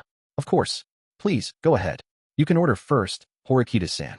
Since Ichino's had urged her to do so, Horikita decided to go ahead and put in her order first. There was one thing I was worried about, though, so I got in close and spoke to Ichino's in a quiet whisper. I could faintly detect the smell of citrus again today. Ichino's, is this going to be okay, though? I mean, with your private points? I asked. Although I was grateful for her offer to treat us, she should have 0 points right now, since she'd stopped one of her classmates from Class B from getting expelled. She probably felt like she should pay because she was the one who'd invited us to meet, but I was worried about her financial situation. Oh, it's okay. Even after covering these, I should have about 3,000 points left. It's all right, she answered. April was just around the corner. I supposed if she had that much left, then she wouldn't have any trouble getting through until then. However, I was sure she should have been down to 0 private points. Perhaps Ichino's had sensed my doubts, because she spoke up once again. I got it with my hairdryer. I sold it to Nishikawa-san from Class A to get some money. I thought it was the only way I could make it through March. The other girls have been toughing it out too, doing similar things to make it through, said Ichino's. Although there were systems in place to let you survive without any money, there were cases where you needed cash on hand. If someone was willing to sell an item for a cheaper price than what it was going for in stores, then it was possible to successfully negotiate a deal. So, you really don't need to be modest, Ayanokouji-kun. Please, go ahead and order, said Ichino's, gently pushing me forward as she spoke. It was certainly true that she wouldn't be too happy if I was the only one who didn't take her up on her generous offer. After Horikita had finished placing her order, I went up and ordered a coffee. Then, we picked up our orders and took our seats at a table in the corner of the cafe. I wanted to get this going quickly, while there were still only a few students around, and assumed Ichinos and Horikita would be thinking the same thing. Horikita launched into our discussion almost as soon as we sat down. So, I was wondering if you called us here to talk about the exam. Or, perhaps, about what our policies will be starting in April. It seemed she'd correctly predicted what Ichinos was going to talk about without needing to discuss anything with me beforehand. Haha, guess you saw right through me. You're absolutely right, replied Ichinos, admitting to it with a laugh.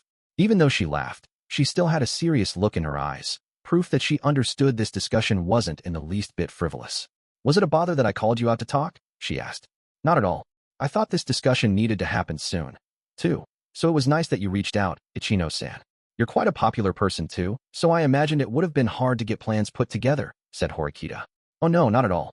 I've actually been pretty free for spring break. You can call me anytime, said Ichinos, answering with a pleasant smile. It looked as though there was a hint of painful sadness in her smile, though. I was guessing something had happened, like she had gotten an invitation but turned it down. Of course, Horikita could guess what that might be. It seems you really had a difficult time with the final exam, I told her. That might have not been an appropriate way to start a conversation, but I decided to bring it up anyway. Even if we tried to have this discussion in a roundabout way to avoid opening up those wounds, sooner or later, we'd have to tackle the topic. It was better to get to it right away and deal with some pain at the start, so that she could heal quicker. Perhaps Horikita had planned to delay bringing that topic up for a little while, because a strained expression flashed on her face for just a moment. Even so, she sensed what I was doing by bringing it up, and her expression changed. Well, yeah, I completely lost. I feel like I was totally overwhelmed by Ryuen-kun's strategy, said Ichinos, affirming what I had said earlier. She shook her head side to side and let out a deep sigh as she spoke, as if she were recalling what had happened. She then sighed again, sounding depressed and clearly frustrated. I still don't know the details. What caused you to lose? Asked Horikita. The cause is clear. It's because I'm no good, said Ichinos. She didn't say it was because of the opposing commander she'd faced, nor did she blame her classmates. She answered Horikita's question without any hesitation, putting all of the blame solely on herself, the commander. Although we didn't watch your exam directly, it's hard to imagine you making any big mistakes or anything, said Horikita. You're giving me way too much credit. To be honest, it felt like I was in a panic the whole time, said Ichinos. Horikita tried to compliment Ichinos, but she humbly rejected it. To tell the truth, I believed that she'd been in a panic. I'd seen how flustered she'd been from the moment that Ryuen arrived. I was guessing that meant he'd dragged out that feeling of shock all through the whole exam. We had assumed that Kiyotaka was going to be their commander, but then he wasn't. That first upset threw us completely off our game, said Ichinos. That's completely understandable, though. Ryuen had previously withdrawn from his position as leader of his class. And besides, there was no way that a student without a protection point would have become the commander. I'm sure that's what everyone thought. Ryuen was the exception, said Horikita. That was absolutely right. Neither Sakayanagi nor I had thought Ryuen would show up like he did. It would be completely unreasonable to expect Ichinos, as Ryuen's opponent, to not be surprised. If Ryuen had lost, he would have been expelled. No one other than him could put his life on the line and fight such a desperate battle. There's no changing the fact that the fault is mine. I was unable to pull myself together throughout the whole test, until the very end, said Ichinos. Just when she thought she'd be facing off against Kaneda, Ryuen appeared. Even though it wasn't my business, the whole situation made me feel sorry for Ichinos. The commander was limited in what they could do. But since the commanders were free to talk during the exam, I'm sure that Ryuen had completely driven Ichinos into a corner with his words. I heard that you and the rest of your class put up a great fight against Class A, Ayanokouji-kun, said Ichinos, offering us words of praise, turning the conversation around. If there were any problems that might arise from this change in topic, it was that I told Ichinos I had wanted to fight Class A. Horikita didn't know about this fact. She'd instructed me to go up against Class D, but I'd lost the drawing and never had the chance to choose Class D as our opponent. Depending on how this conversation progressed, inconsistencies could pop up and things could get a little tricky for me. You might think it would have been a good idea for me to meet Ichinos and discuss this beforehand, but the problem was that I'd told Ichinos it was actually Horikita who wanted to fight Class A. Ichinos thought Horikita had ordered me to choose Class A as our opponent. Horikita thought we'd lost the drawing and had no choice but to fight Class A. Both Ichinos and Horikita were at a point where neither of them were aware of the truth. I suppose there was no reason I couldn't forcibly guide the conversation forward in a way that kept them from becoming aware of it. Ordinarily, The old me would have definitely laid the necessary groundwork beforehand. Or, as an emergency stopgap measure, take steps now to prevent them from finding out. After careful consideration, I decided to deliberately expose myself to Horikita. It was the reason why I hadn't taken action up until that moment. To ascertain just how much Horikita had grown. A loss is a loss. I even went to all the trouble of asking you to give up your right to choose Class A as your opponent so we could fight them. Instead, I think if Class B had gone up against Class A, the results might have been different, I replied.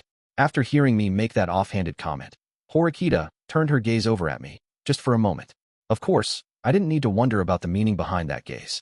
The look she gave me said, "What do you mean, so we could fight Class A?" But after considering smoothly, I'd slid it into our conversation. Horikita decided to let it slide for the moment. The momentary glance she shot me was so natural and so brief that not even Ichinos would harbor any doubts about it. It proved she understood, from the moment she heard me speak, that the topic was not to be broached right now. The old Horikita would have said, out loud, "What are you talking about?" And in doing so, she would have made Ichinos feel suspicious. Even if things didn't go that far, it would have planted a seed in Ichinos' mind and made her feel like something was off. Horikita's abilities of comprehension and judgment had improved considerably, though perhaps it was more that they'd become clearer to see. Thanks to Horikita keeping quiet here. The only truth Ichinos was left with was that this was something that Horikita had decided, after all. It also made my presence less visible to the other classes. As a result of my request, you and your class had to fight an uphill battle, Ichinos-san. Horikita apologized to Ichinos, falling in sync with my forceful pace. This is my responsibility. This isn't something you should apologize for, Horikita-san, said Ichinos. It was easy to see that it had been a bad matchup for Class B. As a result of their battle with Class D, Class B had ended up with 2 wins and 5 losses. More importantly, it had led to Class B losing a lot of class points all in one fell swoop. Besides, these are all what-ifs anyway. At the end of the day, it was Kaneda-kun from Class D who won the drawing and then chose Class B as his opponent. So it's not a problem, added Ichinos. That was certainly true. At least, that was what you might conclude if you were only looking at the results. Even without laying groundwork ahead of time, the battle between Class B and Class D was unavoidable. Don't worry yourself about this, Horikita-san. I should have thought hard and come up with a better, more solid strategy to win. That's something I'm reflecting on quite a bit, said Ichinos. While that was a proactive statement, the extent to which things could or would change was a different matter. If it's all right with you, may I ask what kinds of battle strategies you used, and in what events? Of course, I'll tell you all about how things went for us. In exchange, said Horikita. Horikita must have heard about what happened to Class B, even if only rumors and hearsay. But the exact nature of what happened between commanders was something that only the people in question could know. Ichinos responded to Horikita's proposal with a nod. Which events she and the rest of her class had chosen. Which events Ryuen and his class had chosen. Which events were finally chosen and in what order, the traps Ryuen had laid, where they won and where they lost. Ichinos told us everything in detail, holding nothing back. She even included the reasons why they lost. Ryuen's class had adopted a brutal knockout competition-style system in their selections, with all of their events being focused on martial arts. Quite a lethal lineup of events for Class B. Well, I suppose you could certainly say they made use of a strategy that played to their strengths, said Horikita. We probably wouldn't have stood a chance against them either, I added. Yes, I suppose you're right. For the boys, we at least have Suzune. He's the only one we could count on to win. Well, actually, no. I suppose there's no guarantee he would win against Yamada-kun, reasoned Horikita. If Koenji took things seriously, he would be a contender. But I didn't expect Horikita to bring that. As for the girls in our class, it was doubtful that any of them, aside from Horikita, could go very far in such a competition. With Ryuen-kun's fighting style, he might have even won against Class A, said Horikita. Yeah, I agree with you there, I replied. It had all come down to luck. If fortune skewed even a little bit in Ryuen's favor, there was a chance he could win against any class. Still, overall, he saw his highest win rate when he was up against Class B. That was proof that he'd had his eyes set on Class B from the very beginning. But wait, what was the reason you ended up with only 2 wins, even though many of the events during the test were once chosen by Class B? Asked Horikita. Ryuen's strategy was indeed a force to be reckoned with, but Class B had been lucky in the event's drawing. Ichinos should have stood a certain chance of winning, given the fact that 4 of the events that were selected were events from Class B. Okay, said Ichinos. Horikita still didn't know anything about what had really happened. I naturally didn't either. So, we listened to her intently, without prior assumptions. What happened was part of the strategy that Ryuen had enacted. Ichinos told us about that strategy, how Ryuen and the students of Class D didn't do anything directly to Class B students. but instead continued to stalk them and inflict mental and emotional anguish. They'd forcefully get in students' faces, put pressure on them. And on the day of the exam, several students from Class B suddenly fell ill and were unable to demonstrate their full potential. After she had finished telling us everything that had happened, Ichinos added one more thing. I dropped the ball during the event that I specialized in, that I had chosen myself. I wasn't able to adapt to the situation. That's my failure as commander, she said, making it very clear that this wasn't Ryuen's fault. It was her own. Multiple people experiencing stomach pains and students suffering from mental and emotional anguish. That must mean. Naturally, Horikita also understood that what had happened was part of Ryuen's plans. I think that it was a trap laid by Ryuen-kun, without a doubt. When I interviewed some of my classmates who'd fallen ill, they told me they had bumped into Ishizaki-kun and some other people at karaoke before the exam, said Ichinos. Karaoke, huh? That was one of the few places where students weren't monitored. So, they must have done something there. Administered something to the Class B students. That was an extremely risky move. Shouldn't you report this issue to the school? It couldn't hurt to make an appeal, said Horikita. A week had passed since the test ended. Of course, the students' food or drink would have already been disposed of. Even if you could find evidence that they'd purchased medicine at the pharmacy, it was a moot point. There'd just be endless argument over whether or not they had really given the medicine to the Class B students. Raising the issue isn't a bad thing. Even if nothing comes of it this time around, it could serve as a deterrent for next time. If they continue doing such reckless things, the school will naturally judge them more harshly, reasoned Horikita. If the school found out it was true that Class D did those things, it would be a serious matter. They'd likely put measures in place to prevent it happening again. You're probably right. But in any case, I'm not planning on reporting anything that happened this time. Ichinos turned down Horikita's suggestion. It had been a week since the exam had ended, and I was sure her classmates had repeatedly appealed to her during that time, asking her to say something. But even so, she hadn't done anything. Well, that was no wonder, I supposed. Why? Are you just going to roll over and take it? This is a serious matter. If Ryuen made a single error, even just one tiny slip-up, and you reported it, it could end up completely overturning the results of the exam, said Horikita. She was saying there was no way to be sure no evidence could be found. Depending on how things played out, Ryuen and the other Class D students might get hit with suspension, or worse. The more time that passed, the harder it would be to make that appeal to the school. If you'd like, I will assist you, added Horikita. If Horikita were in Ichinos' shoes, she definitely wouldn't take this injustice lying down, which was precisely why she was making such a forceful offer right now. Thank you, Horikita-san, but I don't think I can appeal to the school. There's no hard evidence at this point, and besides, I want this issue to serve as a powerful lesson. Despite Horikita's efforts to persuade her, Ichinos rejected the offer. A lesson? What do you mean? Asked Horikita. I think that I'm lucky, said Ichinos. Ichinos had looked down in the dumps moments ago, but now, a slight spark had returned to her eyes, like a damaged engine desperately struggling to start back up. If something like this happened at the end of our second year, or during a critical time in our third, then I have no idea how much trouble I'd be in. But since it happened now, I think I'll be okay. Ichinos nodded after saying that. Her eyes held a kind of strength as she looked at Horikita and me. I was probably the only one who understood her brilliance in that moment. Our entire class is taking this defeat very seriously, and we've decided we're going to make good use of this experience for what comes next, said Ichinos. I see. In that case, I suppose there's no need for me, as someone from another class, to say anything else, said Horikita. Guess so, I added. With that, the Class B versus Class D discussion came to an end for the time being. We'd heard about the details of what happened during the test for Ichinos and Ryuen. Horikita asked me a question with her eyes. You were the commander. Are you going to talk about that? That was what she had wanted to confirm. And I, as commander, reported the results of our exam and events we'd had in the same way that Ichinos did. Everything I said was entirely bland, unremarkable, and matter of fact, though. What events were chosen? What kinds of strategies did we rely on? How did we lose? Of course, I didn't mention anything unnecessary, like the fact that I'd had answered the final question on the flash mental arithmetic event. I had already heard the results of your exam, but I still have to say, you fought extremely well, said Ichinos. Still, of the 7 events in the exam, we couldn't hold our own against Sakayanagi in chess, said Horikita. And so we lost. It was just one game. As long as we said it was simply an event that we felt confident about, no one would think to probe further. More importantly, the fact that we'd lost against Sakayanagi, of all people, was enough to make anyone accept our loss as understandable. The only good thing about this, well, I'm not so sure that you could really call it a good thing per se, but the fact that we only lost 30 points is a relief. We can't afford to let the upper classes get any further away from us, said Horikita. You and your class have been steadily building up your strength, Horikita-san. We can't let our guard down. Ichinos genuinely praised Horikita and our class, clearly anticipating that we would become rivals in the near future. That's right. Our class is getting stronger, said Horikita. After seeing the confidence in Horikita's eyes and hearing the confidence in her words, Ichinos nodded gently. There's something I wanted to tell you today as well, regarding another talking point in our discussion, if that's all right, said Horikita. Of course, said Ichinos. The second half of the discussion started here. The real discussion. It wasn't Ichinos who launched into this, but Horikita. To be frank, I would like to dissolve our partnership from the next year onward, said Horikita. Horikita's proposal was unexpected, but not to Ichinos, apparently.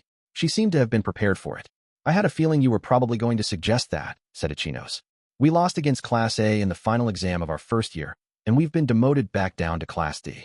If you look solely at the class rankings, it seems like we've lost. But in reality, we haven't.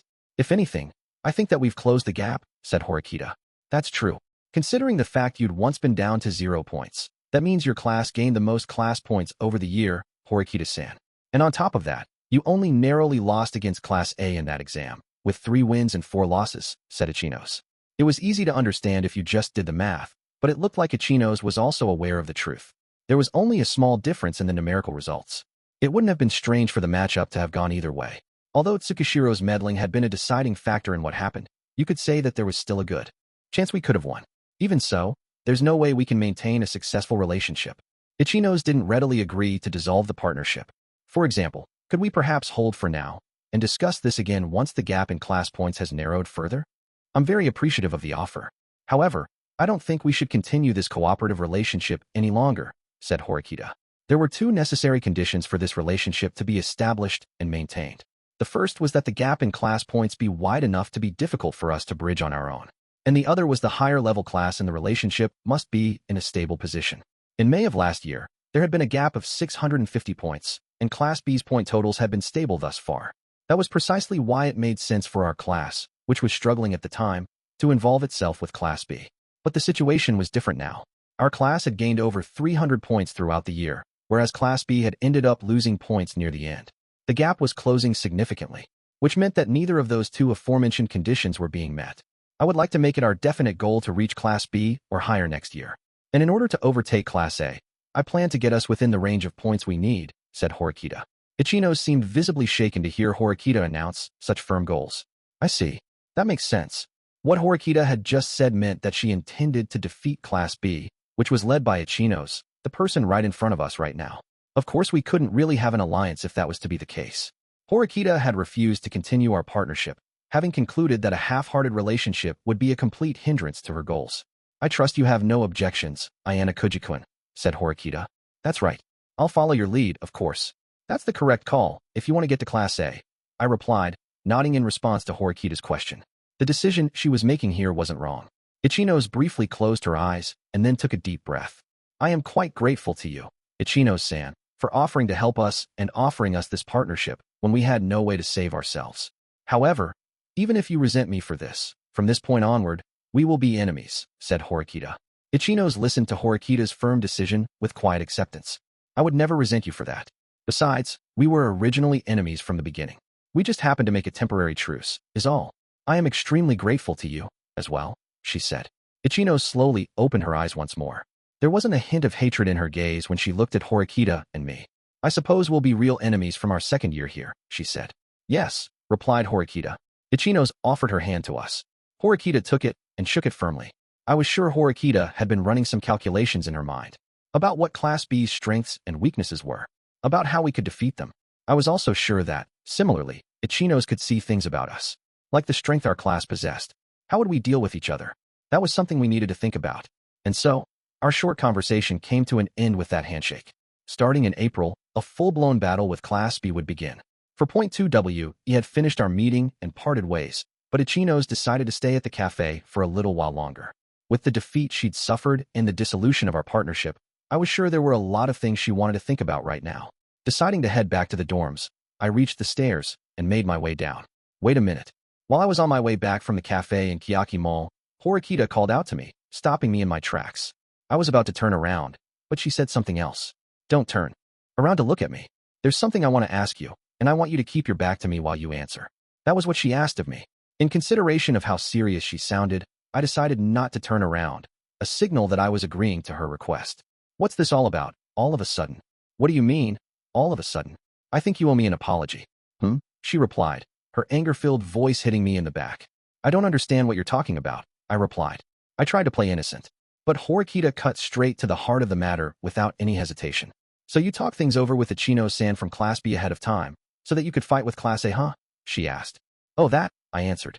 If I hadn't supported your story, then that would have been trouble for you, wouldn't it? She asked. But you did support it, without issue. I thought it would be a headache if I said otherwise. Can you explain what that was all about to me? Ichino's already said it herself, didn't she? Kaneda won the drawing and he picked Class B as his opponent. Which means that no matter what kind of shady things I did behind the scenes, the results were the same. What I'm asking is why you decided to fight Class A without my permission. Because I decided that would give us our highest chances of winning, I told her. But don't you think that in all likelihood, we would have stood a better chance if we fought against Class C? Against Kaneda-kun and Ryuen-kun? Asked Horikita. Chances were high that we would have gotten overwhelmed, just like what happened with Class B. You and Sudo are the ones who could have really held their own, I argued. That argument is based on hindsight, knowing what you know now.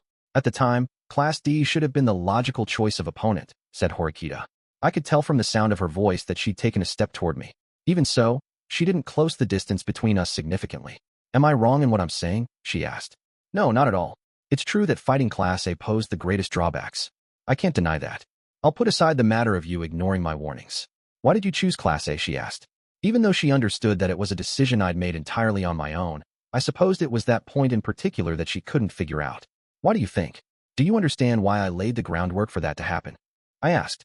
I thought I'd try throwing the question back at her, though it was a question she probably couldn't answer. Only someone who knew about the relationship between Sakayanagi and me, and the significance of the White Room, could answer it. Based on what I know, I would infer my answer from what you just said about having the highest chance of winning. In that case, why would you exclude Class B and Class D as candidates? Well, I suppose we can rule out Class B without any issues, said Horikita. Although we hadn't expressly planned anything to that effect, we still had an alliance with Class B at the time. It was unsurprising to conclude that the chances of Ichino's breaking our agreement and fighting us were low. The problem is Class D. Normally, they would have been the obvious choice as our opponent. We shouldn't have hesitated to pick them. But in reality, Class B lost badly against them this time. All because Ryuen-kun's bizarre plan had ensnared them so well. There's no way to tell how we would have done against them if we were put in the same situation, said Horikita. We couldn't exclude the possibility that we would have been evenly matched, or even at a disadvantage. Everyone thought that Class D would have been a simple opponent for us to handle, which was precisely why you felt like there was something off, she reasoned. Of course, that was probably the best guess she could come up with, based on what she could deduce. Did you foresee that Ryuen-kun would come back? And what events he was going to choose? Asked Horikita. Maybe. So I decided to use Class B as a sacrifice, because of that, I replied. Even if what you're saying is true, you should have discussed it with me, said Horikita. I suppose so. I listened to what she said without denying anything. That wasn't a good reason for me to have acted alone. But, is that really the reason? She asked. What do you mean? I asked in return. In the in-class voting exam, you got a lot of votes from Class A, and you got first place. And then you got a protection point. Was that really just a simple coincidence? It's almost as if you and Sakayanagi-san conspired together beforehand, said Horikita. What she was talking about right now was just a simple coincidence. Still, she was beginning to notice the relationship that Sakayanagi and I had, and some of what was happening in the background. No, I suppose that's just absurd. More importantly, there isn't a shred of evidence supporting any of it. Forget I said anything, said Horikita, withdrawing her previous statement. I'd like to hear your thoughts again. As of this moment, you plan to move up to Class A, right? I just said that earlier, I replied. Yes, but I don't know if you really meant it or not. As far as I can tell, you've been extremely indifferent to the idea of ascending to the upper-level classes ever since school started, said Horikita. People grow. It's just like how you have.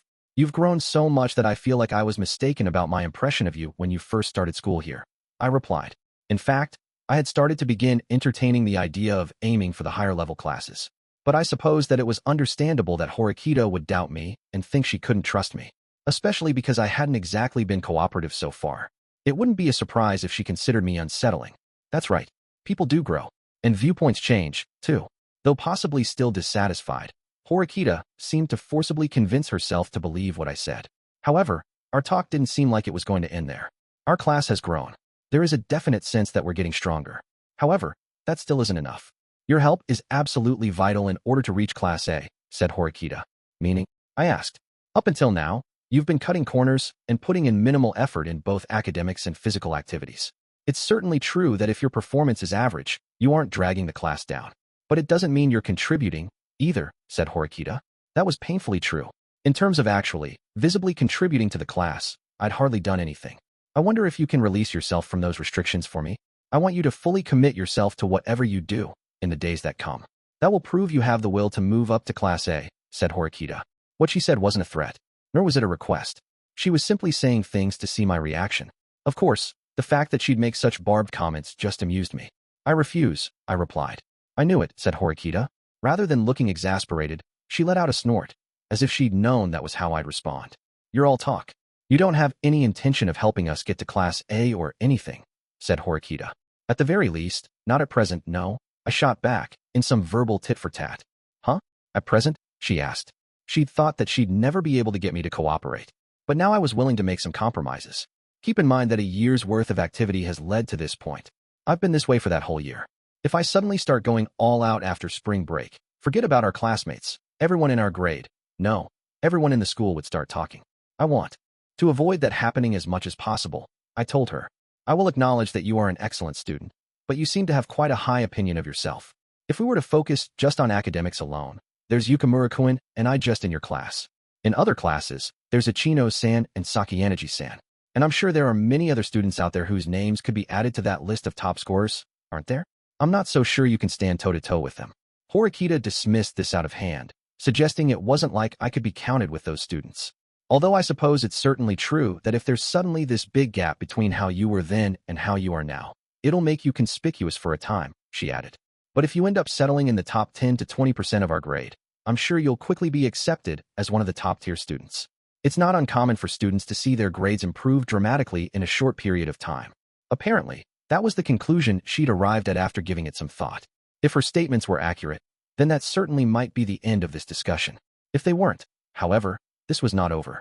Sorry, Horikita, but right now, I don't think there's anyone in our year who's on my level, I told her. Excluding the students who still had room to grow, and those who were too lacking in seriousness to demonstrate their real ability, of course.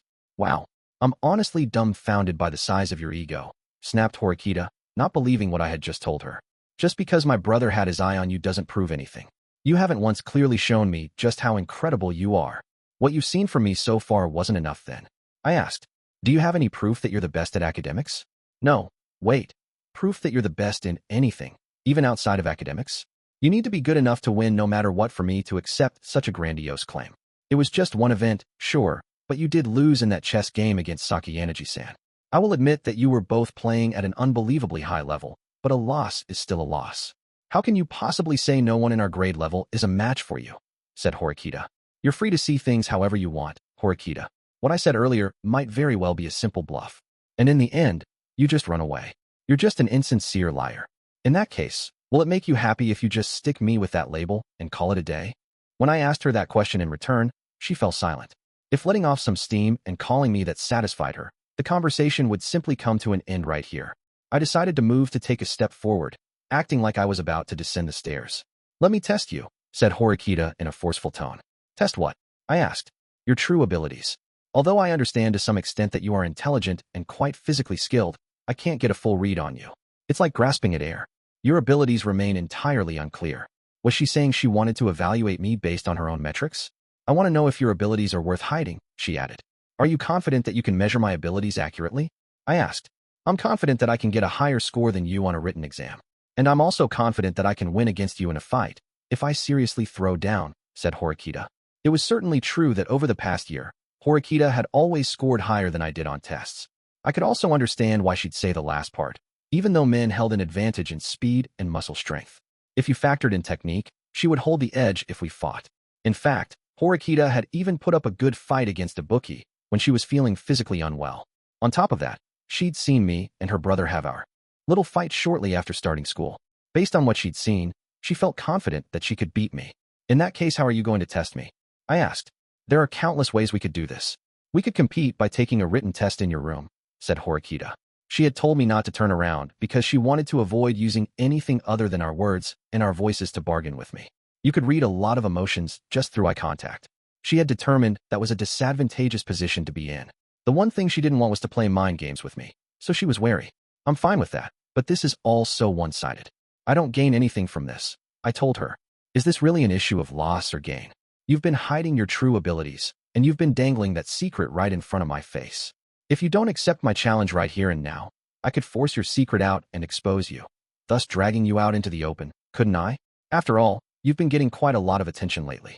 You can't weasel your way out of everything, can you? Said Horikita. As a threat, that was weak. Horikita would never expose me if she thought it would be a detriment to her in the future. However, considering her growth, this might be a good place for me to compromise. While I carefully considered what to say in response, Horikita waited quietly for my answer. In that case, how about this? We'll pick one subject on the next written exam that comes our way sometime in April or later, and we'll compete to see who gets the highest score in just that subject. That way, even if I do get 100 points, I could just pass it off by saying that I studied desperately hard for just that one subject, I told her. If I didn't get high scores in the other subjects, it would be a perfectly good excuse, most likely. That's a somewhat poor way of measuring your abilities, but anyway, is it all right to compete in a formal setting like that? She asked in return. Well, I'll have to think about what might happen if I lose to you, just in case. If you're going to have me get high scores in all subjects in the future, I want to make sure I lay the necessary groundwork first, I told her. Fine, I accept your proposal. But how are we going to decide upon which subject to compete against each other in? You're free to pick whatever you want, of course. I'll let you pick the time too, obviously.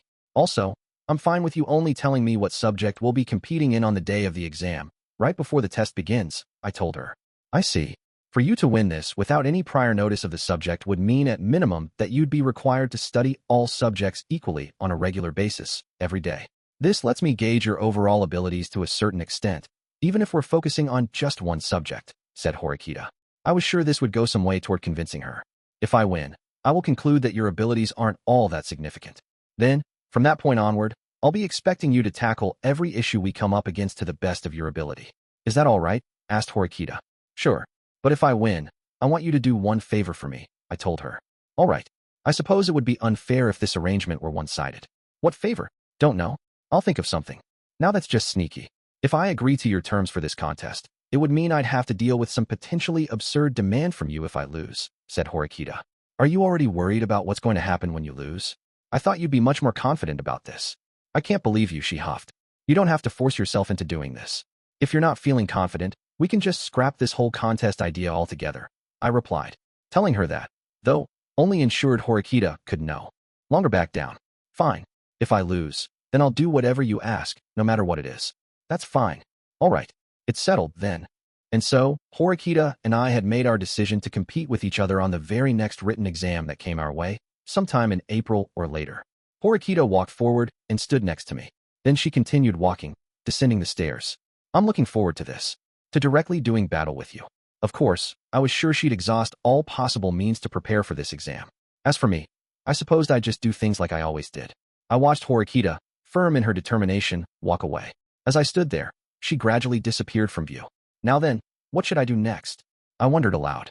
At first, I'd meant to head straight back to my dorm room. But I had changed my mind. I was a little worried about how Ichino's was doing. Even though she told us to go on ahead, I had to wonder what she was thinking about now, all by herself. Just as I thought that, though, I noticed a certain guy looking at me. It didn't seem our eyes had met simply by chance. I descended the stairs, almost as if I were being beckoned by his gaze. For 3 JUST after 11:30 that same morning, two guys stood talking in the men's restroom on the second floor of Kiyotaka Mall.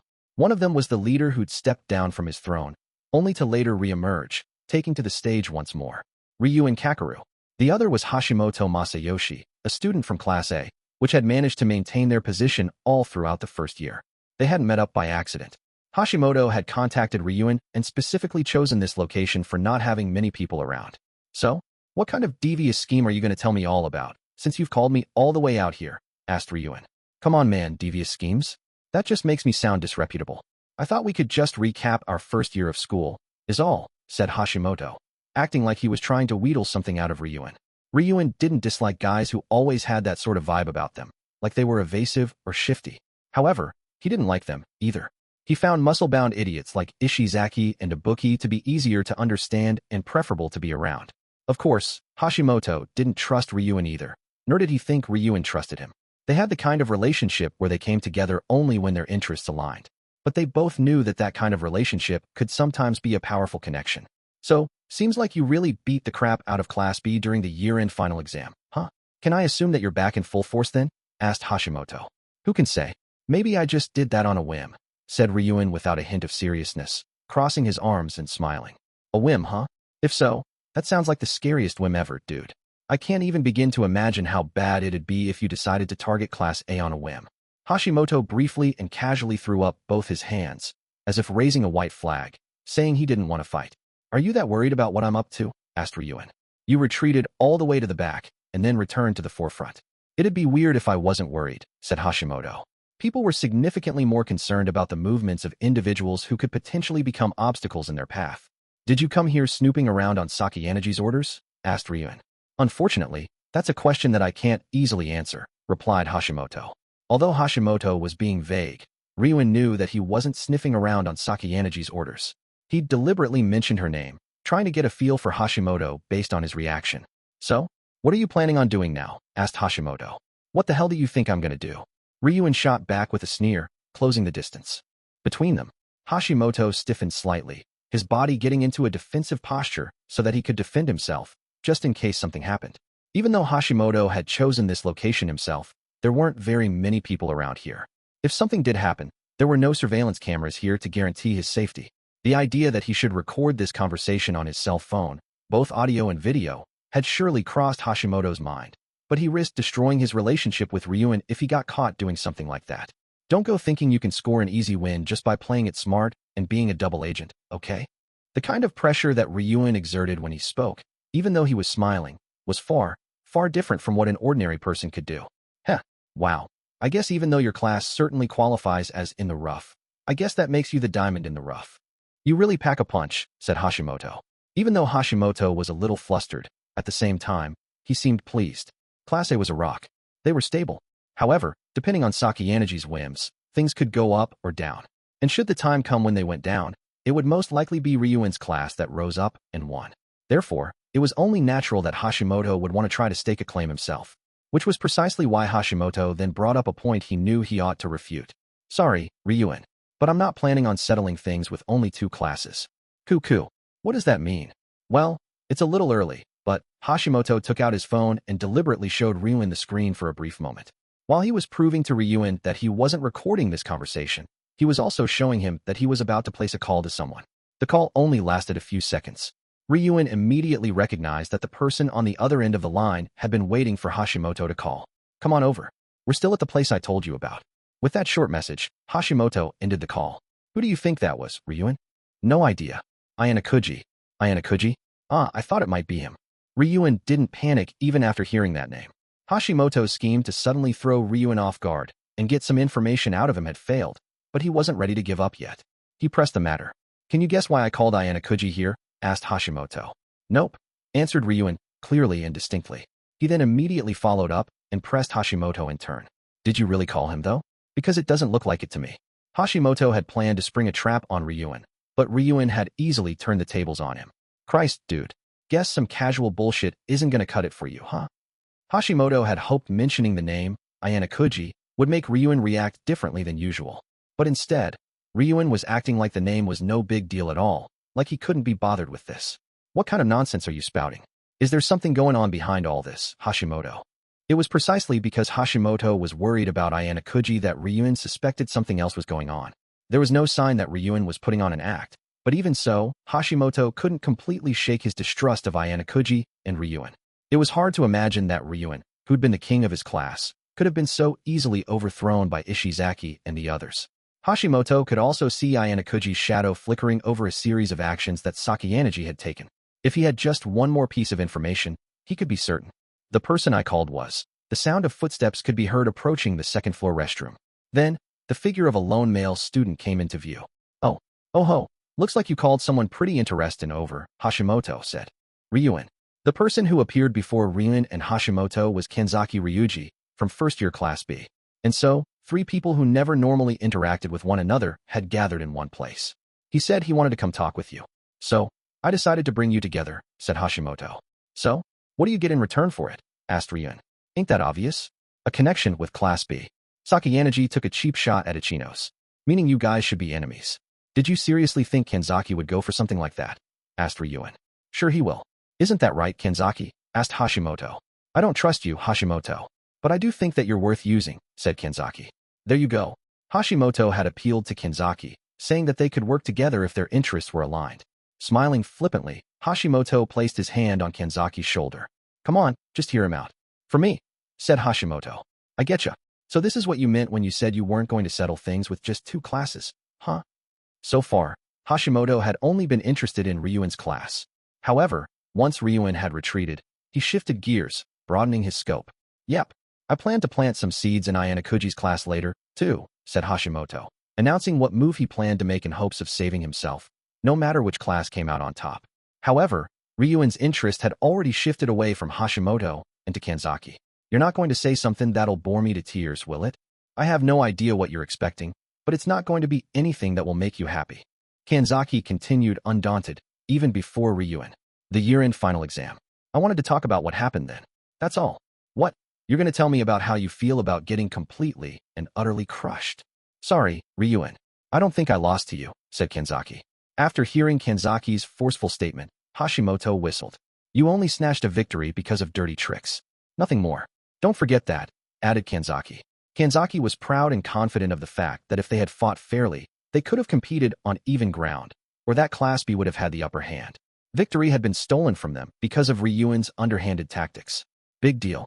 So, what? You seriously came all the way out here just to tell me that? Said Ryuen. From Ryuen's perspective, there was no such thing as clean or dirty when it came to fighting. A win was a win. Kenzaki's loss was a result that could never be changed. Besides, what dirty tricks? Are you talking about me being the commander? Asked Ryuen. Don't play dumb. I'm talking about stomachaches on the day of the exam and the way you psychologically attacked some students, said Kenzaki. Hashimoto, who hadn't known exactly what had happened during the exam, clapped his hands in apparent amusement. Wow, dude, no wonder he's pissed. Really outlandish plans there, Ryuen. Let's just say that such cowardly acts aren't going to work against Class B in the future at all, said Kenzaki. Cuckoo. You really think that Ichinos can stop me? Or maybe you're planning on crying to the school? Asked Ryuen. No, that would be pointless. Kenzaki immediately shot down Ryuen's question. This wasn't something that the good-natured Ichinos could do anything about. Okay, then who is going to stop me? Asked Ryuen. Me. Kenzaki had answered Ryuen's question without hesitating for even a moment. 2 competing thoughts popped up in Ryuen's mind after hearing that. Was he simply bluffing? Or perhaps, you're just Ichinos' lapdog. What can you even do? He pressed forward, trying to find out just exactly what Kenzaki meant by what he said. It's certainly true that I've stood by Ichinos and supported her during our first year. But that's because, at the time we had started school, I determined her to be a talented individual, someone who could demonstrate superior leadership and teamwork skills compared to the students from the other classes. In that regard, my faith in her still has not wavered. But I've found that she has a major weakness, in that she has a tendency to avoid crisis situations rather than deal with them, and that she cannot abandon the weak in an emergency, said Kenzaki. Oh ho. Huh. I thought this was going to be nothing but a boring waste of my time, but it's getting interesting. I mean, who would have thought there'd be someone in Class B, where people only want to hold hands and get along? Who could think like that? Even so, Ryuen brushed off what Kenzaki said. You ain't nothing but talk. If you're just going to pointlessly bitch and moan, well, even a lapdog can do that. In that case, I'll show you. I'll prove it. Hashimoto had only cooperated with Kenzaki in order to establish a connection with Class B, but his opinion of him had changed slightly. He might be more capable than I thought he was, he thought. All right, if that's what you want, I'll thoroughly crush you next time, said Ryuen. I don't know what kind of dirty tricks you're planning, but I'm not like Ichinos. I don't show mercy. If you hate losing on your own turf, fight fair and square. Let's just hope your class isn't that lame, said Ryuen with a smile, as he relieved himself at the stall. Hashimoto lined up next to him. Well, isn't this interesting? Don't you think so? Anyway, if something else happens, you gotta come talk to me, Kenzaki, said Hashimoto, thinking Kenzaki would leave after making his declaration. But instead Kenzaki got in closer, lining up at the stall next to Hashimoto in a show of intimidation, perhaps to signal that he wasn't going to fall behind Hashimoto or Ryuen. After he had finished his business, he gave one final parting shot, speaking with intensity. Remember what I told you, Ryuen. After saying that, Kenzaki left the restroom. Coo. Ooh, scary. So, what are you going to do next to knock Class B all the way to the bottom level? Asked Hashimoto. No idea, replied Ryuen with a laugh, dodging the question. At the same time, he also remembered something else. Something that had only happened an hour before his discussion with Hashimoto and Kenzaki. For point 4, after parting ways with Ichinos and Horikita, I was wondering whether or not I'd just head on back to my dorm room. But then I happened to bump into Ryuen, who seemed like he was leading me somewhere. We moved over to a corridor within the mall where there weren't many people around. We stood just far apart that if anyone did spot us, we could quickly disperse and pretend we happened to both be in the area for totally unrelated reasons. Did you hear from Ishizaki? That I came to Kiyaki Mall? I asked. Yeah, I specifically came out looking for you, replied Ryuen. So, did his discussion with Ishizaki and Ibuki end after about an hour then? Or did they just take a break from their discussion? In any case, Ryuen's eyes seemed to have more of a spark in them than they did before. You know, I do already have your contact info. You could have just called or texted me, couldn't you? I told him. I just figured I'd talk to you. Face to flat as hell boring ass face, sneered Ryuen. In that case, I suppose that I'd hear what he had to say in the limited time I had. So what was that all about, he asked. By that, I assume he was referring to the message from Hiyori, that I could have secured 5 or more wins safely and easily, through a much better strategy. I had asked Hiyori to pass along the message to Ryuen for me, and apparently, she had fulfilled her task well. I'd expected he would try to get in touch with me after hearing my message. It means exactly what it sounds like. If it were me in your shoes, I would have done better, I told him. I don't care about the methods. I do things my own way, said Ryuen. I don't want you to meet your end that way. If you do something reckless and have to leave this school, I'll be lonely. The words came out of my mouth quite naturally, but apparently didn't land all that well with Ryuen. Cuckoo. What the hell kind of joke is that? For a low-rank scrub who lost to Sakayaneji, you sure are talking a big game, said Ryuen. Yes, it's certainly true that my class lost to Sakayaneji. And since I was the commander for our class, I can't make any excuses. But as for the question of whether Sakayaneji is actually better than me, well, you'll just have to fight her directly and find out for yourself, I told him. Huh? Are you looking down on me? He sneered. The smile had disappeared from his face. He closed the distance between us. You beat me before. There's no way you're weaker than Sakayaneji, said Ryuen. Apparently, he'd been trying to provoke me earlier by calling me low-ranked. I'm grateful that you hold me in such high esteem, but isn't it possible I might have just cut corners and done a sloppy job on the exam? I asked. Sorry, but I don't buy that. It wasn't like you took it seriously and still ended up losing. It feels more like you just didn't care about the competition in the first place, or something. Or you had an accident or ran into something beyond your control. That feels very plausible. It's way easier to believe someone at the school rigged things so that Class A would win, for the sake of their reputation, said Ryuen. While he wasn't technically correct, he had hit closer to the mark than I had imagined he would. Ryuen was probably the only person at this school who could read into things so outrageously deeply and well. He possessed an absolute certainty that of from him having confronted me once before. So, now that you're back, what are you going to do, Ryuen? I asked. Don't just decide I'm back without my say-so. I'm planning on enjoying this little break a bit longer, replied Ryuen, implying he wasn't going all in on the offensive for a while yet. But, I guess if I get bored of vacation time, then I'll crush Ichinos and Sakayaneji as a warm-up. That's quite a dramatic change of heart. Coo.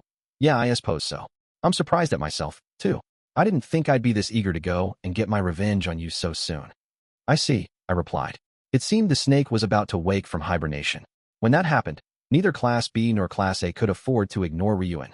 I suppose that from Sakayaneji's perspective, this was just what she wanted, but as things stood right now, it wouldn't be surprising if either she or Ryuen won.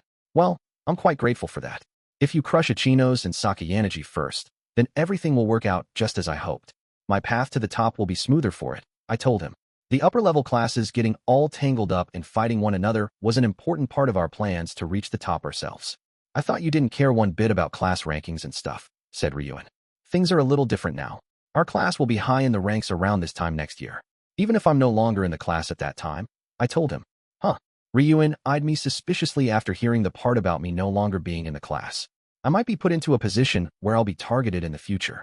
If that happens, it wouldn't be surprising if I did get expelled because of somebody. Isn't that right? I told him. If Tsukishiro were so inclined, any number of things might happen, things I couldn't do anything about. Even if I drew a hard line and tried to defend myself, he'd probably still succeed. Of course, I would make sure he couldn't take me down easily. Relax. If there's anyone here who's going to get you kicked out of school, it's me, and only me. Such confidence was very typical of Ryuen. But, Ryuen, still standing in front of me, was just about to say something else. But then he suddenly slipped out of my field of view. He swiftly closed the distance between us, and then extended his right arm, taking a swing at my face. Without hesitation, he reached directly for my eyeball with his pointed fingertips, forcing me to respond. Rah! He then spun around, delivering a roundhouse kick. He tried to kick at me with his right foot, but it was a fake out. His real attack came from his left leg, using the momentum from his spin. I dodged once again and put some distance between us. Ah, wow. And that was a total surprise attack. Christ, dude. Seriously, how much of a monster are you? Those were some pretty flashy moves, I told him. Even though you could say we were in a private spot, there were many security cameras throughout Kiyotaka Mall. Of course, as long as the students involved didn't actually complain about what was happening, it was unlikely it would attract all that much attention. Still, this was the sort of audacious act only Ryuen could pull off. My heart is telling me something. It's telling me to devour you, said Ryuen. Even though the snake was hibernating, he bit on instinct. You're not going to attack me? He asked. I'd like to avoid risking going toe-to-toe with you here. Besides, it's not time yet. Huh. So, this is like the composure of the strong, huh? You sound like you're being totally real with me when you say that. Makes my skin crawl. The glint in his eyes shone as brightly as before. No, perhaps even brighter, now? Seeing how fired up he was right now, it was hard to imagine he'd been keeping his head down for months. You have potential. That's exactly why you need to grow more and get better, Ryuen. He must not have liked what he heard, or thought I was lecturing him, because he slammed his fist against the wall. Grow more? Get better? When the hell did you become my master? Said Ryuen. I'm telling you the truth. Underhanded tricks, cowardly attacks, criminal acts. I think it's fine to do whatever you need to do, use whatever strategy will make you win. But don't do anything that can be so easily traced back to you. Huh. I heard from Ishizaki that you used laxatives. Lacing their stuff with laxatives while they were in the karaoke room wasn't a bad idea. But if the leftover food and drinks had been preserved for safekeeping, it would have been all over for you. What you did merits expulsion without question. Even if you somehow managed to slip by at first, the school officials would naturally grow suspicious of such strange things happening during the exam. The only thing that saved you was that Ichinos didn't raise the issue and complain. I told him. I factored Ichinos being a goody two-shoes into my plans, said Ryuen. If that's true, you're being naive. You'll never be able to surpass me. You really said it now, growled Ryuen, once again closing the distance between us. But unlike before, there was no sign that he intended to attack. Well, even if he were completely suppressing his intent to attack, it wouldn't be difficult for me to deal with him. Still, you're free to listen to my advice or not. It's up to you. But if things continue as they are right now, we'll never have our rematch. How would Ryuen respond to getting some friendly advice from an enemy? His reaction would help me measure his wits. Ryuen still had his fist up against the wall. Then he lowered it, as if to signal he was calming down. Fine, I'll take your shit advice for right now. But I definitely will crush you, sooner or later, said Ryuen. That's the spirit, Ryuen. If I'm defeated by you and get expelled, that wouldn't be so bad, I told him. Even though Ryuen seemed furious deep down, it also seemed like my words had gotten through to him, which meant the strategies he came up with from here would probably become more refined. The race ahead of us, starting with our second year, had honestly become even harder to visualize. Would Ryuen devour Sakayanagi and rise to Class A in one bound? Would Sakayanagi prevent him from doing so? Or perhaps Ichinos would leap back into the fray and attempt to make a comeback? And how would Horikita, facing off against those other three, factor into the mix? Things would be quite different from how they were in our first year. And we'd be able to see those changes quite soon. For point 5T hat was what Ryuen had done before he went to the restroom. He glanced at Kenzaki out of the corner of his eye as Kenzaki walked out of the restroom, then spoke up once more. I'm returning to the battlefield. Though I used some pretty showy moves against Class B, I admit there are definitely some things I've got to think about. He had admitted it.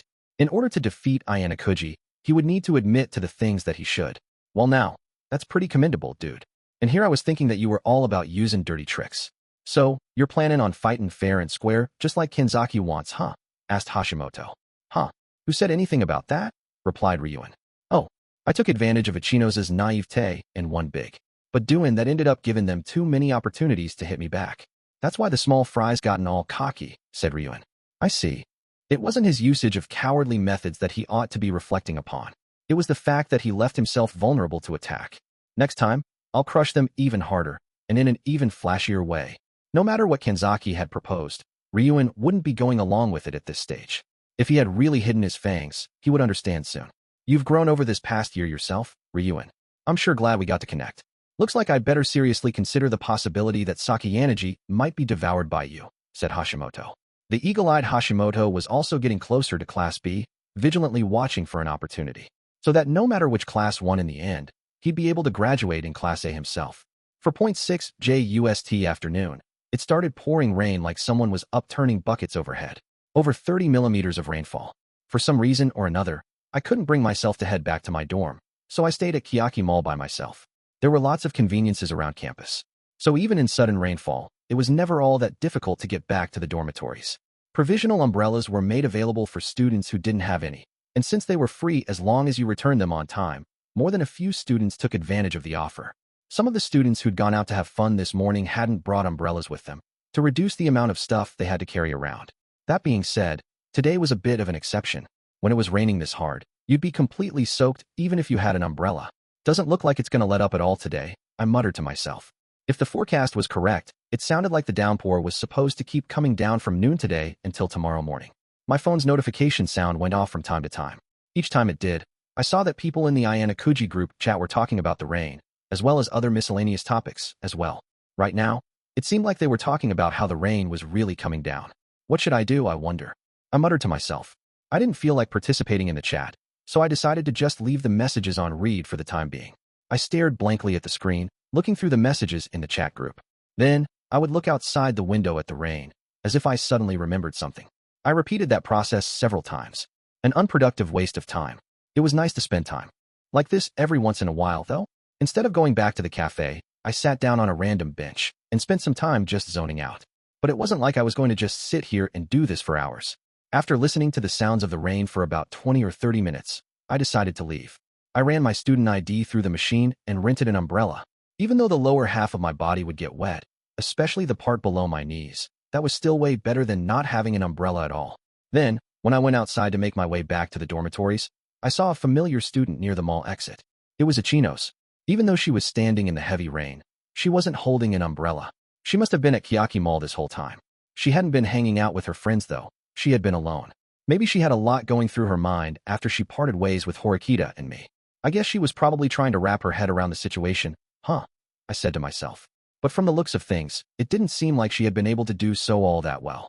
If she headed back to the dormitories without an umbrella, she'd obviously get completely soaked, down to the bone.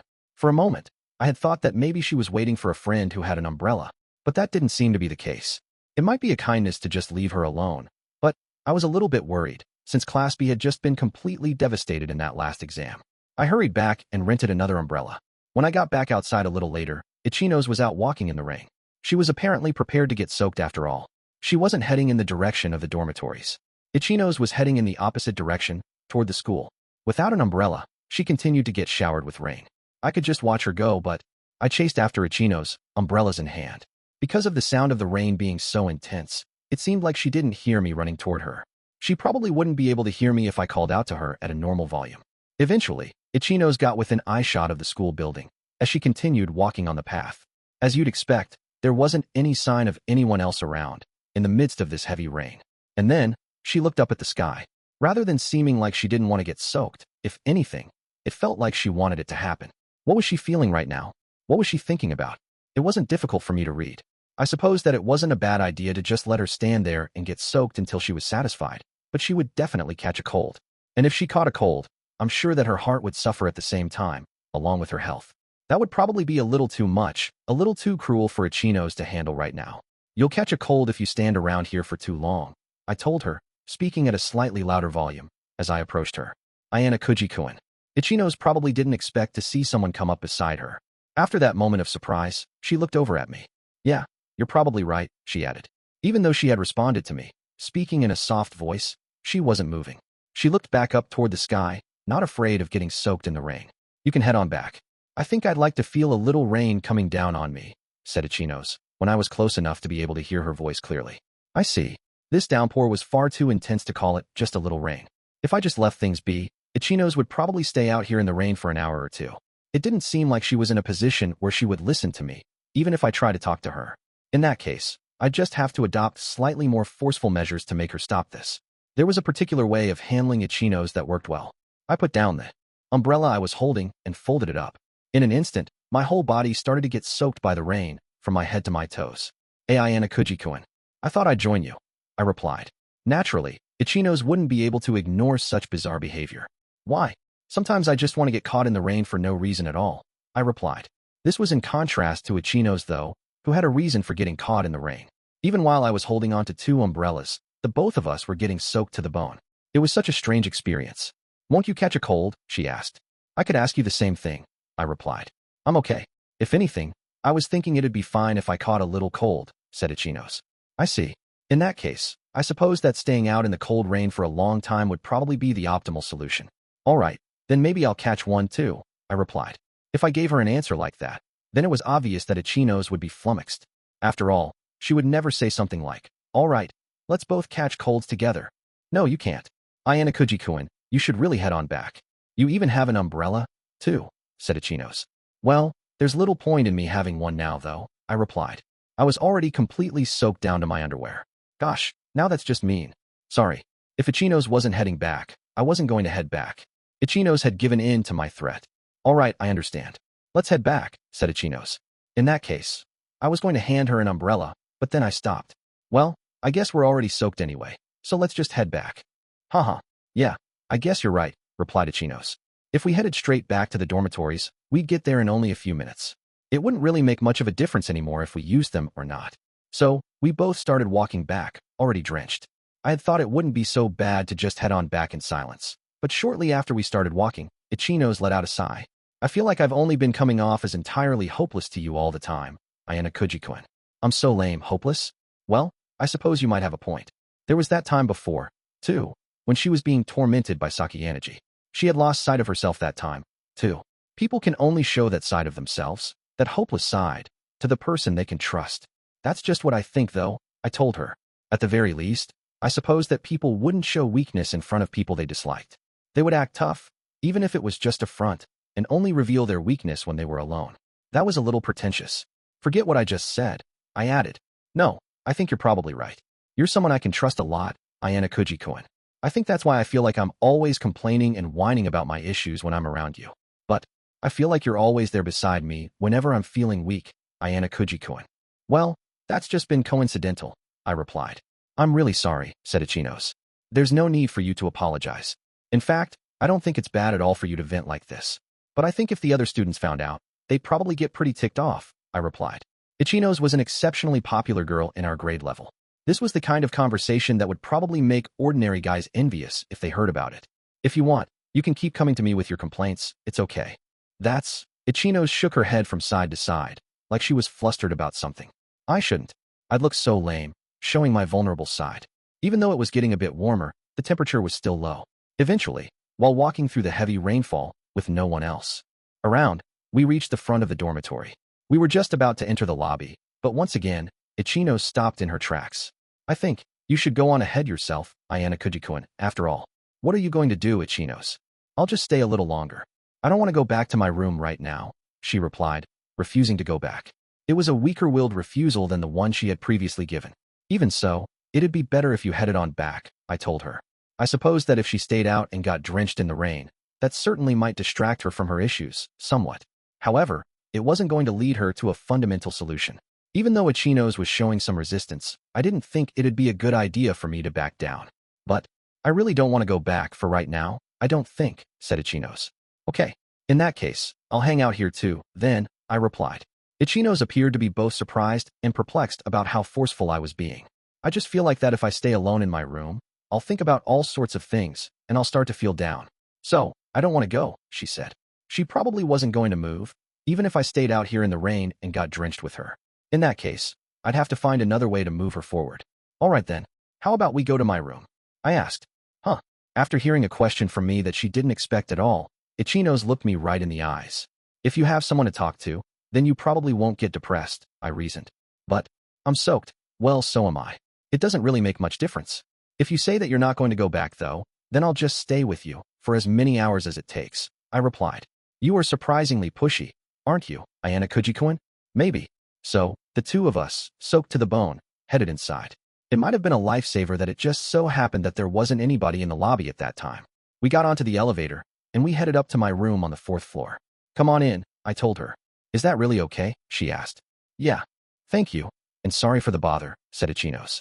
Ichinos came into my room, and for the time being, I asked her to sit. Sitting down on the cold floor would probably just make her feel even colder, though. And I couldn't say that wearing such wet clothes could be good for her health. So, at the very least, I decided to turn on the heater to prevent her from getting any colder. Then, I took out a towel and handed it to Ichinos. So, how about we have a nice long chat about it? She asked in return. About what you're thinking about right now, Ichinos. About what you're worried about. Everything. But I can't, I shouldn't bother you. Ichinos refused my offer, apparently flustered. I've been relying on you all the time lately, Ayanokouji-kun. I feel like I've been asking you for so much help, more than anyone else. And talking to you about that stuff, it'd be too much for me to ask of you. God, I'm so lame, I just can't do it. Ichino's Hanami was a weak girl. However, she had always continued to maintain a cool composure as a leader. That was a necessary skill for a leader. It was necessary to make people think that it was all right to follow you.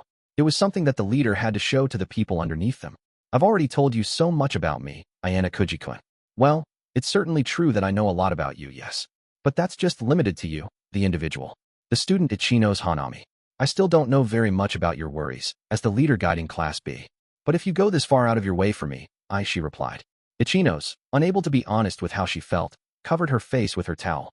It was like she was refusing to let me. Try to read something from her expression. You can't trust me? I asked. Huh, she replied, her face still hidden. If that's the case, you don't have to force yourself to come out with it. If anything, it'd probably be wrong to let someone try to get it out of you then. No, that's not it. I probably trust you more than anyone else, Ayanokouji-kun. Whether that was the truth or a lie, it hardly mattered. No matter what it was, I had decided to follow up by telling her something else. I'm honored, but how can you say that for sure? I might just be taking advantage of your honesty. Although I already know a little about it myself. You already told Sakayanaji about your entire past, didn't you? Right. I asked. I'm sure that incident was still fresh in her memory. The crime she had committed when she was in junior high, an incident from her past that she had wanted to keep secret. Although she had only done it for her little sister, she had still shoplifted. And her enemy, Sakayanaji from Class A, came to know of it. Ichino's had told Sakayanaji things that you couldn't easily confide in your one true best friend about. Granted, she had been led into telling her about it. Even for a good-natured person, that was too much. You wouldn't normally tell your secrets to someone in a situation where you don't know what your relationship with that person is like yet, I added. Of course, if that was done intentionally, for a certain purpose, then that would be a different story. However, what Ichino's did was truly meaningless. Well, actually, she did it, even while knowing that it would cause trouble for her. So, if you happen to find yourself in a similar situation again, what will you do then? I asked.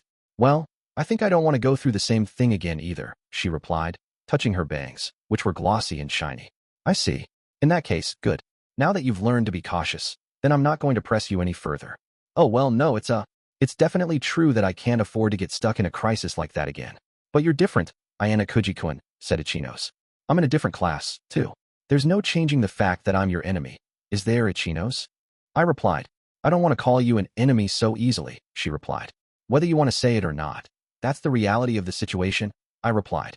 But she must have been unable to accept that, because Ichino's went with a different choice of words. You're not an ally, but you are someone I can trust, said Ichino's.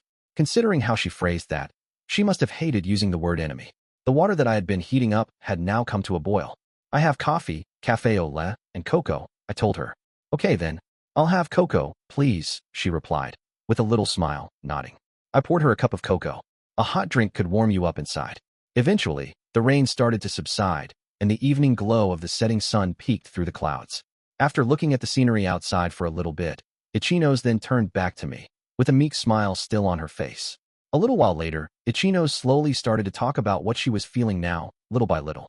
When I got assigned to Class B and met my classmates, I felt sure that we were going to win. You could say that I was being conceited, but I felt that I had really been blessed with wonderful friends. That feeling still hasn't changed, said Ichino's. Then, Ichino spoke up once more, as if she wanted to clarify something. However, the one miscalculation was making me the leader. I think that if I had handled things better, Class B would have many more points than they do right now, said Ichino's. I'm not so sure about that. I don't think there's any doubt that you are an incredibly gifted person, Ichino's, I replied. She denied that, shaking her head side to side. I felt keenly aware of something when I was talking to Horikita-san today. She really has grown so much this past year.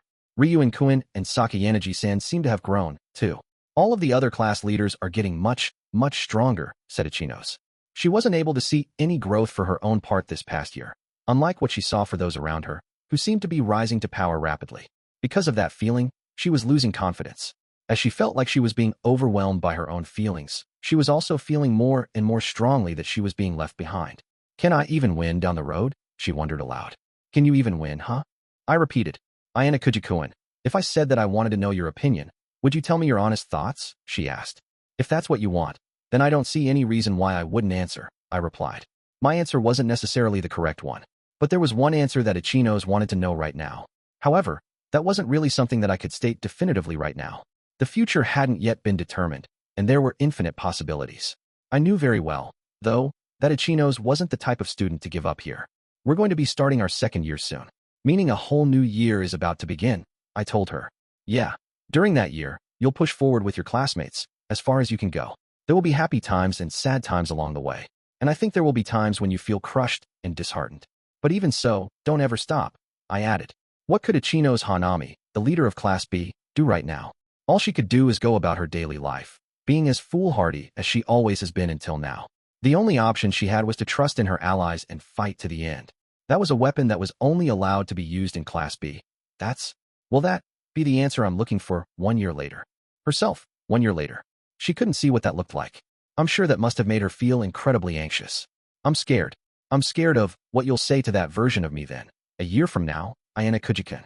She had gotten off to a good start at the advanced nurturing high school, being placed in Class B. She had made it through the first year together with her classmates, and they had successfully defended their position. Surrounded by a great number of friends, her life here had been smooth sailing.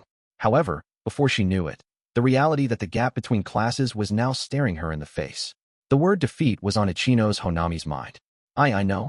I'm sure that it's hard to accept that as an answer, I told her. Ichinos turned her gaze away from me. I deliberately didn't give her an answer for her question of whether or not she could win in the future. Well, I suppose I didn't need to answer.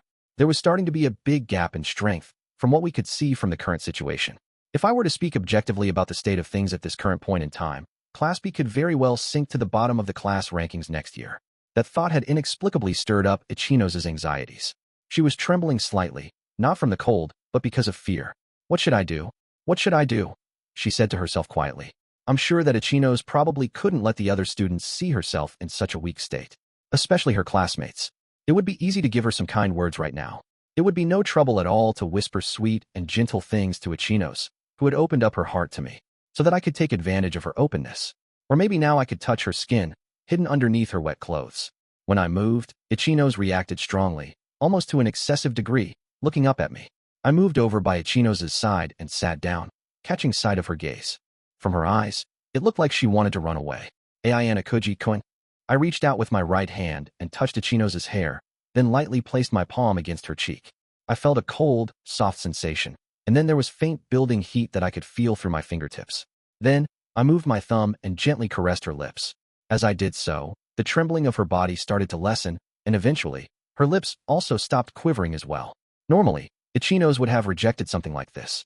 It wouldn't have been strange for her to have turned away from it. But she wasn't. So strange. You really are a mysterious person. Ayanokouji-kun. You might be right. We stopped speaking, and Ichinos and I looked at one another. Just looked, nothing more, nothing less. Hey Ichinos, how about we meet like this again, 1 year from today? I asked. What do you mean? Replied Ichinos. She didn't break away from my hand. Ichinos' wet, glassy eyes caught me and wouldn't let me go. Exactly what it sounds like. I want to meet just like we are now, 1 year from today. Just the two of us. You and me, Ichinos. What I just said might have come off as telling her that I had romantic feelings for her. But that was as far as I went. I gently pulled my hand away and let go of Ichinos. Then I stood up and put some distance between us. Don't get trapped by hesitation this coming year. Meet with me again. Can you promise me that? I asked. She paused for a moment. But what if, at that time, my class, it doesn't matter. I just want to meet with you a year from now, Ichinos. Ichinos closed her eyes and then nodded gently. I'll tell you what I wanted to tell you now when we meet then. I promise. Okay, thank you. Ayanokouji-kun. Some life had come back to her eyes, which had lost their spark before. I'll make a promise to you too. I will try my absolute hardest this year, and I'll shoot for Class A, said Ichinos. Ichinos had a bigger smile on her face than she'd had in a while. We made a promise to each other to meet a year from now. If we both survived and made it through, that promise would be fulfilled. Class B, led by Ichinos Hanami. What would happen to Class B in the future?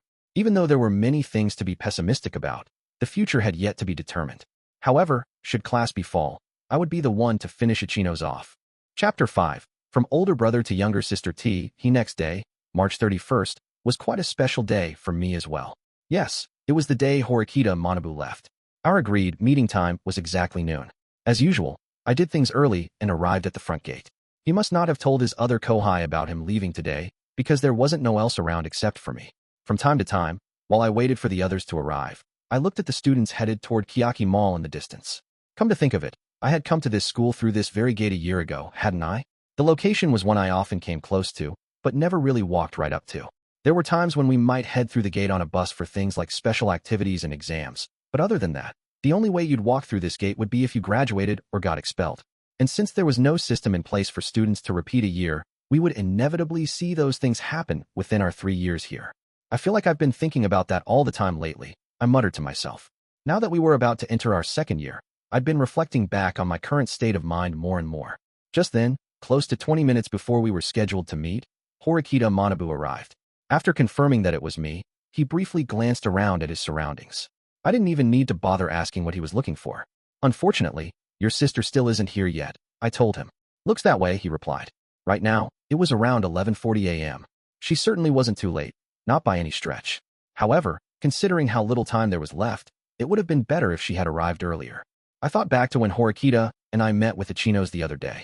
The fact that she had gotten to the meeting place then with plenty of time to spare was still fresh in my mind. Was it possible that she had gotten into some kind of accident? I think I should try giving her a quick call, I suggested. I figured that if I were to make the call, then Horikita's brother would agree to the proposal quite easily. That's what I had thought anyway, but no, there's no need. He refused my offer, gently stopping me with his hand. If she fell or something, she would have let us know ahead of time, he reasoned. It's possible she might just be sleeping in. It was highly unlikely, but I thought I'd mention the possibility. If that is the case, then there's no need to wake her up, he answered. He was saying that if she were to oversleep on such an important day, that meant she wasn't worth his time anymore. Huh? Even though this was the last chance they had to meet, his attitude was the same as ever. Well, there's nothing to worry about. There's still plenty of time until we're supposed to meet. I could also imagine pretty easily that she was sitting around nervously in her room until the last possible minute, since she was meeting with her older brother. Suzune sighed, though, I didn't expect you to have gotten here so soon, said Manabu. Somehow, I had a feeling that you'd be getting here early too, I replied. We had agreed to meet at noon. Of course, we still had plenty of time until the bus departed. But this would be a final goodbye. I'm sure that both Horikita siblings must have anticipated that there would be a lot to talk about. And sure enough, Manabu had arrived 20 minutes early. The only thing that both Manabu and I didn't expect was Horikita's absence, as she was supposed to be the central person in this gathering. Anyway, since she wasn't here, that meant that we could only talk about things with just the two of us. It would be a complete waste to just spend our time in silence. After thinking for a little while, I opened my mouth to speak, telling him about something that had been on my mind lately. I'm sorry. I probably should have done a little more for you regarding the student council stuff, I told him. Horikita had come to me to talk, in order to find a way to stop Nagumo Miyabi from running amok. However, at the time, I couldn't eagerly accept his request, because at the time, I had been wishing for a more peaceful life, much more strongly than I do now. So, in order to establish a connection, he had gotten me acquainted with Vice President Kiriyama, but that's about as far as things got. In the end, I had gotten all the way here, to today, without enacting plans involving Kiriyama. Everything has been my responsibility. It was wrong for me to try to impose that on you. Don't worry about it, said Manabu. For him, this school was a thing of the past. He was in a good position now, where he didn't even need to worry about what was going to happen here in the future. But even so, let me just give you one final warning. I basically see the policies of this school as fundamentally positive and lean toward agreeing with them. Even though the school is fundamentally based on the idea of a meritocracy, it leaves enough room for the lower-ranked classes to be able to win. Though it's by no means an easy battle, said Horikita. I can't think that argument is all that convincing, considering you were in Class A for 3 years running, I replied. But you could say that's also because a lot of people haven't realized the true nature of things. It is certainly true that there are many areas in which the school can improve. However, in retrospect, you should be able to understand something. Whether it's the uninhabited island exam or the year-end final exam, there are always chances provided to the lower-ranked classes to beat the upper-ranked classes, said Horikita. It wasn't just with written exams. Other factors needed to be taken into consideration quite strongly for the special exams. For example, on the uninhabited island exam, it wouldn't be that difficult to beat Class A or Class B by simply coming together and showing solidarity. It was the same kind of thing for the year exams, too. Although it was an exam where luck certainly played a huge role, it was also proof that there was the possibility for the lower-ranked classes to win. Luck plays a big role in determining victory or defeat. It's a necessary consideration, so that the still inexperienced, immature first-year students can have a chance at winning against the higher-level classes. However, that is also something that is difficult for the upper-level classes to accept. It's an element that they'd probably revile, said Horikita. The school's considerations for the students at the bottom would certainly draw complaints from students at the top. Putting aside the ability for students to move between classes by accumulating 20 million private points as a special case, the system this school operated in such a way by treating each class as a fundamental unit, and also, the system would not abandon those students who were less capable. In every class, there are superior students who excel, and there are those who struggle even at the lower levels. I'm guessing that Nagumo had experienced a year going through examinations just like we did, and then had come up with an idea. He wanted to create a system that was even more meritocratic, which allowed individuals to rise up and win on their own power. A system where the people at the top would keep rising and the people at the bottom would keep falling. What Nagumo's trying to do might not necessarily be wrong, though, I replied. While I'm sure some students in our grade level could be dissatisfied with what he was doing, at the same time, there were many students who agreed with it. And in the case of the second-year students, you could say that the majority of those students would agree with Nagumo. Of course, that probably wasn't simply because they just happened to be agreeable people. I'm sure that more than a few students had no choice to agree to it, after being swept up by the state of things around them. If everyone was to excel, then every class would have to be fiercely competitive. Is there a pretty significant gap between second-year classes? In terms of their class points, I asked. Yeah. Class A, which Nagumo is in, has 1,491 points as of March. Class B has 889 points. Class C has 280 points. And Class D has 76 points, said Horikita. Considering the fact that they only had 1 year left, that meant that Class A was already in position to win. Despite that, though, Nagumo dared to propose something that could save the lower-level classes. It was certainly true that with only 76 points, it was nearly impossible for Class D to turn things around. There are a lot of people who agree with him. If they have no way to win as Class A, then their only way to get to Class A is to cling to a system where individuals can rise to the top, I reasoned. You might be right. But Nagumo's ways of doing things would make a great number of people unhappy, said Horikita. If the system becomes too meritocratic and individualistic, then suspicion and distrust would grow, even among classmates. It was possible that everyone around you could become your enemy. Horikita's brother, no, Horikita Manabu still insistently believes that the cooperation of the group, of the classes, is absolute. Not only that, but also that it was an organization designed with the future in mind. Won't it be the same with how the system works now, though? All 3 classes except for Class A will be unhappy, I replied. I could only imagine just what Nagumo's ideal system would look like. But if a system that allowed individuals to rise up were to be established, it might add a little something extra, some added relief, for classes that had 40 students or fewer. Yeah, for example. Just as I was about to say anything more, though, Horikita cut me off. Consolidate the private points of all the students in Class B and below all together, and use them to compete in a bid to see who gets to move up to Class A. Or something like that. He thought of the exact same thing that I did. I nodded in response. Not taking expelled students into account, the total number of students between Class B through Class D was 120 people. If you put together all of their private points, that would most likely exceed 20 million by quite a bit. It was possible that you might even get 40 or 60 million. Of course, not everyone would likely take part in that gamble. Although I don't know how the system might have changed, not too long ago, there was a system in place where students could convert their private points into cash upon graduation. I'm sure there were some students who probably wouldn't mind graduating from Class D as long as they were able to get that cash. However, students who could meet the conditions to participate and secure the number of private points needed really ought to take that gamble. Even if they can't win with the rest of the class anyway, it's not a bad idea to try to make one last gamble. Besides, that way, there should be a few more students who can get up to Class A. The larger the gap between Class A and the lower levels in terms of class points in your grade level, the easier it would be for this last chance to become a reality. Have students not talked about that in your grade level? I asked. I'd be lying if I said that people haven't talked about it. But no one actually did it. Because Class A and Class B were in such close competition, Class C and Class D didn't have enough points to be able to make it happen, replied Horikita. I recalled a student from third-year Class D that I had gotten in contact with almost a year ago now, who seemed to be in desperate need of points. If you keep losing, it would become more difficult to get class points. If you find yourself falling into a situation where you have to keep spending month after month with only 0 points, you'll be trapped in a downward spiral. If that's all there is to it, then there won't be any effect yet. However, Nagumo is planning on stirring things up into a frenzy, one which will drag even his own class into it, Class A. In other words, he's going to put even his own allies at risk as well. That meant that the students in Class A whose abilities were meager faced the possibility of falling by the wayside. That was probably likely. If only Nagumo's own class, Class A, was safely in the clear, then there was no way that everyone else would approve his appeal to create a meritocracy.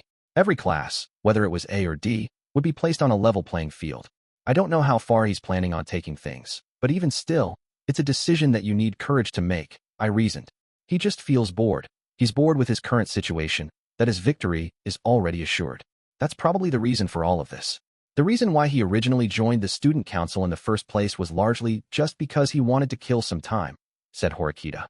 If he had the ability, and also the endorsement of others, then no one really had the right to complain, though. The class as a whole, where everyone is in the same boat together. Everyone has a shared destiny. I don't think we should move past that framework, said Horikita. Which is why you can't agree with Nagumo's way of doing things, I replied. Although he didn't nod in response to what I said, Horikita's brother seemed to accept what I said. I understood what he was trying to say, but you couldn't say for sure which one of them was right. And besides, I'm planning on seeing what Nagumo is trying to do, for the time being. If he's going to change our grade level, no, rather, our entire school into a more meritocratic environment, then I can't deny him without experiencing that environment, I told him. I decided that I would simply state what I was going to do, with no lies. I see. You're going to soar to even greater heights than I did, said Horikita. You think way too highly of me, I told him. Furthermore, I just didn't have the inclination nor the means to stop Nagumo right now. In that case, it wasn't a bad idea for me to take a look at the world that Nagumo was trying to create. I was able to firmly etch this past year into my mind, this year that Horikita's brother had been protecting. I'm really not as great a person as you think I am, I added. Well, sorry to say, but I don't think that's true, he replied. Horikita firmly rejected my modesty. In any case, it seems like your assessment of me in your mind isn't getting any worse, I said. If there was anything that would cause it to get worse, it would have, he replied. Come to think of it, he hadn't really changed his opinion of me at all for almost a year now. No matter what he knows or doesn't know, that standard didn't change. I just can't wrap my head around it, though. What exactly is it about me that you find so praiseworthy? I asked. The only bit of information that he had about me, information that was different from what other students had about me, came from that little fight we had, when I was trying to stop him from going too far and hurting his sister. In addition to that, he had knowledge of my test scores from when I had enrolled here. Test scores that frankly were a ridiculous joke. Other than that, what else he knew was general information. He knew that I was a fast runner, as evidenced when I ran against him in that relay. He didn't actually know how capable I was in academics or in sports.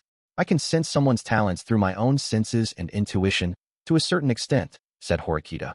So, rather than anything concrete, it was an abstract idea, huh?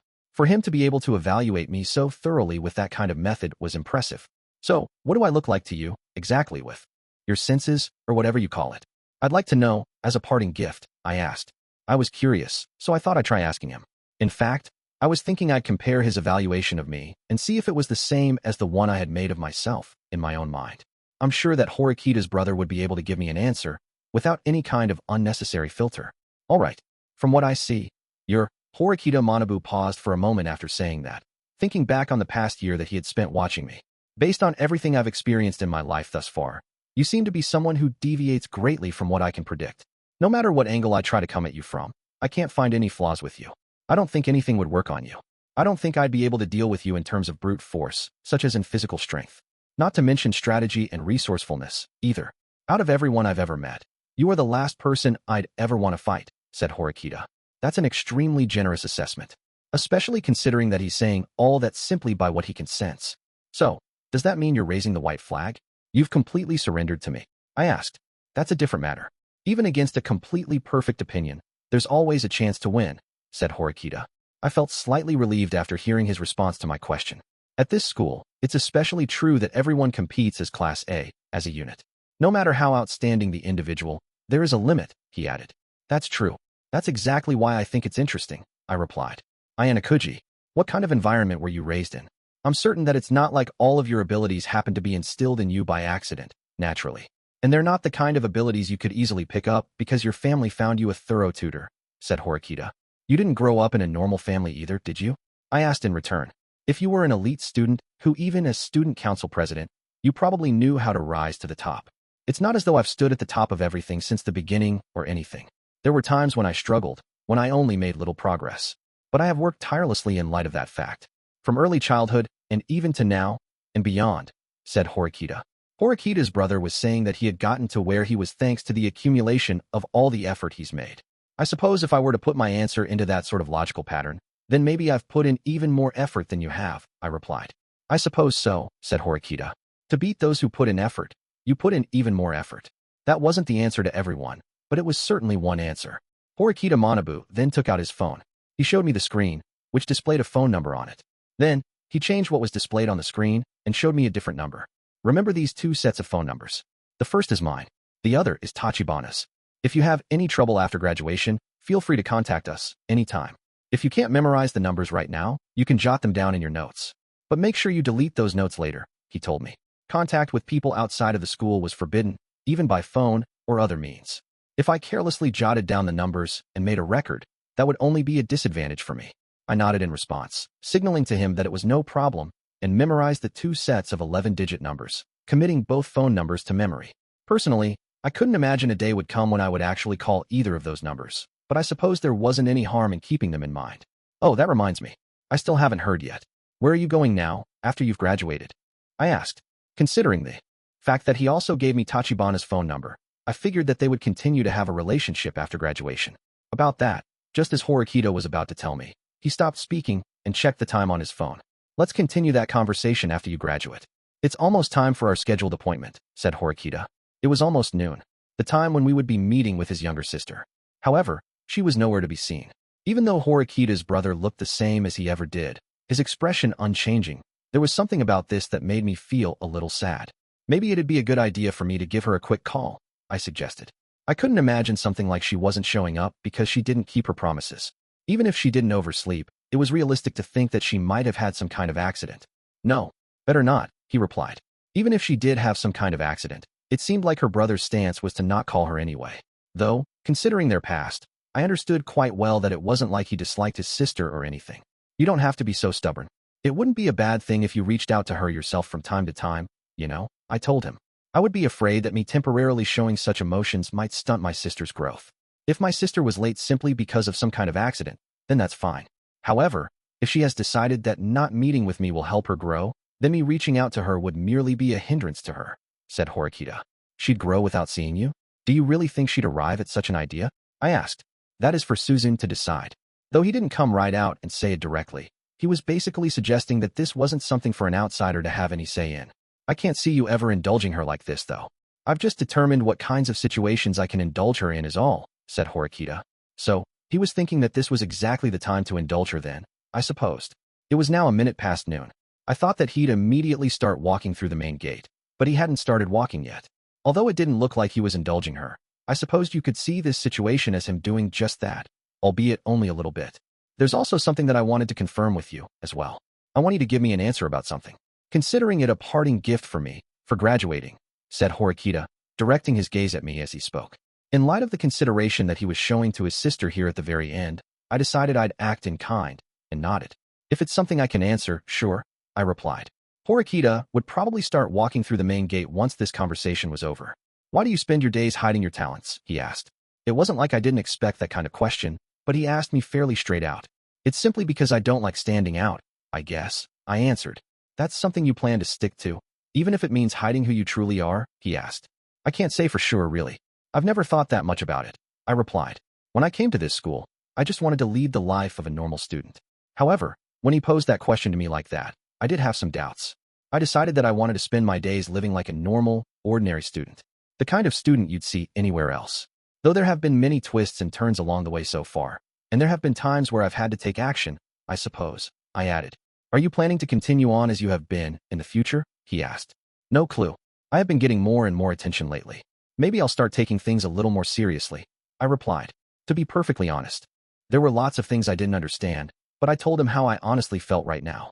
Upon hearing my answer, I wondered how Horikita would respond. What did I accomplish at this school? What was I capable of accomplishing? That's all that I've been thinking about lately, he replied, briefly glancing toward the school building in the distance. Did I give it my all? Was there any more room for growth? Those kinds of questions. Meaning, he spent his life in a way close to the exact opposite of mine. That was exactly why he rose to become even student council president. Is it really meaningful, spending your life here at this school, while keeping your head down? He asked. Well, if you consider what's meaningful to me, wanting to take it easy, then I don't think it's wrong for me to do so. You might be right, I suppose. But didn't you come to this school so that you could leave something behind, to mark your mark, too? If that's the case, Then I think that you should make every effort to have the most impact, he replied. Leave something behind. That's something that can only be done by people as radiant as you, though. I denied the suggestion of making my mark, but Horikita didn't seem to be convinced. If you can't make some kind of mark on the school, then make your mark on the students. The students probably wouldn't ever forget it. Their memories of the person named Ayanokouji Kiyotaka, which have been inscribed in their mind. Inscribing my existence into someone else's mind. I had never thought of something like that before. I appreciate that you've been helping my sister mature. But throughout this past year, I've come to understand well enough that you aren't the kind of man to stop there, with only accomplishing that. You are hiding the strength of a giant. Which is why I ask you to not disappoint me. He was giving me a stern, strongly worded pep talk, both as the former student council president and as my senpai here at the Advanced Nurturing High School.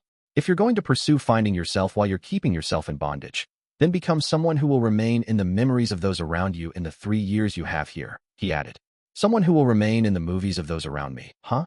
I might get expelled along the way, though, in my 2nd or 3rd year. Even if by some accident you are fated to be expelled from school before the end of your 3rd year here, you can still remain in people's memories. If you can make even one student glad that Ayanokouji Kiyotaka was there when they look back on the 3 years they spent at this school, then I would consider that to be an accomplishment, said Horikita. When he told me that, reinforcing his point, I felt his words slowly but surely burrow their way into my heart. I see, huh? I'll think it over, I replied. That was the best answer that I could have given at the present moment. Then good. The answer won't come from me. It will come from you, Ayanokouji. The student council, led by Nagumo, Horikita's little sister. The school. I'm the one who will make a decision about those things in the end. The world is full of things that can help you grow. No matter where you look, there are hints you can find all over, which will help you improve yourself. I suppose that's just what I was doing by engaging with Horikita's brother right now, like this. By leading a quiet life here at this school, while keeping my head down, I supposed I certainly would still leave something behind. My memory. Just a random memory that I could think of as fun. At first, I was satisfied with that. That's exactly why I had been living my life here as quietly as possible for the past year. But maybe that wasn't the answer. Coming to this school itself also has meaning. That's right. Sorry, I got strangely preachy there at the very end. Apologies, said Horikita. Not at all. Actually, as your kohai, I think those might have been the best words I could have heard from my senpai. I replied. I'm going to feel kind of lonely once you leave. I thought about saying that, but stopped myself. It seems like we've each shown each other a side of ourselves that is rather unlike us, he mused. There were things we could discuss with one another precisely because we knew the distance between us. And also, there were some things we could understand precisely because we didn't put them into words. Well, I suppose I'd better be going now, said Horikita, as if he had sensed that his little sister wasn't going to show up, now that it was after 12:10 in the afternoon. Then, somewhat regretfully, he looked over in the direction of the first-year dormitories. The absence of his little sister, who was supposed to have come. No one could have predicted this turn of events. Was this your answer then, Horikita? I couldn't help but wonder. I certainly had to admit that the relationship that these siblings had built was somewhat complicated. However, I'm sure that they continued to suffer for years in order to break that relationship. And finally, it was the very moment when we would arrive at the correct answer. I took hold of my phone inside my pocket. Should I forcefully bring her here to be together with her brother? Even if it's just for a moment. Even if it's just for a short glance. If it's something that will nurture Horikita, then even somewhat forceful measures will. No, even if I did that, it would probably have the opposite effect. That would likely cause a rift to open up in their relationship, when these two siblings had only just started warming up to each other. In the end, whether they met or not, whether they wanted to meet or not, everything would happen based on how both of them felt, together. This wasn't something that a third party should intervene in. I'm sorry. My sister's been causing you trouble all the way until the very end. Horikita quietly apologized to me, as if he could see what I was feeling. It's not like I've suffered in any way, though, I replied, turning his back to me. The man who had continued to stand at the forefront of this school for 3 years started to leave. I'm quite proud of the fact that over these past 3 years, I haven't stopped, and I've continued to lead the way here, said Horikita. That's how he had summed up his time here. Last words from Horikita's brother, as he looked back on the 3 years he had spent here. I had lost a great number of classmates along the way, and students from other classes, too, he added. I didn't feel the slightest hint of joy over graduating from Class A from him. But still, having said that, it wasn't like he looked disappointed, either. He was solemnly reflecting on what happened. In the end, a total of 24 students had been expelled by the time I reached graduation. 13 of those just in my 3rd year here alone, said Horikita. Whether that was more or less compared to previous years, I had no idea. In Nagumo's grade level, the 2nd-year class, there had been 17 withdrawals as of winter, if I recall. You first years, you've still only had 3 students drop out, he observed. It wasn't difficult to imagine that things would get tougher and tougher as we moved up through each grade level.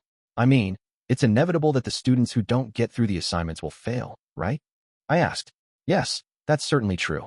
The students who get left behind are generally those who fail to meet the requisite standard. However, sometimes you lose exceptional students, too.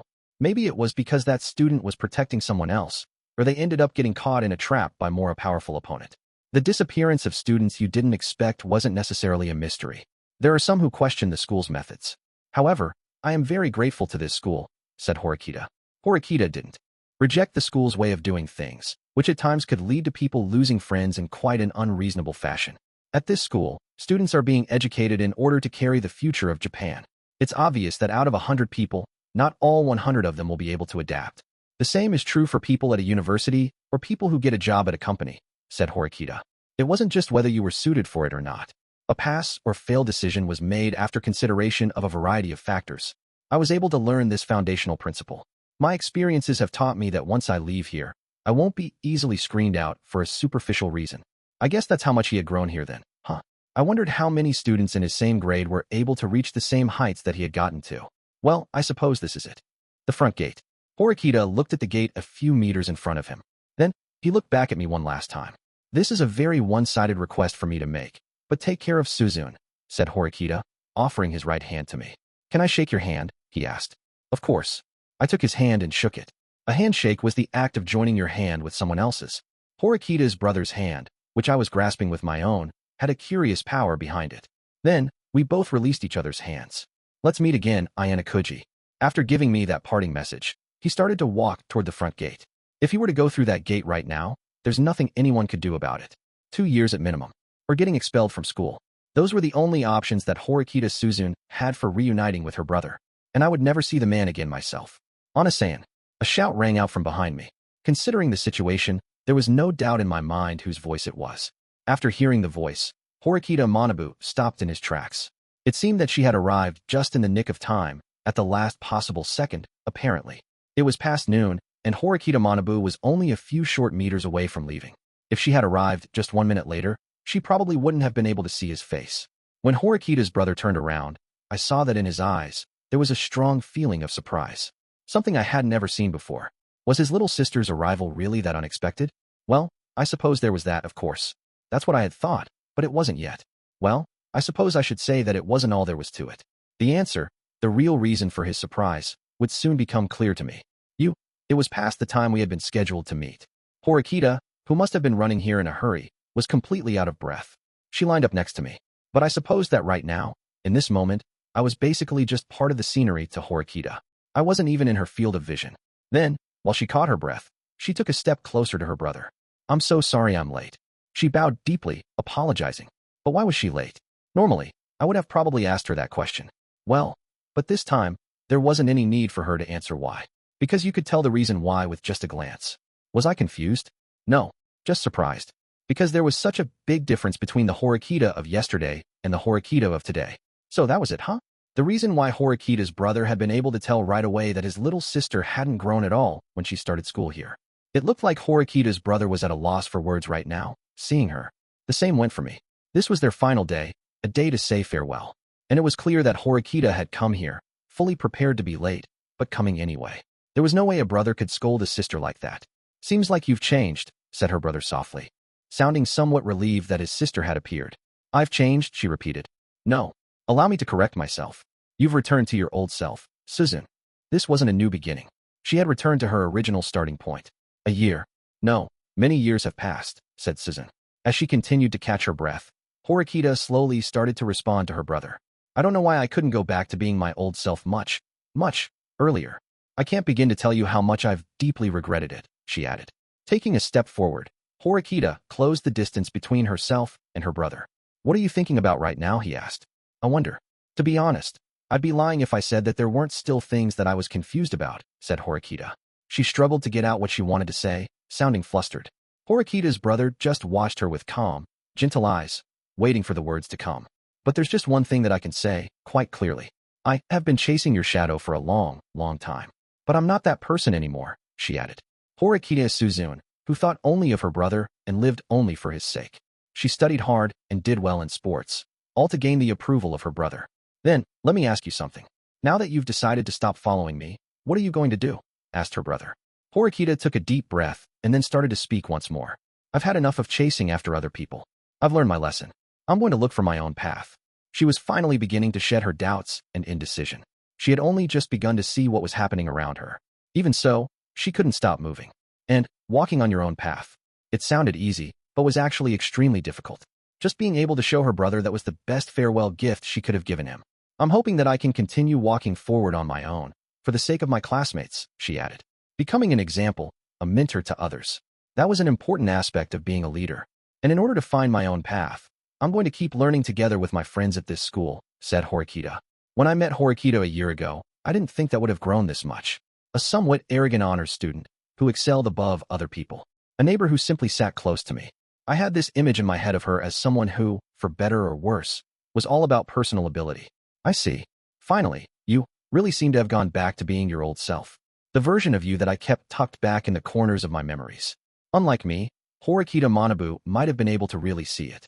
He knew about and believed in his sister's potential more than anyone else. He placed the luggage that he had been holding down by his feet, and then drew in close to his sister. With just a few steps, the emotional distance that had existed between them would be no more. The two of them were now close enough that they could reach out to one another. Do you know the main reason I coldly pushed you away? He asked. No, she replied. Most likely, Horikita didn't quite understand how her brother felt. She had only just been released from the spell of her past that had kept her bound. It was like forcibly wrenching open a locked treasure chest, unintentionally. Which means that she hadn't found the key, her answer. Why did Horikita's brother come to reject his sister? How did he come to shun her so harshly? It's because you're very precious to me, said Horikita. Wow. And now, Horikita had received one final gift from her brother, in the form of him telling her what that key was. And I sensed incredible talent in you when you were very small. Even though you were inexperienced, I could see a brilliance in you, like an unpolished gemstone. I was hoping that in time, you would be refined and polished, that you would acquire abilities that surpassed me. Her brother took one last step, closing in even closer. He was now so close that he would be able to touch her if he just raised his arm a little. But you were held prisoner by some illusion of me. You decided that you were inferior to me, and you gave up on trying to surpass me, deciding that it was impossible. You chose to throw away your own potential to grow. You simply chose to chase after me, making following me your last stop. I just couldn't possibly tolerate such a thing, said Horikita Manabu. Chasing after her brother's shadow and wanting to stand beside him certainly wasn't a bad thing.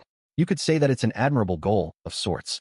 However, if you were to put it another way, that meant she'd be reaching her goal when she stood next to her brother. That's precisely what he meant when he said last stop. There was a conflict between the little sister, who wanted to chase after her brother and have him as her final destination, and the older brother, who wanted his sister to surpass him and go beyond. I'm sure that created a significant estrangement between the two siblings. Be strong for others. And be kind. The older brother gently embraced his younger sister. He held her strongly, as her brother, supporting her when she was trying her absolute hardest simply to keep standing. Horikita's hair, which had been cut short, was fluttering. Onaisa, you're all right now. I'm sure of it, said her brother, interrupting her. There was no longer anything for me to say. There wasn't any space for me to say anything. I've been silent for several years now about something, and it's something I owe you an apology for. An apology? Asked Horikita, her face still buried in her brother's chest. She didn't know what he was talking about. I'm the main reason why our relationship has gotten so strained, he replied. What do you mean by that? She asked, in a quiet voice. A long time ago, I told you that I like long hair. That was a lie I told on purpose. Huh? What do you mean? She replied, the shock evident in her voice. She must not have known, even now. I did it on purpose, to confirm something. You had always preferred short hair, and I was wondering if you would take me at my word and would grow your hair long, even if it meant losing a bit of your own personality, said her brother. As a result, Horikita had started growing her hair out in order to suit her brother's preferences, which was exactly why her brother immediately understood where things stood with his sister when they reunited at this school. He knew that Horikita Suzune hadn't changed one bit. When he met with his younger sister, who continued to simply chase her brother's shadow and nothing more, he was filled with disappointment. He didn't even need to go so far as to check whether or not she was good at her studies or sports. Please forgive me for lying to you. That was really cruel, Onizen. I have no excuse. Maybe her brother purposefully didn't come clean about the lie because he was trying to detect some kind of change in his sister, whom he believed would change someday. I forgive you, Onizen, for that lie, since I'm sure that it's because of that lie that I'm here today. It was precisely because Horikita, too, understood the reason for the lie that she smiled and forgave her brother for it. Manabu held her shoulders, and the two siblings looked at one another, face to face. Horikita was smiling ear to ear as she looked up at her brother. When her brother saw that, he returned a smile of his own, almost like he'd taken off a mask. It wasn't like he was a guy who never smiled at all, but this was just the first time I'd seen him smile so gently. I'd never see that smile ever again. Just one more year. I felt like if I could have spent just one more year with him in the same school, I could have gotten to know the person named Horikita Manabu better, gotten closer to him, and I might have been able to change. That really was a pity. Suzune, in 2 years, I'll be waiting for you outside this gate. Please show me how much you've grown then. Okay, I will do my best. I'll continue fighting until the very end, she replied. Everything that stood in the way of Horikita's growth had now been removed. From here on out, Horikita would continue running forward, as far as she could go. Ayanokouji, I'm also looking forward to meeting you, too, said Manabu. Perhaps Horikita's brother was feeling the same way I was. Yeah, definitely, I replied.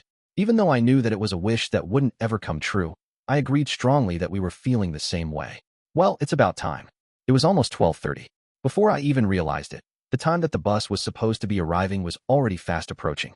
The Horikita siblings pulled apart from each other slowly, albeit reluctantly, until we meet again. And with those parting words, Horikita's brother passed through the front gate. And just like that, he left. Horikita continued watching him, fixated on his back, trying not to even blink. I felt like Horikita Manabu had left behind a signpost for both his younger sister and for me. 5.1 Even though Horikita's brother could no longer be seen through the gate, she and I still continued looking in that direction for a while. But it wasn't like we could just sit around and stay immersed in this sentimental moment forever. Horikita seemed like she was petrified, unable to move. I used my words to break her free. It's going to feel lonely, isn't it? Yes. Although it wasn't like they were saying their final farewells or anything, she still wasn't going to be able to see her brother or even hear his voice for 2 years. But Horikita's expression remained firm, and the look on her face seemed dignified, resolute. Thank you, Ayanokouji-kun. I'm glad you were here today. Is that so? I thought I was just getting in the way, though, I replied. That's not true. If you hadn't talked with my brother, then I wouldn't have caught up in time. I'm truly grateful, said Horikita. Horikita once again expressed words of gratitude to me, a guy who was clearly out of place here. But she wasn't even looking at me. She turned to look away, like she was looking in the direction of the future. Besides, this is the day that my brother left. It would have been sad if I was the only one to see him off. Although you could say that was what her brother had decided, it certainly did seem a little sad, I supposed. He was someone who should have had a lot of students coming to see him off. I'm sure that the reason why he only had us come here was for his little sister's sake. In order to make it easier for Horikita to face herself, he kept everyone else away. Maybe her brother had planned that far ahead, taken that into account. I also had a kind of connection with your brother, too. Enough so that I wanted to talk to him a little more, I told her. Initially, I didn't really treat talking to him as a welcome thing. But now, I think I really would have liked to have talked with him a little more. Hindsight is 20/20, they say, I suppose. The two of us walked back toward the dormitory. Anyway, though, you really chopped a lot of hair off, huh? I told her, considering the fact that she looked the same as she always did up until yesterday, and that she had gotten here late, it wasn't hard to imagine that she had hastily come up with the idea to cut her hair this morning. I'm sure it was a last-minute decision. I used to always like it like this. But now it feels kind of strange, she replied. However, that being said, I suppose it wasn't like she could just hastily lop her hair off and spoil her brother's big moment. In order to see her brother off in proper form, she had to bet on making an all-or-nothing last-ditch effort, even if that meant choosing to arrive late. In the end, though, Horikita won. But wouldn't it have been a better idea if you had talked to me about that in advance? If you were afraid of missing your chance of seeing your brother, you could have improved your chances of meeting him by using me to keep him here. I answered. If I had known for sure that she was coming, I could have given her a little helping hand. It was a good thing that I just so happened to talk to her brother and buy her a little time. But, so, if I asked you for something, you would honestly help me then, she asked. I would have for today at least, I replied. I'm not so sure about that.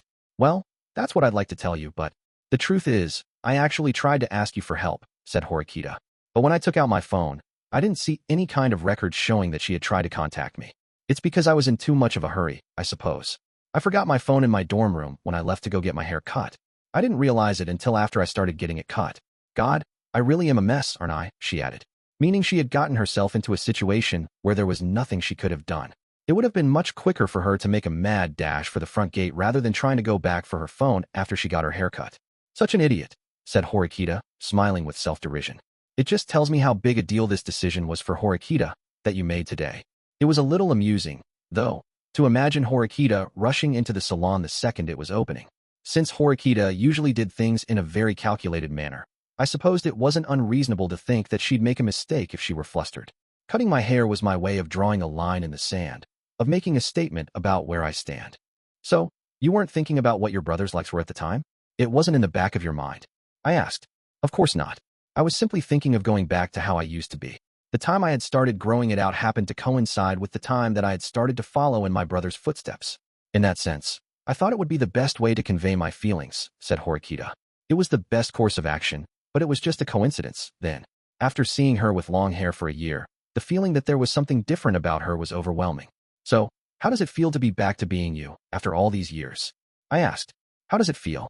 I don't really know how to answer that. It's true that when I was little, I liked short hair like what I have now. But after having long hair for so long, you feel a kind of affection for it. It's kind of a complicated feeling, to be honest, she replied. Short hair, which she used to like, and long hair, which she had come to accept having now. Her old self and her current self. There wasn't any doubt that both of them were Horikita Suzune. Right now, I feel like I could accept either version of myself, she added, as she touched her now short hair with her fingertips. Which is why I'm going to think things over again, from the beginning. Because there are things about me right now that I'm not seeing. Do I continue to grow my hair out until I graduate? Or do I keep it short? If I do keep growing my hair back out, it'll probably take about 2 years before it gets back to its original length. Well, I suppose that would be just in time for graduation. Her old self, and the self that she had been just before now. Horikita had accepted both of them. What I do know is that it doesn't matter how long my hair is. I'll be able to meet my brother proudly, said Horikita. I'll be looking forward to seeing what the future would hold for Horikita as well, now that she had cut her hair short. Right at the very last moment, Horikita Manabu had left his sister a great asset. I had thought that Horikita wouldn't grow without significant help, but it seems like that might have ended up being an error in judgment on my part. Do you miss him? I asked. To be honest, I feel like even if she had a whole hour, well, no, actually, even a whole day to talk with him, she still wouldn't be able to say everything that she wanted to. She probably had a million things that she wanted to talk to him, years of thoughts of feelings that had built up. There was so much she wanted to say that she couldn't even if she wanted to. Well, yeah, I can't help missing him, she replied, nodding, as if to convince herself of the fact. Anyway, though, the wall that stood between my brother and me has been taken down now. I just have to get through these next 2 years, and then afterward, I can talk a lot with him. Isn't that right? Yeah, that's certainly true. He even told you that he'll be waiting for you to graduate. I replied. Once the graduation ceremony was over, she would be free to contact people outside the school. When that time comes, would she be able to face her brother proudly and talk to him about everything? Well, it feels like today was a richly rewarding day. If I got anything more today, I feel like it'd just be getting greedy, and karma would come back to bite me, said Horikita, quickly changing the topic. Yes, on the surface, she was changing the topic, at least. I'm sure that she had changed the topic because she was trying her absolute hardest to stay calm and collected in her mind. But it wasn't that easy to just change how you felt and switch back to normal. But this is enough, though, she said, stopping in her tracks but not turning around to look at me when she said that. She wasn't showing her face to me. Well, actually, I think it would be more accurate to say that she couldn't look at me. What's up? I asked. Although I knew what was really going on, I decided I'd play dumb and ask her that question. The usual cool-headed Horikita would have probably noticed that I had been playing dumb from what I had said. But right now, she didn't have that composure, so she wasn't in a state to see through me. I'm going to take a little detour on my way back, said Horikita. It was like she was trying to throw me off the trail, implicitly telling me to head on back by myself. A detour? I asked. Even though I asked her where she was going, she couldn't give me an answer. It's just, well, I think I'll go for a walk around, she replied, giving me an ambiguous answer. There was a slight trembling in her voice. Want me to come with? I asked. No, thank you, she replied. After she said that, still being vague, she turned her back to me and started walking away. She wasn't heading toward Kiyaki Mall, nor she was heading toward the convenience store either. She seemed to be walking off in search of a place where there weren't any people around. I suppose that she wouldn't exactly find such a place if she were to head back to the dorms together with me. I followed Horikita. Of course, she was intending to be alone, but she wouldn't be able to calm down if she were being followed. Why are you following me? She asked in a hushed voice, without even turning back to look at me. Dunno, I wonder, I replied. If you don't have any reason to, then don't follow me, she shot back. She was refusing me, but I showed absolutely no pretense of heading back. Because Horikita had done a number of nasty things to me over the past year. All right, then I'll give you a reason. Because I wanted to be a little mean to you, I replied. What are you even saying? I can't understand you, she shot back. I see. In that case, I'll tell you. You don't need to say anything, said Horikita. No, that won't do, I answered.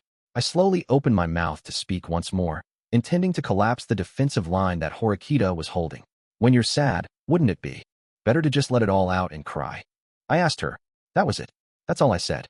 Were you not listening to what I just said? She replied. I was listening. I'm sure you must have been really happy that you were able to reconcile with your brother, right? I told her. Yes, I was. And I was satisfied. So, what do I have to be sad about? Huh. But there's no way you could be satisfied. Sure, it's true that you might be able to talk to him again in 2 years. But it's not like people are creatures that are satisfied that easily, I told her. The girl who had been dreaming of this day now had to postpone it for another 2 years. I'm sure it wasn't like she wasn't feeling a sense of clarity about this, but I'm sure that wasn't all there was. I'm satisfied. I am. In that case, how about you turn around and look at me? I asked. Horikita still had her back to me. She shook her head no, without even listening to my request. I refuse. Why would I need to look at you? She asked in return. I don't know. I wonder, I replied. I hurriedly walked up to Horikita, saying just one more thing to her as she was trying to get away. It's okay to cry. Reuniting with her brother after being apart for 2 years, only to be rejected. Her solitary battle on the uninhabited island, with a high fever. Playing a thankless role in the class poll. But in all those times, Horikita never cried. She stammered. She tried to keep moving forward, but her legs stopped.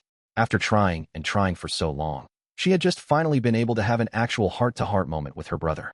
I'm sure that from tomorrow onward, they would be able to go back to how they were and be able to laugh together and talk together. However, her brother had already crossed the gate and was starting a new phase of his life. The next time they would be able to see each other would be 2 years from now, at the earliest. Stop. Stop it, she replied, her voice slowly starting to tremble more. During these next 2 long years at this school, Horikita would have to fight. But there's nothing I can do about it. Horikita tried to argue back with herself, but the things that she had been holding in just flowed out of her. Because she was thinking of her brother, who she had only just parted with. Even though I finally realized what my mistake was. She collapsed and fell to her knees. She covered her face with both of her hands, trying desperately to stop the flowing tears. I've been separated from my brother again. I'm sure that if she could have, she would have run out through the gate together with her brother.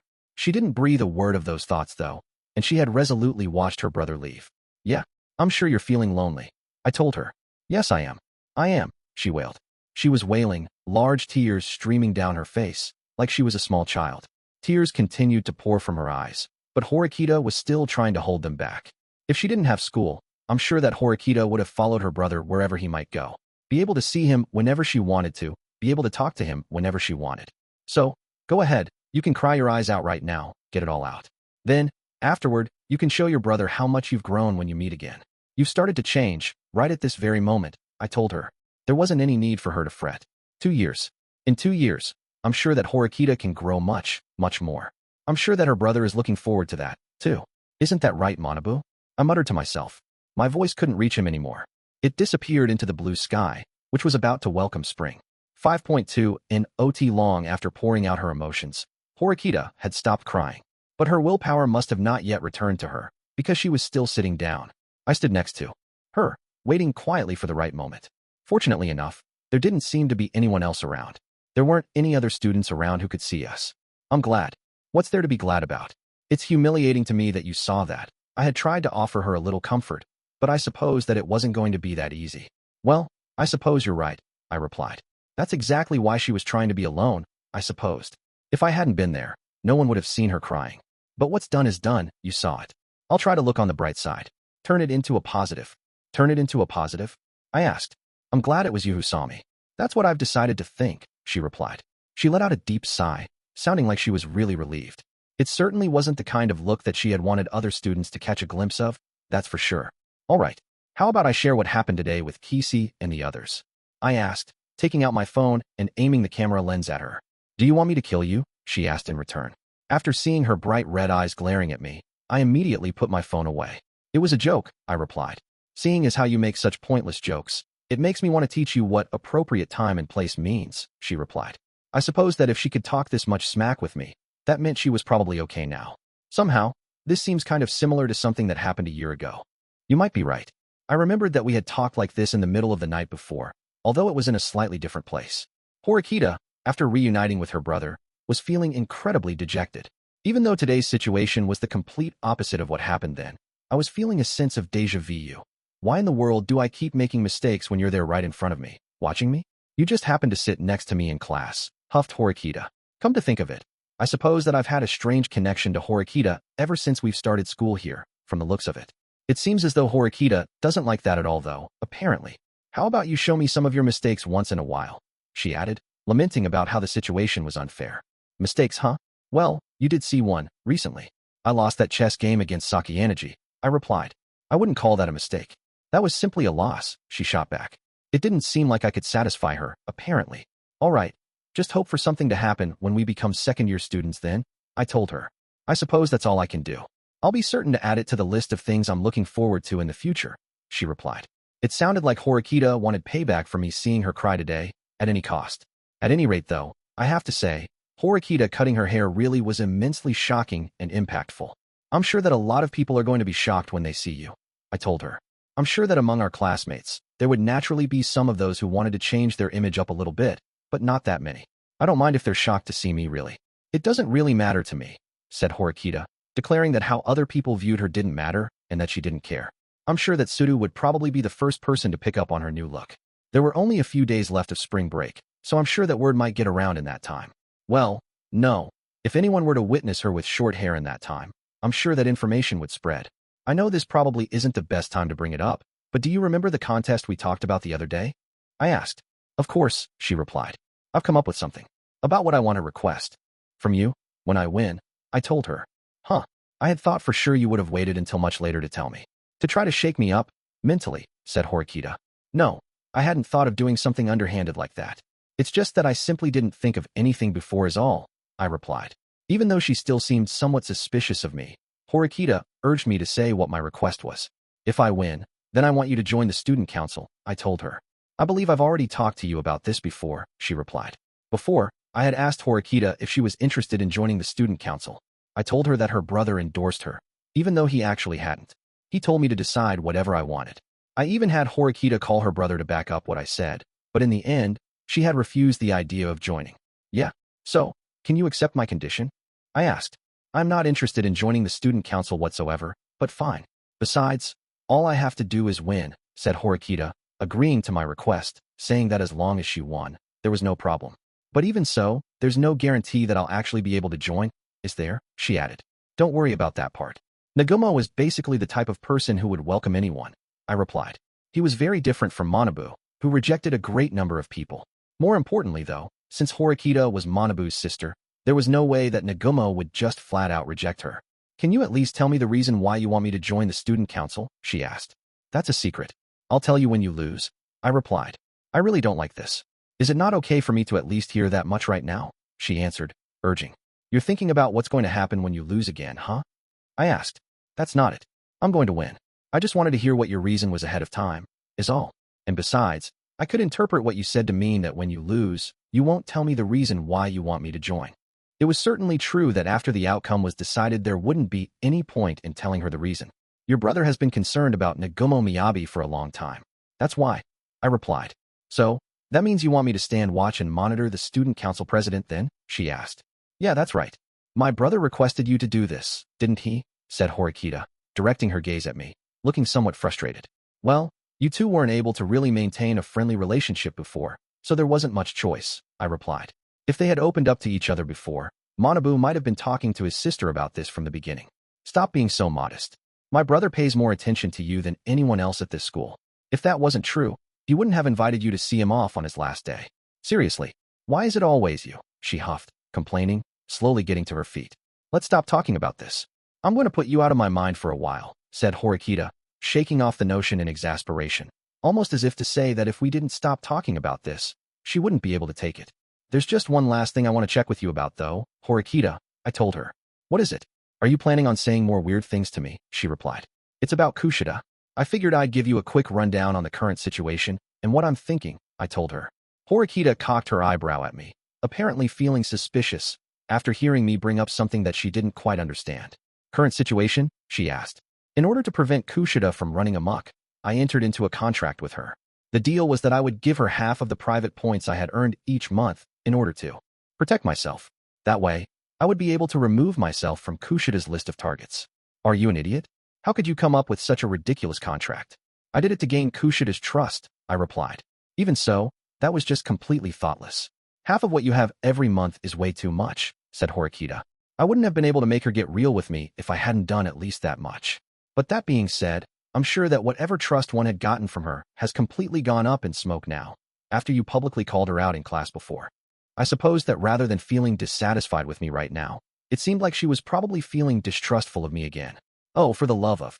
I am honestly beginning to doubt whether you are actually such a superior person again after all, said Horikita.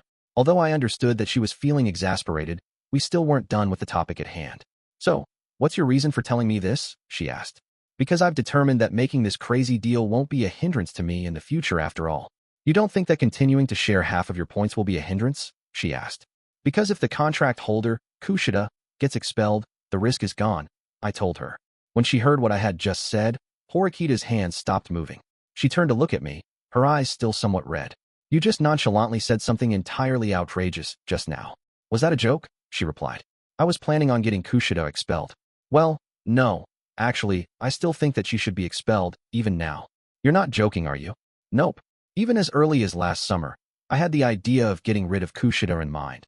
I told her. In truth, it wasn't like there weren't any good opportunities to have her eliminated. But, since you're telling me this now, that means things have changed then? She asked. Yeah, I wanted to entrust that decision to you, I replied. Rather than passing down judgment myself, I'd let Horikita decide what to do about Kushida. That's why I had told her about what was going on. Isn't it obvious what I'm going to say? I have absolutely no intention of letting Kushida-san get expelled. No, rather, I have no intention of letting any of our classmates be discarded so carelessly, not a single one of them.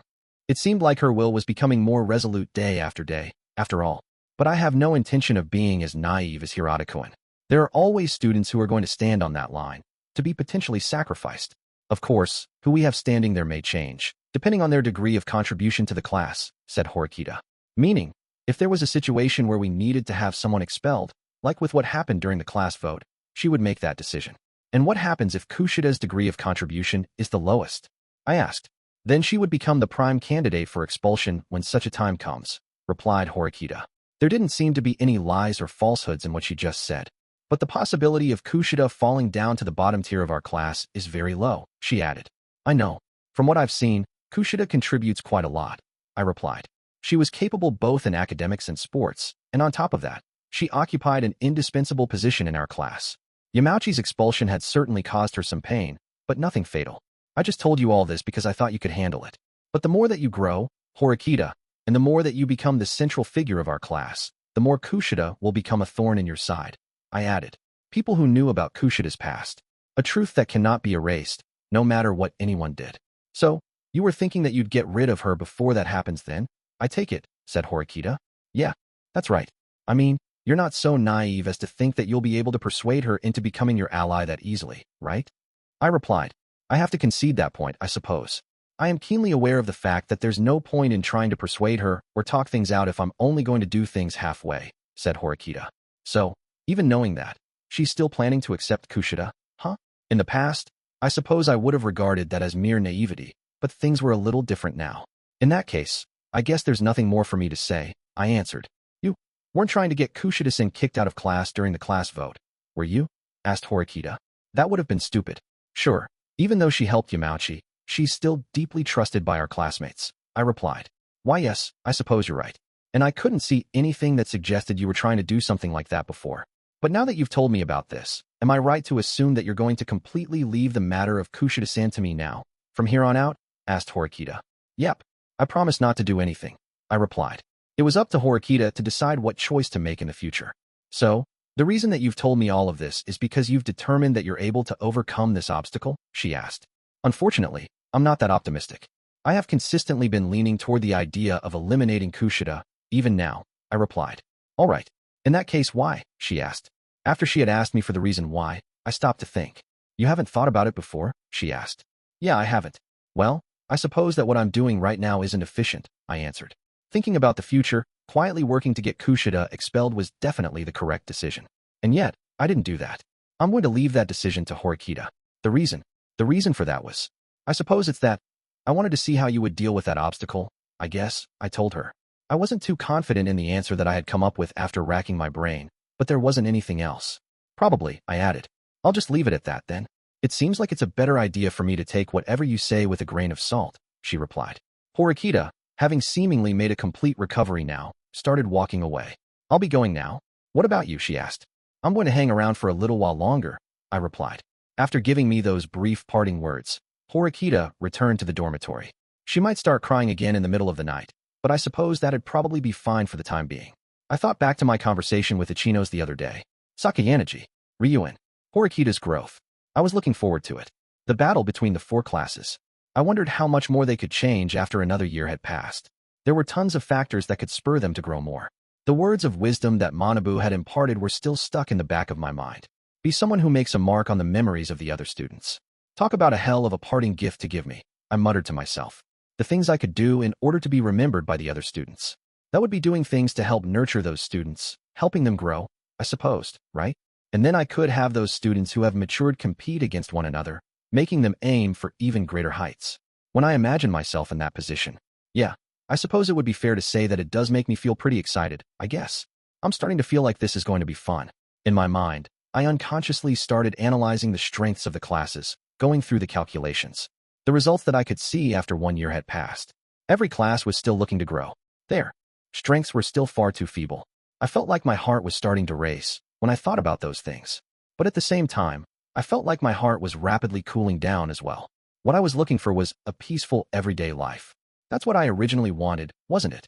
Right now, for the first time in my life, I felt like there was some kind of filter in my heart. What I know is my heart certainly seems to have grown over this past year, undeniably so. Well, no, actually, it's still growing, even now. I'm sure that my heart is growing. I tried to tell myself that, but it didn't work.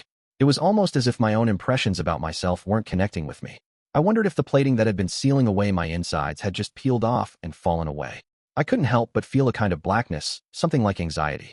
I wondered if I'd still be here at this school around this time next year. Such an inexplicable darkness enveloped me. Chapter 6. Matsushita's suspicions. In April 3rd, the end of spring vacation, I, Matsushita Chiaki, have made up my mind. Yeah, it's definitely nagging at me.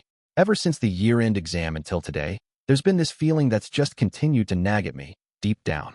Something about my classmate, Ayanokouji Kiyotaka. I just can't seem to stop thinking about him lately. I'm sure that if I told anyone else that, they'd probably tease me and say that it's love or infatuation or something. But that's not it. I can, unequivocally, declare right here and now that I am not feeling anything romantic for him or anything like that. I've started to feel very wary of Ayanokouji-kun.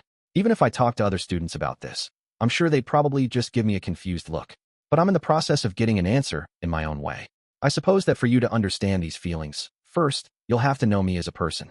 I was born into a fairly affluent family, and I was blessed with kind parents who raised me quite well and who didn't really restrict any of my freedoms. They bought me anything I wanted, and in return, I've always studied hard and gotten excellent grades in regular classes and in cram school, becoming accomplished in all subjects. Parents are grateful for their child's excellence, and children are grateful for their parents' excellence. We have an extremely blessed relationship. On top of that, I think that I've been blessed with fairly good looks, if I do say so myself. I'm guessing that many people would probably envy me if they learned about those things. I will grow up, fall in love, eventually marry a man with means. My life probably isn't the best or anything, but I can say that I've been blessed with a solid plan for my life. Also, I can see that I have some nice prospects for the future. Although there are several options I've been considering, I thought that working as a flight attendant for an international airline or getting hired at a major company wouldn't be so bad. But now that I've been attending this school, I've started to dream a little bigger, getting accepted to a top-notch college abroad, and then in the future, going to work for the embassy and later going on to the United Nations. That's the path I've been envisioning. My life had been smooth sailing, and there was a path for me that all I had to do was follow. I've never stumbled in my life before. However, my first miscalculation came after I had enrolled in this school. It was only by graduating from Class A that my dreams of going on to college and getting a job would be fulfilled, meaning that I wouldn't see any value in graduating from Class B or below. Of course, I am confident that I'm capable of securing my desired future path on my own to some extent. But graduating from Class B or lower will probably be a hindrance to me. I would probably get stuck with the distressing label of student who couldn't manage to graduate from Class A. The significant difference between the advantages that I get when I achieve my goal versus the disadvantages of missing out was a negative for me, as someone who wants stability. And then I was assigned to Class D, not Class A. That meant I had been given a very painful setback. However, when I first enrolled here, I wasn't really panicking yet. That carelessness was my downfall. In just a month, we had quickly run out of class points, and we sank all the way to the bottom of the rankings. If you think about it calmly, we did have a chance to win then, didn't we? That's right. Even though we had started in Class D, we actually started side by side with the other classes, in a way. If we had really gotten a good grasp on the situation in that first month, we would have been able to move up in the class rankings. Though we had the worst possible start, we have managed to get some class points back after the year has passed. We even briefly moved up to Class C for a time. We can still aim for the higher classes in the future, too. No, that's impossible, isn't it? Even if we had realized it early on, the gap in basic ability between us and the other classes is bigger than we imagined. They probably would have pulled away from us sooner or later anyway. It just so happens that this year went well for us. But when you consider the difference in talent between classes in terms of students as individuals, we're sorely lacking.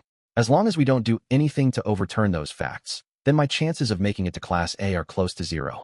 I really don't like to say this, but I am proud of the fact that I'm one of the best students in my grade. I am close to certain that if I applied myself, I could place within the top 10%. However, the reason why I haven't gotten toward the top and instead have been staying somewhere in the middle of the class hierarchy is that I've been holding back. Of course, I try not to drag anybody down when it's something important, but I really don't like standing out too much.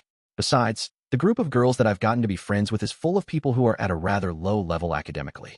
About half of the students in Class D fall into the bottom 10 or 20% of our grade level. If I thoughtlessly displayed my true abilities in such an environment, I could either make the other students jealous, or they'd end up relying on me heavily, which would put me in an awkward situation. I wanted to avoid that. Still though, even if I had applied myself seriously, the situation probably wouldn't have changed all that much. For better or worse, I'm just an excellent student at most, not a genius or anything. More than anything else though, I'm not the type of person to take the initiative. It's just, well, it's not like I was thinking I'd rely on others to take care of everything for me, but personally, I do want to graduate from Class A. If I could make that happen, then I'd want to follow along an easy route, which would lead me in a direction of stabilizing my future. To do that, I needed to make our entire class work hard, but after seeing everything that happened this past year, I felt like that was impossible and halfway gave up. It's certainly true that there are some outstanding people in our class. There's Horikita-san, Hirata-kun, and Kushida-san. There are also smart students like Yukimura-kun and Wang-san. But we still don't have enough pieces. The reality of the situation is that many people are dragging their feet. Even if you subtracted those students from the equation, we were still in the negative. If only 2 or 3 more people could stand up and hang with those exceptional students I had listed. Ugh, so frustrating. That's right. I was tormented by those thoughts, until Ayanokouji-kun had caught my attention. This is just a complete guess on my part, but I think that Ayanokouji-kun is the same type of person as me. He came to this school because he wanted to live his own life, for some reason. He seemed to be far less ambitious than me, regarding making some success in life, and he seemed like he couldn't care less about Class A or Class D. And yet, he has significant ability. If my interpretation of things is on the mark, that is. He and I would be 2 more cards that Class D can add to its hand. If that happened, then we might be able to aim for the higher level classes, depending on our efforts. That thought had been popping up in my mind lately. Why did I come to think of him as that type of person? Well, that's because of the evidence that I've found so far, or rather, the concerns that I've had, I suppose. Karuizawa-san's occasional gazes at Ayanokouji-kun, and the fact that there's this sense of closeness between them, somehow. At first, I thought it was just a misunderstanding, but when she and Hirata-kun broke up, deep down, I was convinced. She's attracted to him. Karuizawa-san, who usually feels like dating a good guy is a sign of status, has chosen Ayanokouji-kun. Why? Because he was good-looking? No, I couldn't imagine that was all there was to it. If that were the case, it would have been more convenient for her to simply have continued dating Hirata-kun, who is also quite popular. In that case, I think that it's probably because Ayanokouji-kun has a level of ability high enough to make up for a lack of popularity. That's what I've concluded. If that was true, then a great number of pieces fell into place almost frighteningly well. Just look at how Horikita-san, who acts as the leader of our class, engages with him, and also how Hirata-kun engages with him. There isn't a doubt in my mind that both of them think very highly of Ayanokouji-kun. Then there's the fact that he's quite close with Ichino-san, too. Even when I think back on it now, I can't help but feel like there's something strange about his intense race against the former student council president during the sports festival. On top of that, there was also the time when Sakayanagi had mobilized the entirety of Class A, and he was awarded a protection point. I had thought that he had just happened to have been selected by Yamauchi-kun as a student to get expelled back during the class vote, just by coincidence. But the fact that he had later went on to fight as our commander in the exam made it seem too far simple for me to dismiss it as mere coincidence. I'm sure that anyone could feel like Ayanokouji-kun was such a complete mystery, given the situation. But most of the students haven't noticed anything. That's right. I suppose that's because he hardly ever took action while he was in the public eye. Even though his speed was certainly outstanding, that alone would probably only place him near the top of the hierarchy up until elementary school, at best. High school students. Well, no. It's more like, the closer that you get to adulthood, the more your communication skills will be tested. Many of the students who reign up on high at the top of the hierarchy have outstanding abilities, as well as communication skills. Lacking just one of these aspects led to people getting a different impression. He's fast, but he doesn't make much of an impact. That's the impression that many people have of Ayanokouji-kun. If he had communication skills too, then his position in the hierarchy would be considerably higher. Depending on what his personality is like too, he might have even been in the same position as Hirata-kun, equal to him. But that was all just armchair theory, or rather, me just overthinking things, talking about something impossible. It would be like saying something totally unbelievable, like what if Suda-kun were smarter and more sociable, or what if Yukimura-kun were great at sports?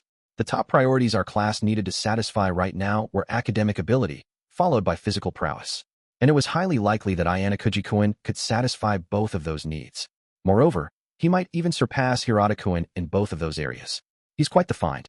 Of course, these assumptions of mine contain a bit of wishful thinking, I suppose. Because if that were the case and he was that exceptional, then he would be a great help in improving our class's situation. In fact, I'd honestly have no complaints if he was at least as capable as I am. It was what happened during the final exam that made me pay so much attention to Ayanokouji-kun. He had correctly solved a problem during the flash mental arithmetic event that he shouldn't have been able to. That was one of the few decisive moments that led to my decision. His unknown abilities. I wanted to know all about them. And, if he was the real thing, then there was no way I wouldn't take advantage of it. I am almost certain that he's quite close to me in academic and physical ability. Considering the fact that he had been keeping his head down and keeping quiet for this past year, he probably isn't the sort of person that I'd be able to entice into helping so easily. But I am confident in my interpretation of the facts. I was confident when it came to psychological warfare. In that regard, I am superior. I could make him think that I was getting in touch with him simply out of curiosity, and then I could discern his true nature and get him to cooperate. That will become the starting signal that heralds our class's counterattack next year. Yeah, right. Getting up to Class A was certainly appealing. But that wasn't the only thing that was driving me right now. There was boredom, too. I didn't just want to steadily walk straight ahead along the path of my life. I wanted some thrills, too. I wanted to pursue this mysterious element, which my other classmates didn't have. That was the main reason why I wanted to get in touch with Ayanokouji-kun. After I had finished getting changed, I headed out toward Kiyaki Mall, since I had promised that I'd meet up with my friends today. Lately, I'd spend my days searching for Ayanokouji-kun amongst the crowd. But the odds of a chance encounter weren't exactly that high, even on school grounds. I didn't see him once during the first half of spring break. It was a complete waste of time. I wanted to find some kind of clue, a lead. My curiosity and desire were selfishly directing my gaze, day after day. 6.1 Matsushita san. Hey, over here. Morning. It was just after 11 in the morning. I met up with my usual group of friends, Shinohara-san and Sada-san. During spring break, we got together just about every day, for no reason at all really, and spend the day indulging in silly chit-chat. I didn't necessarily hate it or anything, but it was kind of boring. I had been playing the part of the good girl for about a year, but right now, I was looking for some stimulation. So, I decided to dive into this conversation and press my classmates a little for something juicy. Shinohara-san, have you made any progress with Ike-kun? I asked. I try to overcome my burden with whatever meager stimulation I can get. What? Why would you ask that? Ugh, with him. No way, shouted Shinohara-san, panicked, denying that anything was going on. But judging from how she was acting, she couldn't hide the fact that she was really shaken by my question. Sada-san's eyes went wide with amazement. The look in her eyes seemed to both show surprise and excitement, as if she were asking me, "Are you seriously going to bring that up?" That was interesting. The fact that Ike-kun and Shinohara-san had quickly become more and more intimate with one another over the past several months had already become public knowledge. I'm sure that they're both trying to hide it, but this is a small school. No matter how they try to hide it, if a guy and a girl start dating, people will notice. I was just thinking it was about time you came out with it and told us already. You know, I asked. Oh look, I told you it's not like that. Besides, him? Ike. He's like the epitome of a lousy jerk boy, she replied. Shinohara-san denied it. The wording she used when doing so was appropriate, though. It was certainly true that if you looked at him based on his qualifications alone, he was certainly at the bottom of the barrel. He's short. He's not capable academically.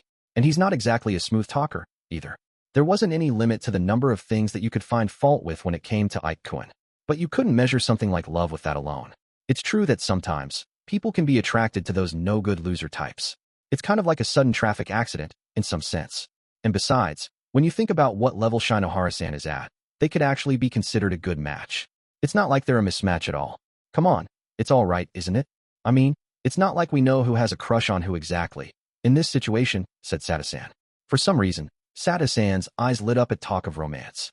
She turned toward Shinohara-san with a smile on her face. I told you, it's not like that, huffed Shinohara-san. Since Shinohara-san had refused to admit it, I decided to speak up so that I could spur Sada-san on to keep pressing. Hey, you don't have to deny it. Personally, I'd really like to hear how you really feel is all. You know? I added. Yeah, I'm really curious too.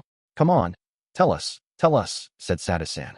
It was really quite easy to get Sada-san to obediently do what I wanted her to with just a little bit of instruction at times like this. She's the type of person who can't think about things too deeply. I couldn't help but think that this also had quite a negative effect on her academic abilities, too, actually. Even though I've given her such a scathing evaluation, it's not like I dislike her as a person at all. Both Shinohara-san and Sada-san were open, honest friends who I could let my guard down around. They're invaluable female friends in my private life. If they were ever having trouble, I want to listen to what they had to say and help them out. Of course, if they had enough ability to keep up with me, I don't even need to say how great that would be. Just then, Shinohara-san, who had no clue that I was just thinking those kinds of things, started to talk about her relationship with Ike-kun. Well, to be honest, we've been fighting for no reason all the time lately. So, it doesn't especially feel like we're really making much progress, she said, letting out a sigh and shaking her head. It wasn't like she was denying the idea that they were making at least some progress though, from the sounds of it. It kind of feels like you both have a similar personality type, where you can't be honest with how you feel. I'm sure that'll change after a little while though. Although they were a good match, I had the impression that they pushed back against one another in some weird ways. I felt like if they got the right push, the right opportunity, the distance between them would quickly shrink. Enough about me though. What about you, Matsushita-san? Is there anyone that you have a crush on? Asked Shinohara-san. Me? I asked. I had expected her to reply to me in such a way. Actually, if anything, I had guided her into doing just that. I think you said something before to us, like that if you were to date someone, it'd be an upperclassman, added Sada-san, jumping into the conversation. It seemed like she had remembered something after hearing Shinohara-san bring it up. No matter whose story of romance it was, if it was exciting and juicy, then it was welcome. That's just what girls were like. Yeah, that's right. But, as long as whoever it is meets certain conditions, then I wouldn't limit myself to looking only at upperclassmen, I suppose. I took control of their thought processes and slowly guided the conversation in the direction that I had wanted it to go. It's not like that's something all that special though, really. It's something that everyone does in their everyday lives, nonchalantly. The only difference is whether you're aware you're doing it or not. Oh, so does that mean you've changed your mind? Asked Sada-san, taking the bait, as if it was the natural thing to do.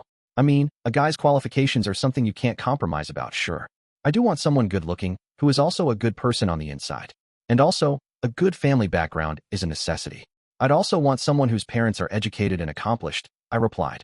No matter how miraculously good their child's accomplishments might be, if their parents were worthless, then they wouldn't meet my standards.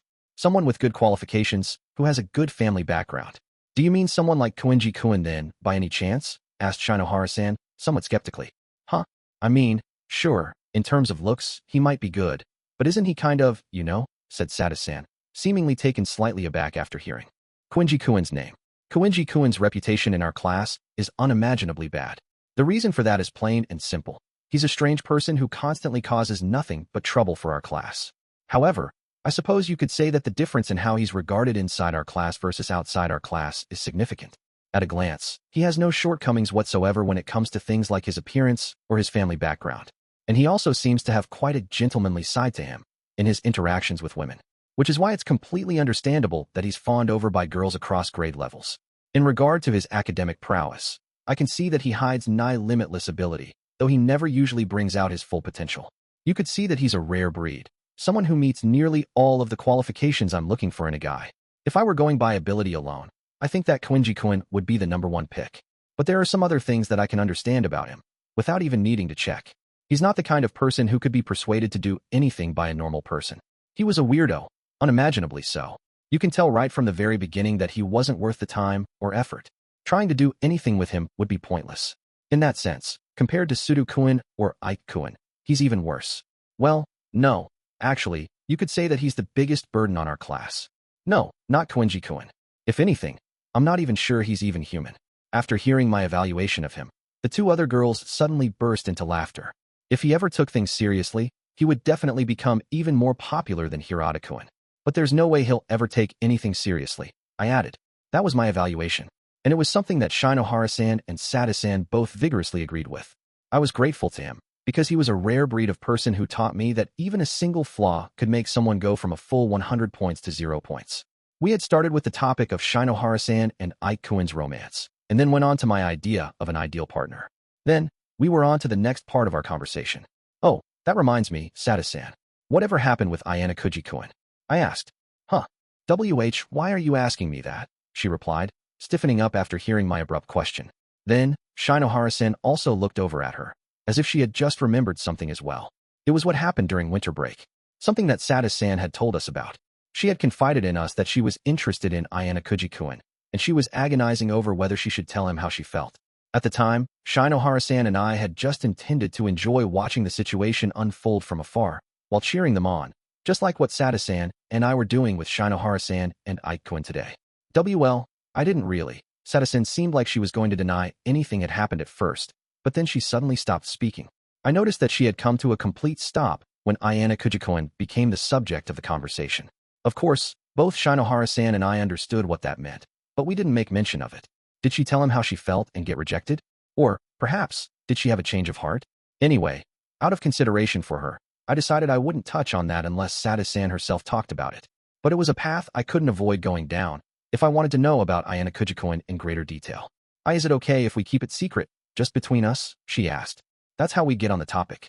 Shinohara-san and I, both convinced that we were about to hear something very interesting, gently tapped Sada-san on the shoulder.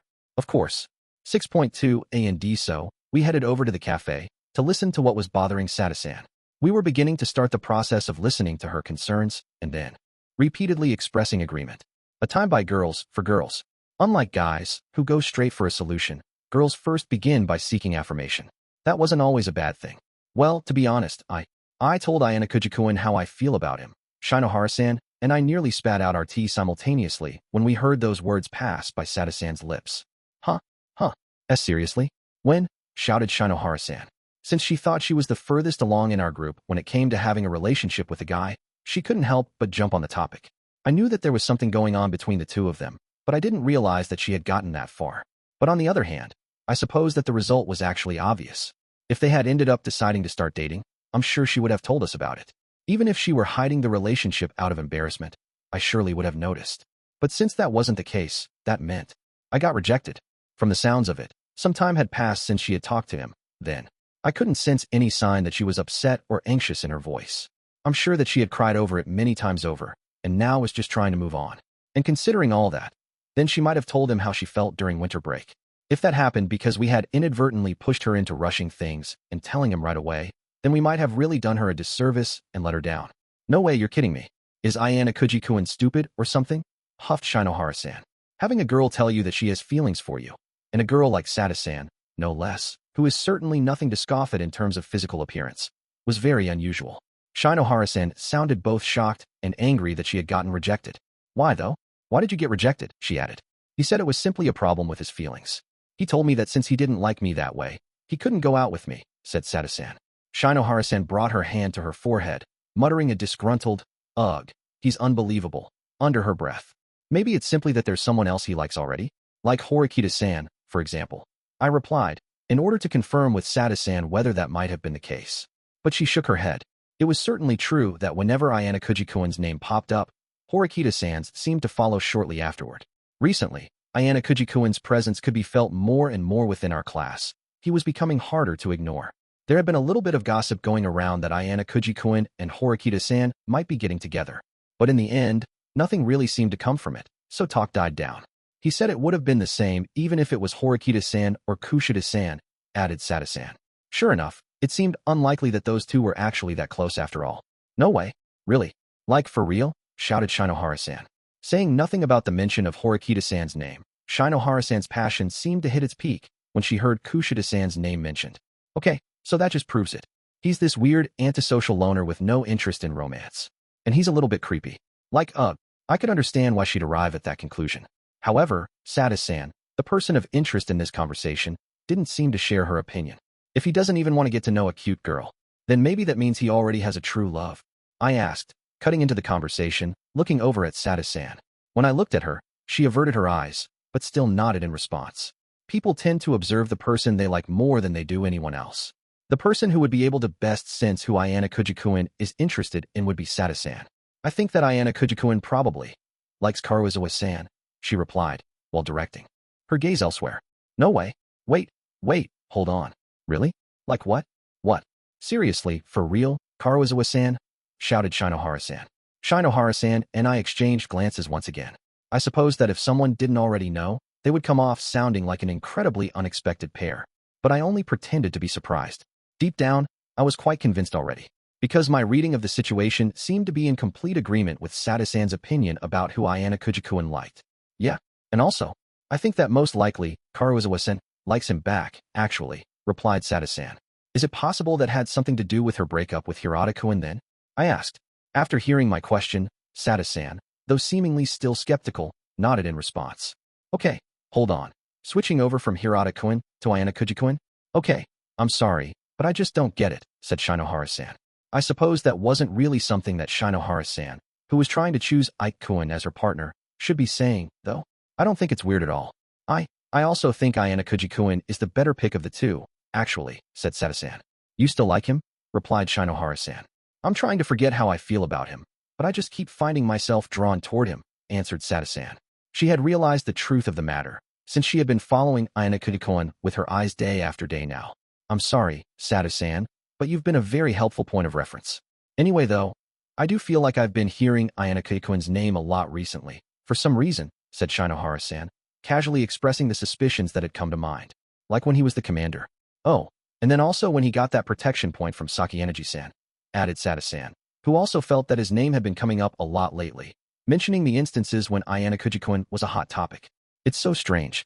Why did it have to be Ayanokouji anyway? Horikita-san said it was all just coincidence and all. But, well, said Shinohara-san. I had thought that was strange, too. But there wasn't really any point in having a serious discussion with these two. Well, thinking back on it now, I actually think what she did was a super good move. If you gave someone a protection point, then they basically would have been put into a position where they would have had to become a sacrifice for the final exam, right? If you think that Sakayanagi-san had all that in mind from the very beginning, then it all makes sense, I replied. I decided to bring that part of the conversation to an end by giving them an explanation that was at least somewhat convincing. Okay. If Ike-kun had been put in that position instead of Ayanokouji-kun, then Sakayanagi-san would have won more easily, though. Of course, she might have chosen Ayanokouji-kun for the sake of picking someone unexpected. At any rate, I figured that I would save those thoughts for later. The fact that Karuizawa-san liked Ayanokouji-kun, and vice versa, might very well be true. I could say that just finding out that much was a substantial gain for me today. I could probably use that as a starting point to make contact. I thought that Karuizawa-san was the kind of person who put a lot of importance on a person's qualifications, like me, I stated. Well, you know, Ayanokouji is like, super amazing, isn't he? Replied Sada-san. Just for being fast? Isn't that all he's got? Replied Shinohara-san. But he's also really clever. Or like, doesn't it feel like he seems to know just about everything? Replied Sada-san, asking us if we felt the same way. No way, replied Shinohara-san immediately. Since she had disagreed with what Sada-san had said, I decided I'd align myself with Sada-san. I do definitely get the impression that he's cleverer and more capable than the weird guys in class, I replied. Since Shinohara-san wasn't showing any sign of aligning with Sada-san here, I wanted to make sure I was taking Sada-san's side. I know, right? Replied Sada-san. Even though she had gotten turned down by him, her eyes sparkled when she heard me compliment Ayanokouji. She seemed really happy about it. I suppose that she still had romantic feelings for him after all. Huh? Maybe he just looks like that, because he doesn't really say that much though, said Shinohara-san. He's the complete opposite of Ike-kun. He's always talking, isn't he? Yeah, totally. Even when I tell him to be quiet, he just keeps going, said Shinohara-san. Even though she sounded disgruntled when she said that, she didn't seem like she was actually all that bothered by him. So anyway, just as Sada-san was about to keep going, I happened to catch sight of Ayanokouji out of the corner of my eye. The other girls were too absorbed in the conversation and didn't notice. Oh hey, sorry. Do you mind if I go make a quick call? I asked. When I asked them that question, they both responded cheerfully, saying that they didn't mind. It might take kind of a long time, so if anything happens, let me know, I told them. After telling them that, I got up from my seat and acted like I was going to make a call. As soon as I followed Ayanokouji-kun's trail, I caught sight of him from behind. Strike while the iron is hot, they always say. I made sure not to panic, not straying out of Shinohara-san and Sada-san's line of sight. I pretended like I was on my phone while following Ayanokouji-kun. I did feel a tinge of anxiety, trying to shadow someone without them noticing me. How much distance between us would be safe to keep? What distance wouldn't be safe? If I was careless with how I tailed him, he'd become wary of me. That was exactly why I would want to pretend that it was just a coincidence if we did bump into each other. If I missed this opportunity during spring break, then the only time I'd be able to meet him would probably be after we've started our second year here. I'd like to make contact with him before then, if possible. And moreover, Ayanokouji-kun wasn't accompanied by any of his companions at present, fortunately. Now would probably be a good time to try to talk to him. That's what I had thought anyway, but I quickly hid from view, because I noticed someone else approaching Ayanokouji-kun. That person is the new acting director. If I recall, I muttered to myself. For some reason, he appeared to be talking with Ayanokouji-kun. What an interesting pair. I might be able to get my hands on some new information. If anything about his abilities happened to come up in the conversation, then I might be able to get something straight from their own mouths. He's been engaged in conversation with the director for quite a long time now. It had been close to 10 minutes. I think that was probably too long a time for them to simply be making small talk. Could Ayanokouji-kun and the director already be acquainted with one another, by chance? The director was talking to him as if they were close. But Ayanokouji-kun, on the other hand, had the same blank expression on his face as usual. I don't understand. While it did seem like they had already been acquainted with one another, at the same time, it seemed like they were saying lots of things that would typically come up when meeting someone for the first time. Their behavior revealed nothing about their respective backgrounds. If I could get a little bit closer, I might be able to hear their conversation. But that would be dangerous. I could pretend that I was just a passerby, but if I did that, I wouldn't have anywhere to hide. I think I should just stay here and keep watching them for a little bit longer. Then, their long conversation suddenly came to an abrupt end. The director seemed to have gone over to meet up with some other adults who were waiting for him near the entrance to the pharmacy, a little way away. What was Ayanokouji-kun going to do? I wondered. Then, he moved. He started to walk away somewhere, as if nothing had even happened. I had been hoping that I could have gotten some information from his conversation with the director, but I struck out, I guess. I was planning on calling out to Ayanokouji-kun, but then I started to feel like I should withdraw the idea. Maybe I should get better prepared after all, get some backup.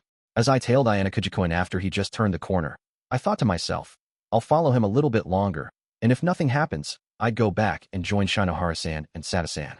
6.30 in that day, I came to do some shopping at Kiyotaka Mall by myself. Spring break was ending, and the new semester was just about to begin, so I thought I'd like to go looking for some new clothes and such. That's all that I had planned to do today originally, but things started to change. And the first change came from behind me. Then, the next change came from directly in front of me. Changes for the worse. May I have a moment? It all started when 4 adults approached me, just as I was thinking about where I'd start my shopping trip. 3 of them were dressed like they were construction workers or something, with clipboards in hand. However, one of them was empty-handed and dressed in a slick suit. That was Tsukishiro. Once I had stopped walking, Tsukishiro briefly turned back to look at the 3 others. Please continue to handle the construction work just as we've planned, he told them. After Tsukishiro gave the others those instructions, they walked on ahead. My, Ayanokouji-kun, you seem to be enjoying your spring break quite a bit. Just like a real, honest-to-goodness student. I was wondering what he was going to say to me in that gentle tone of his, but his words were dripping with sarcasm. Do you have some business with me, acting director Tsukishiro? I asked. Oh my, you don't seem to welcome me here, he replied. Even though he knew this, Tsukishiro deliberately raised his voice a little louder when he said that. Although it was only loud enough where people who just happened to stop nearby would barely be able to hear it, it was meant to show that it was very intentional. Well, that's because talking with the director would attract a lot of unwanted attention, after all. I think that students with no ability should probably hide in the shadows at this school, you know, I answered. I wanted to settle whatever business he had with me as soon as possible. I was also worried about Matsushita tailing me. So, I'll ask you once again, what is it that you want? I asked. Matsushita was far enough away from us where she probably wouldn't be able to hear our conversation, but it would probably lead to a lot of unnecessary speculation. I will tell you my business when I want to tell you. I know that must seem agonizing to you, but you will endure it. Are you displeased? He asked. I suppose there was no way that Tsukishiro would show me any consideration. Rather, he worked only based on his convenience, and deliberately started talking to me at length in a place where people would be coming and going. I understand. In that case, please take your time, I replied. I intend to do just that. First, how about we talk about the weather, he proposed. He clapped his hands together as he said that, with a smack.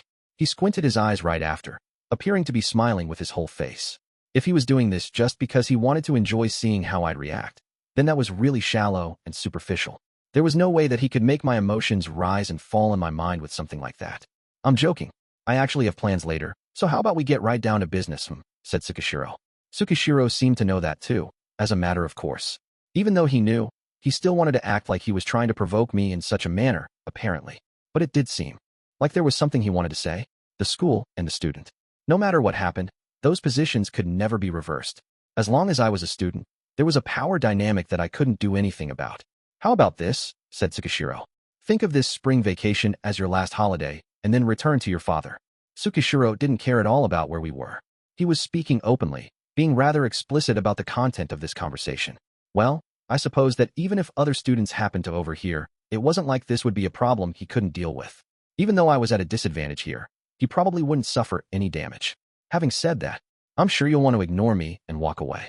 However, it would be best if you didn't do that. I do have my position here as director, after all.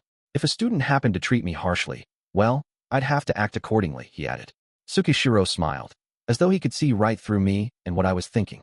I'm sorry, but unfortunately, I have no intention of voluntarily dropping out of this school, I replied. Do you hate the thought of going back to the White Room that much? He asked. I like this school. I just thought I'd like to graduate here, like a regular student would. I don't have any reason other than that, I replied. It certainly is quite a nice school. They built all this, even this shopping mall, using the ample funding that they receive from the government. If this became well known, though, I'm sure that people would lament, calling it a waste of taxpayer money. Hundreds of millions spent every year down the drain. But even so, the majority of citizens in this country are idiots. After simply hearing the gist of the idea that these funds are going to be used for raising their children, they were convinced, without even knowing anything about it. Tsukishiro scanned his eyes over the interior of the mall, letting out a sigh as he did so. Which is precisely why there are countless things that need to be done. I am also the director of this school now. It's because I care about this school that I'm working here now, like this, he added. So, he was probably talking about what was just going on with those people who looked like construction workers. Then, he had to, at least on the surface, play the part of a capable director. So, I'm sure that it was true that he did have a lot to do. By the way, that girl following you. That's Matsushita Chiaki-san, from your class, no? Muttered Tsukishiro, without moving his gaze away from me. It was only for a moment, but I saw her hiding on the other side of that wall. You seem quite popular, he added. I was sure that Tsukishiro wasn't looking directly at me most of the time, but I supposed he was still observing me closely. I guess that meant that he was always paying attention to his surroundings, even while he was conversing with other adults. Wow, you've even completely memorized the names of the students in my class, I told him. It's a good idea to at least know about your classmates, he replied. It seemed like his method of attack was trying to go after my mind, trying to get in my head and shake me up. She knew the answer you gave during the flash mental arithmetic event. Well, I suppose that's just the way things are going for you lately, isn't it? The walls are closing in more and more. You're feeling trapped, no? You want to spend your time here like a normal student, but it's getting more difficult, said Tsukishiro. It felt like he was trying to plant a bad impression of the school in my mind. If this is all there is to deal with, I'll put up with it. To be completely honest, I couldn't really care less about you. If anything, I'm quite peeved that I have to devote precious time dealing with you, said Tsukishiro. In that case, why not just stop this now? It's not like this is something that is being forced on you, I replied. Your father would never allow that. If I went against him, I wouldn't be able to live in the world that I'm currently in. I'm still a person who wants to aim higher, after all, he answered. He showed no sign that he was going to leave yet. Tsukishiro continued speaking at length. Come now, don't eye me up so suspiciously.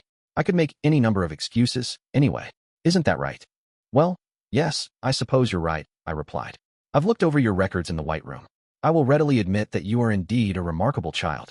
At just a little over 16 years of age, you have a combination of abilities that could be described as abnormal. An ordinary adult would lag far, far behind you in all respects, mind, technique, and body, said Tsukishiro. He closed the distance between us, beaming, a wide grin on his face. For what it's worth, you did manage to make it through 1 year here safely. So why don't we just settle things here? That's what being mature is all about, he added. He was basically telling me to return to the White Room and keep this past year as a memory. I'm still a kid, you know. I don't have any intention of settling anything. Humph. You think you can get away from me, he asked. I'm planning to resist, until the bitter end, I replied. There's a saying, you know. The frog in the well knows nothing of the great ocean. You tend to think of yourself too highly, apparently. I can imagine that's why you can act so tough, like you're bigger than you actually are, said Tsukishiro. Tsukishiro spread his arms out, showing his hands. Although I don't know where things stand for you within this school, you are certainly not number one, by any stretch. There are already a number of students created in the White Room who are equal to or better than you, who came after you did. You really ought to be aware of the fact that you're nothing more than one of the mass-produced units, said Tsukishiro. If that's true, then there's really no need to care about me, is there? I asked. If you weren't his son, then no, there wouldn't be. Your father must have a strong desire to take you to even greater heights. That means that he is your father, no matter how hard-headed he might seem. He won't stop believing that you are someone who can become an example and lead the masses, said Tsukishiro. Tsukishiro didn't hide the discontent he felt toward that man. He showed it. It was as if he was doing so to show me the power and status of his position. What do you think of the White Room, acting director Tsukishiro? I asked. What do you mean? What do I think of it? He asked in return. I mean, how do you feel about its existence? Do you think it's necessary or unnecessary? I asked. Since I wasn't in any position to just take this lying down, I figured that I'd kindly ask him to explain it to me. There is absolutely no reason for me to answer that question, he replied. Depending on what answer I hear, I might change my mind right now, I answered. You know that talk is cheap. But fine. If it's something that might change how you feel, Ayanokouji-kun, then I suppose it's a small price to pay. Even though Tsukishiro knew that I was most likely lying, he still accepted my request. If we're going to talk about that facility, though, we need to look back at its history. The White Room was built about 20 years ago now. You know that, right? Of course. I was part of the 4th generation. Yes. As you know, the White Room has created a new group every year, starting with the 1st generation in its first year. Each individual group is trained under its own individual mentor. Then, we make our inspections, checking to see which group can be cultivated most effectively. Due to the suspension of operations last year, only 19 generations have been cultivated, but hundreds of children have already been through the education program being raised in the White Room, said Tsukishiro. Children of different ages never once saw each other. Even though everyone was in the same facility, none of us knew anyone's face or name. You certainly know a lot about the White Room. You're well informed, I told him. More or less. It was easy for me to understand through having this conversation now just how close Tsukishiro was to my father. He must have said all of that in order to make me understand that point. Depending on how you looked at him, he could simply look like a small fry. However, if you looked at him from a different angle, you could see that he looked like he was the opposite. He could change himself from time to time. It was precisely because of that he was entrusted with handling espionage activities. Every child can show a certain degree of growth, up to a certain standard. However, they can't really go beyond that standard level. As a result, in the nearly 20 years that the facility had been in operation, not a single child has been born who has successfully managed to reach the goals that we have set. Except for you, that is. Well, that was only true until 2 years ago, though, said Tsukishiro. Just how much money has been invested into the White Room? Not even hundreds of millions would probably be enough.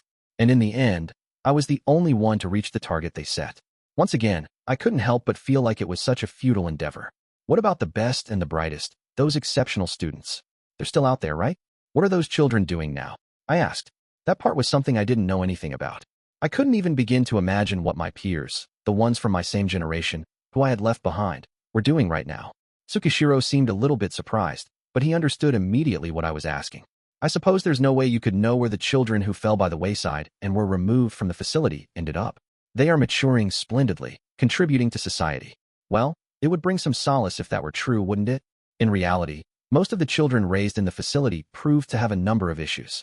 In many cases, they turned out to be useless. They're unable to withstand the environment, and their spirits break as a result. Tsukishiro, looking exasperated, continued speaking. Thorough management and education of a person from the moment of their birth. If this could be realized, Japan will be able to attain incredible, unprecedented growth, the likes of which the world hasn't seen. However, things aren't that simple. Strangely enough, each person's manner of development varies wildly in the end. We cannot achieve success in nurturing everyone in the same manner. Nevertheless, we are continuing to produce solid results. Speaking of which, regarding the generations that came after you, the 5th and the 6th, some of the surviving children have blossomed into truly outstanding, talented individuals. If that system is perfected, then in the decades to come, the facility's status might be elevated, with the White Room considered an indispensable asset. Your father's plans are excessively grandiose and ridiculous, and also quite terrifying, he explained, rather eloquently. So, those are my thoughts regarding the White Room. It's ridiculous and terrifying. Thank you very much for the detailed explanation. I've learned quite a bit, I replied. Your group was referred to as the demonic fourth generation. Students dropped out of the program one after another due to the incredibly harsh nature of their education, until only one single child remained and went on to complete the final curriculum without any difficulty. I consider you a valuable sample too. You'd best go back home before that shining record of yours is sullied, said Tsukishiro. Then, he pulled out his cell phone and held it out toward me. Contact your father right now and tell him that you are dropping out of school. That's an easy way for you to be able to both keep your pride intact and repay your father's love, he added. Acting Director Tsukishiro. It's certainly true that absolutely nothing of what you said contains anything that could remotely be considered a lie. It seems to me like you have told me the full truth, completely, I replied. Not just about the White Room, but about me as well. Tsukishiro replied with a broad smile, as if to say, of course, you're absolutely right. The way I envision you, Acting Director Tsukishiro, is like you're wearing an iron mask, so as to not let others read your emotions. But in our conversation today, it looked as though you have removed that mask, I answered. In other words, he had been deliberately manipulating the impression he gave off to make what he had been saying during this conversation seem more truthful. Thus, everything he said felt like it was false, rather than coming off as credible. I suppose that for a man as capable as him, there wasn't any need for him to weave together aspects of truth and lies into what he said. He probably had complete mastery of those skills, able to make black seem like white and white seem like black.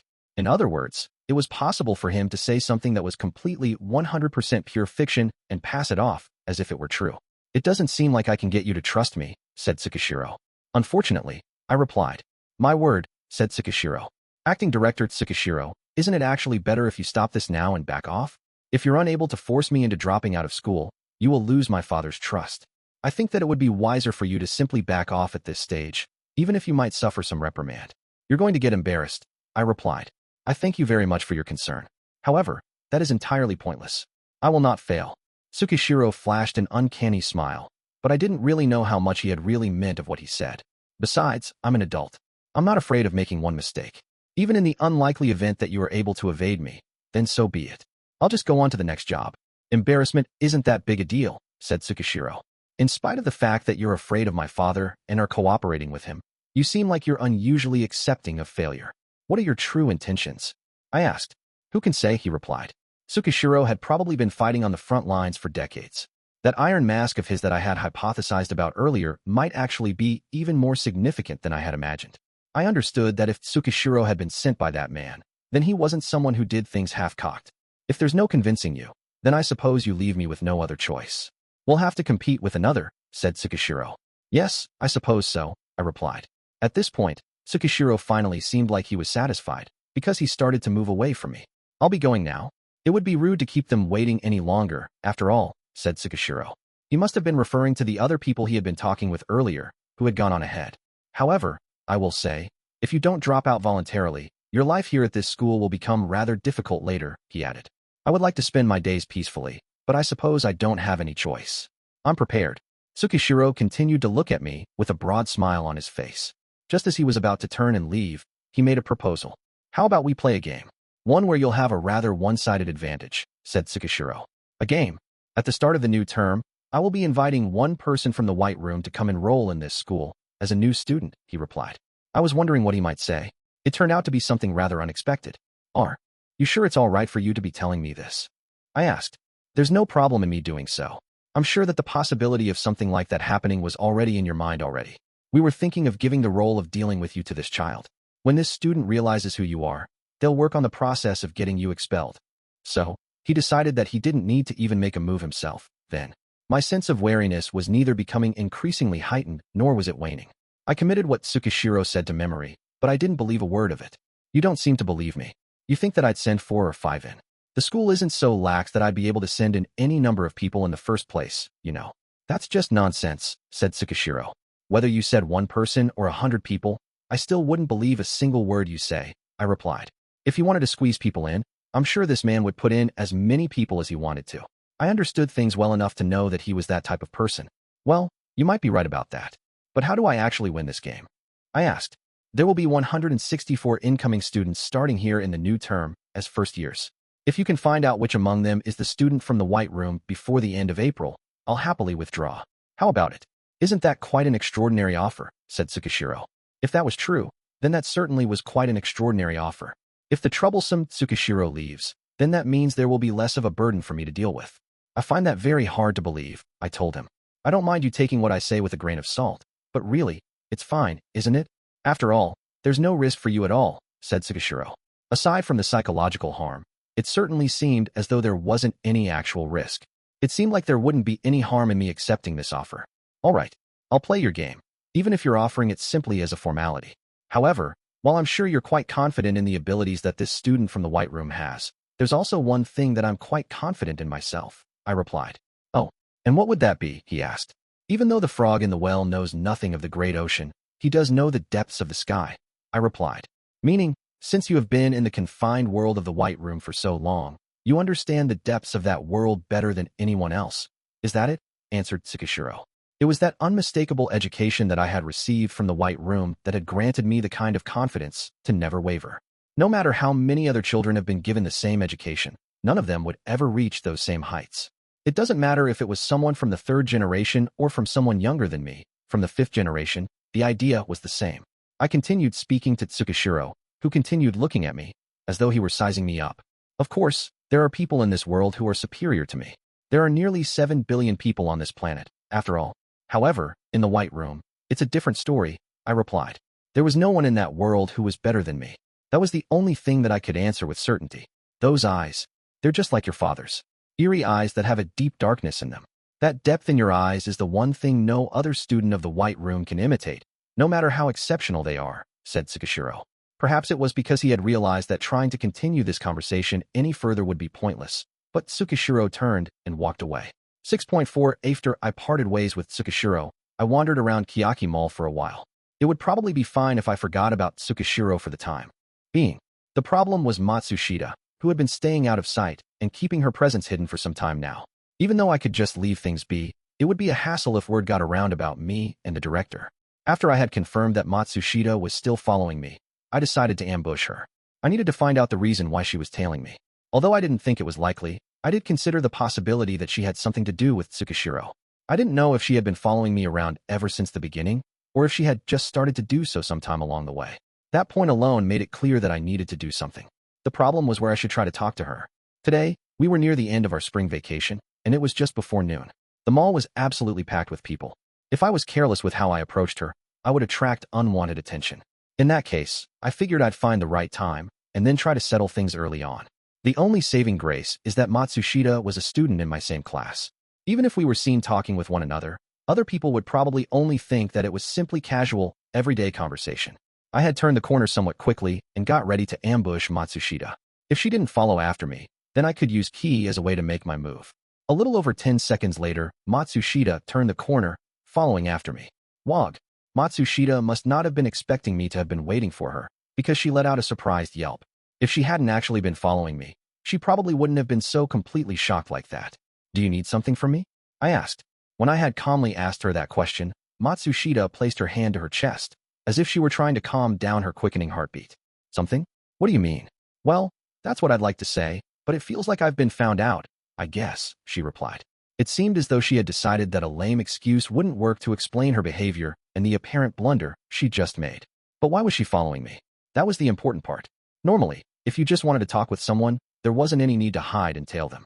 Yeah, so, I have been following you a little. Actually, Ayanokouji, said Matsushita, admitting that she had been following me, after first confirming that there wasn't anyone else nearby. There wasn't any deep connection between Matsushita and me. We had never really talked. But by carefully observing Matsushita's behavior, I could sense that she was quite cautious. And I could see that she was trying to probe me, while at the same time, she didn't want me to see through her mind. Why do you think I was following you? She asked. That wasn't just a simple question. It was clearly a psychological attack. I was sure that she was planning to try to draw some information from me. No idea. Seriously, I have no clue. More importantly, though, when did you start following me, anyway? I asked in return. I wasn't going to tell her when I had noticed that she was following me. Even though I had answered her question, I responded to hers with my own. Well, just a little while ago. Yeah, a little while ago. I asked. I interrupted Matsushita in order to prevent her from turning things around and asking me more questions, hitting her with another question instead. If I gave her an opening, she would probably ask me, when did you notice me, Ayanokouji-kun? Who was it now? Oh, that's right. When you were in the middle of talking with the new director, I think, she replied. Matsushita admitted that she had seen me talking with the director, but she also mixed a lie in there. But immediately afterward, Matsushita lowered the corners of her mouth slightly. It seemed that she had realized her error in judgment. I'd pause here and give an opening. If she had any doubts about the relationship between the director and I, Matsushita would inevitably ask a question about it. So, yeah, I saw you talking with the director. Did something happen? She asked. They're going to remodel Kiyaki Mall apparently, and he just happened to spot me and asked me for my opinion. He asked me lots of questions about what kinds of facilities I would like to see here and such. I replied. Oh, I see. So that's what it was, said Matsushita. Matsushita had lied about having seen me when I was already in conversation with Tsukishiro. She might have been trying to use any information she had gotten from following me before then to her advantage, but it actually worked against her. As long as she had seen the workers who were there together with the director earlier, she would recognize that what I just said seemed highly credible. So what's up? I asked. Oh, it's nothing really. It's just, I was a little curious about something, said Matsushita. After saying that, Matsushita got the point and started talking about why she had been following me. Well, during the year-end final exam. Ayanokouji-kun, you were the commander, weren't you? She asked. That was it. With just that one brief question, I understand why Matsushita had contacted me. During the flash mental arithmetic event, the answer you gave me and the answer Koenji had said were the same, she added. It would be difficult to dismiss that as mere coincidence, I supposed. I used to do those kinds of quizzes when I was in junior high, so I'm relatively good at them, I replied. I did too. But you're not on the kind of level that I describe as relatively good. I think you're good enough to do national competitions, said Matsushita, immediately after I had given her my response. Apparently, she didn't like that I had cut her off before, about the whole tailing me thing. It was just an event I'm genuinely good at is all. To be honest, I have actually competed in national competitions, I told her. Really? She asked. Yeah, there just so happened to be an event that I was good at. I think that's probably what's given you the wrong idea, Matsushita. But in that case, shouldn't you have said so earlier? She replied. Yeah, I suppose you're right. But you know what I'm like, right? I'm not really the kind of person who can stand up and assert himself openly in class. I was just a makeshift commander anyway, who just so happened to have gotten a protection point, by sheer coincidence. More importantly, we were up against Class A, Sakiyanaji. Even though I said I'm good at flash mental arithmetic, I was worried, because I didn't know how far that'd take me. No self-confidence equals lacking communication skills. That was the impression that my classmates had of me. Well, I suppose you might be right, said Matsushita. Although she felt that what I said had some degree of credibility, Matsushita couldn't just accept that's the way things were, and she made another move.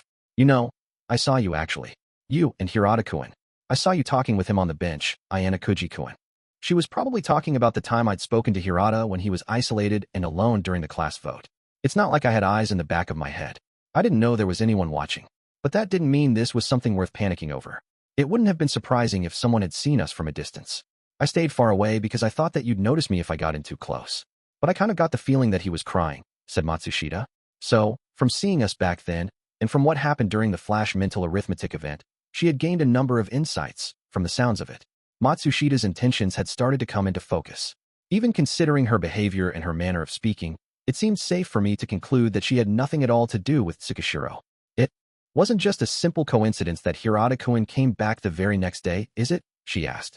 I thought she was just a normal student, but she was surprisingly perceptive. What was bothering me was that she came to tell me those things. It didn't seem like it was just like she couldn't keep these things to herself or something. It did seem like maybe she had approached me simply because she was feeling curious, but I could tell without a doubt that she was bluffing from certain subtle gestures and actions. Meaning, she had another goal. When I considered that Matsushita seemed to be operating with her own sense of logic even in what she was doing today, then this wasn't some spur-of-the-moment whim. She had decided beforehand to make contact with me and talk with me. The reason she did so today was probably because she found me here all alone in Kiyaki Mall. Considering that you're skilled enough to do mental math at the national level and your running speed during the sports festival, and on top of that, the fact that you had managed to get Hirata-kun back on his feet. When I put all of those things together, it looks like you're holding back. Aren't you, Ayanokouji-kun? You really are much more capable when it comes to academics and sports, aren't you? Said Matsushita. She had gone so far as to make contact with me, and was trying to draw things from me, even though our relationship was tenuous at best. She had her suspicions about my abilities, and she came here to confirm the facts. She was completely different from the image of Matsushita, the classmate that I had in my mind during this past year. I had come to this conclusion early on and decided to get straight to the heart of the matter. You want me to help you because you want to get to Class A, right? I asked. So you admit it? She replied. Matsushita seemed somewhat creeped out in the fact that I had so readily admitted her hunch was right. I suppose you could say I might be holding back. Yeah, I told her. Why? It's better to keep your grades up at this school, isn't it? She asked in reply. Matsushita, who had thought she had gained an advantage, began to assault me with questions. I guess it's because I just don't like standing out. I mean, even if you're only decently capable when it comes to book smarts, you'll probably end up having to tutor other students, right? I'm not good at dealing with that kind of thing. I feel the same way about sports, I replied. I see him. Matsushita seemed to have some hidden ability as well, like me. Perhaps there was some part of her that felt like she and I were alike in that regard, and that had made her feel deeply convinced. She believed what I was telling her. I want you to contribute to the class from now on. If you've got the skills for the job, I want you to show them, so that our class can keep winning from here on out. If your abilities are the real thing and you have the qualities to be a leader, then I have absolutely no qualms about vouching for you, Ayanokouji. In short, she wanted the same thing as Horikita. They both said that if you have the ability, then you should actually use it. Well, I was actually thinking I was going to do just that, I replied. I guess she must not have thought I would have accepted her request to cooperate so openly, since she let that slip out. But I want you to not get your hopes up too high. I'm already showing about 70 or 80% of what I can do. To be honest, even if I did give it my all, I still wouldn't be as capable as Hirata when it comes to academics or sports, I replied. For the moment, I'll put aside the question of how I'm going to be living my life here at this school from here on out. Right now, I should probably try to convince Matsushita, to some degree. By telling her that I've been hiding my ability, it would give her the impression that I don't have any more secrets. Also, I'm not going to make any mention whatsoever that I've guessed that she has hidden abilities.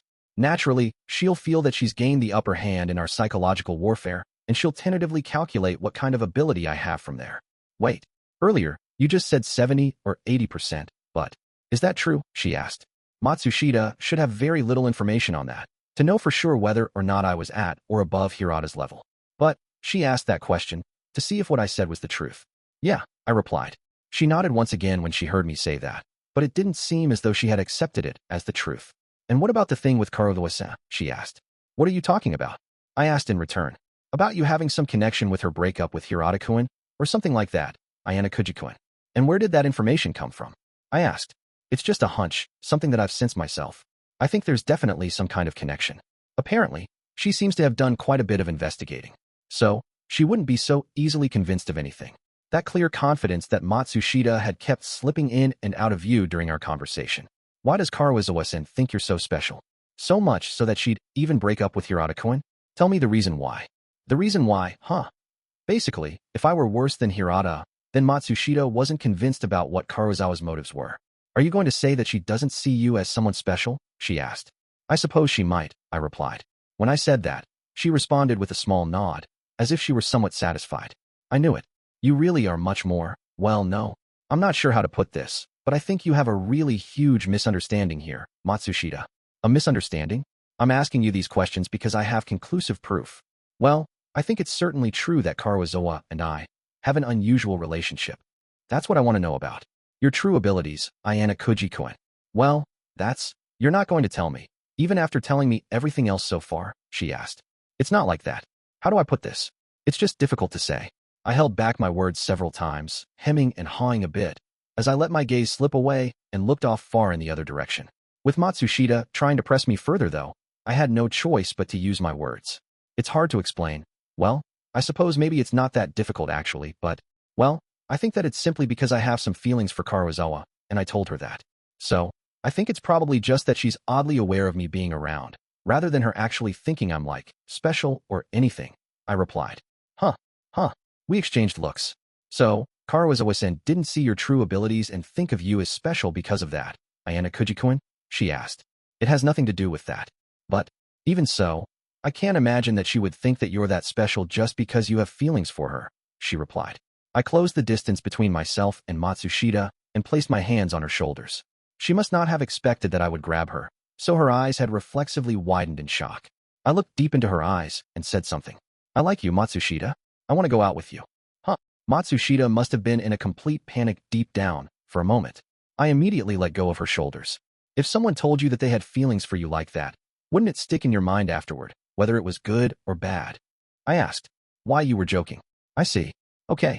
If you made her experience that firsthand, directly, then she would fill in the rest of the gaps on her own, after that experience. If someone of the opposite sex had seriously told you that they liked you, it was only natural that you would become more aware of that person, and as long as it wasn't from someone that you extremely disliked or anything, at the very least. I think that it was just a coincidence that she and Hirata broke up. I told her how I felt about her after that happened. I told her. Since I actually hadn't ever told Karuizawa anything like that before in the first place, Matsushita had no way to confirm the order the events took place. I see. So that's what happened.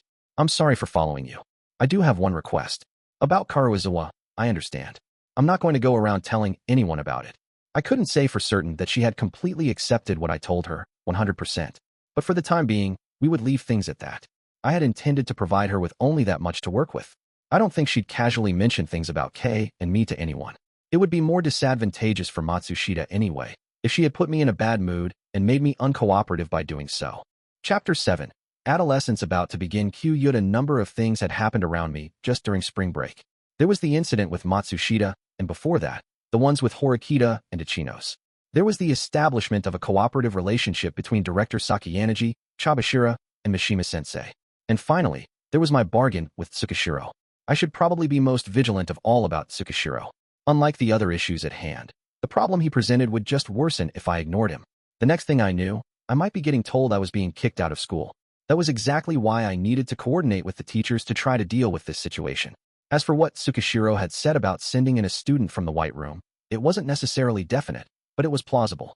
There was no way Tsukishiro could come and go in and out of the classrooms and the hallways all hours of the day. He could only attack me through indirect means, like the exams. But if I was dealing with a student, that was a different story altogether. A student could come and go as they pleased in the classrooms and hallways. They could even come up and make contact with me at any time, affording them more chances to get me expelled. It would be a solid move in terms of gathering intelligence, too. If all of that did become a reality, it would be the biggest change that had taken place around me yet. And then there were Horikita and Matsushita. Problems internal to the class, so to speak, each having their suspicions about my true abilities and wanting to know my full potential. I'd promised Horikita I'd have this little competition with her, but there was probably nothing else I needed to do for the time being. As Ichinos, that could wait a while. After seeing what battles lay ahead, all that remained was to casually, indifferently, do what should be done.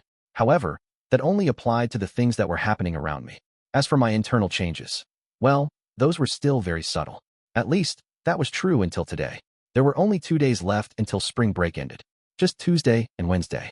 On these days, when students enjoyed their final rest before the new battles to come, I was determined to make a big change and take some action. If I was going to get things moving, this was the time. It was now past 6, the time of day when the sun started to set and night began to fall. There was a question I'd like to ask a great number of people, if possible. Let's say, hypothetically, that there was someone of the opposite sex whom you liked. How would you push forward and open a path to the point where you would tell them you had romantic feelings for them? I suppose that if you were an exceptionally beautiful man or woman, you could immediately confess your feelings to someone without needing to go about it in a roundabout manner or draw things out. If you said you liked them, and they said they liked you too, it would be happily ever after for all involved. But most people weren't so blessed. People were insecure about their faces, their personalities, their bodies. Complications like love triangles might form obstacles on the path to telling someone you love them.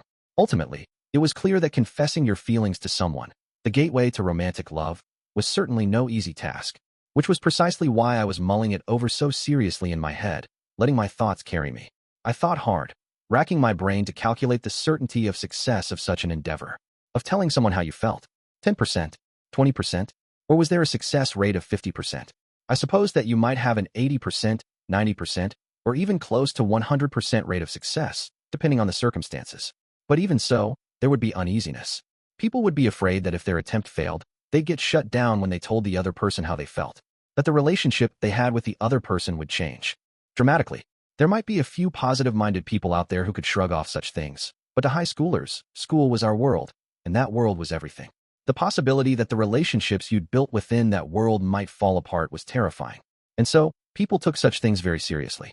They'd think about what they could do in order to raise their chances of success, even if only by 1%, and start working toward that end. They might change their hairstyle to their crush's liking, as much as they could, or dress fashionably. They might study hard and work out, or try to approach their crush's heart through their stomach by cooking them meals or going out to eat. They might even give them gifts. They would use every trick in the book to try to improve their chances. Sometimes, this might make said chances jump from 1% all the way up to 99%. But a single failure could also make your chances fall from 99% down to 1%. People would try desperately to read the other person to sense what they were feeling. Such was the process of telling someone that you had a romantic interest in them. And I experienced that process in the same way. I thought and I worried, just like any other man or woman. But these feelings weren't limited to romantic love. Speaking more broadly, there were unseen probabilities in everything, and they could fluctuate depending on what happened from day to day, just like how studying could increase your chances of being accepted into high school and college. Additionally, simply being aware of all this could greatly change your understanding of the situation. It didn't stop at school entrance exams or romance, either. Even if you succeeded at those things, it wasn't like that was the end. If anything, it was the start of many new things. If you failed in your attempts to seek higher education, it might lead you to leaving school or getting expelled. Also, your love life could fall apart through cheating or violence. I envision what the future would look like. A month from now, 6 months from now, a year from now. Sometimes plans do change, but I didn't exactly like acting in the spur of the moment. That was especially true when it came to self-initiated actions. Now then, let's go back a bit. Everything I'd done up until today had been to affect a certain probability. In other words, to increase the probability of success, of course. Whether I'd be met with success or failure would be revealed today. If I was reading things correctly, I should be hearing from someone right about now. The phone I was already clutching in my hand rang. There was a nondescript 11-digit phone number shown on my phone's display. The number wasn't registered in my phone, but it belonged to Karuizawa K. It's me. Sorry for bugging you earlier, I said, answering the phone after it rang a few times. I had called Kay about 30 minutes ago, but she didn't answer the phone then. She was just calling me back now. It's fine.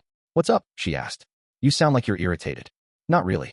I guess, rather than saying I'm irritated, it's more like I just want to make sure of something with you.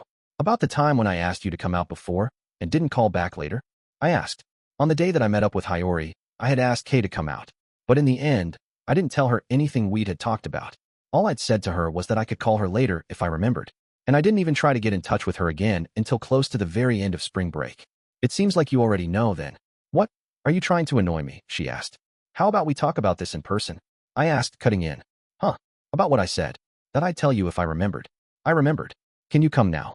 For the love of. You do things based on your own time and convenience way too much, you know? But fine. But, you know, if someone does happen to see me going to your room at this time of day, you sure you're not going to care what happens, said Kay. There would be many students coming and going in and out of the dorms at this time of day. The chances that Kay could be seen visiting my room were high. Don't worry about that, I replied, encouraging her to come. Okay. Oh, I do have plans at 7 though, so I can't take too long. I'll make it quick. Probably about 10 or 20 minutes. In that case, it's no problem. See you soon, said Kay, before hanging up. Now then, let's get started, shall we? All preparations had been made. I looked around my room, which was even tidier than usual inside. I briefly glanced over at the mirror, gazing at my reflection with a serious look on my face. Then I quickly averted my eyes. 7.1K EISAT in my room, looking quite displeased and sullen. Judging from the fact that she was dressed nicely, it did certainly look like she had plans to go out later. So, what is it? Said Kay, giving me a sour look when I didn't start by saying anything. I supposed it wasn't like I could call her here and then just stay mum. What do you mean, what? I asked. What do you mean, what? You called me here because you said you wanted to talk, didn't you? Said Kay. Oh, yeah, I did say that, come to think of it. The displeasure in Kay's eyes got even more pronounced as I continued to act evasive. Come on, what is it already? She huffed. Come on now, no need to be in such a rush. I told you this before, but I have plans. I'm having dinner with my friends at 7 at Kiyaki Mall. Understand? She asked. There's still plenty of time. Don't worry. Okay, this is kind of giving me some bad vibes now. It feels like you're talking complete nonsense. Kay was starting to get suspicious, since I was behaving differently than usual. Since I wasn't saying anything, she elected to complain instead. That reminds me. I need to tell you that I'm not happy with you. Is there something you want to tell me? To be honest, I really didn't know what Kay wanted to say, so I just asked her that straight out. Sata-san has some suspicions. About our relationship, said Kay.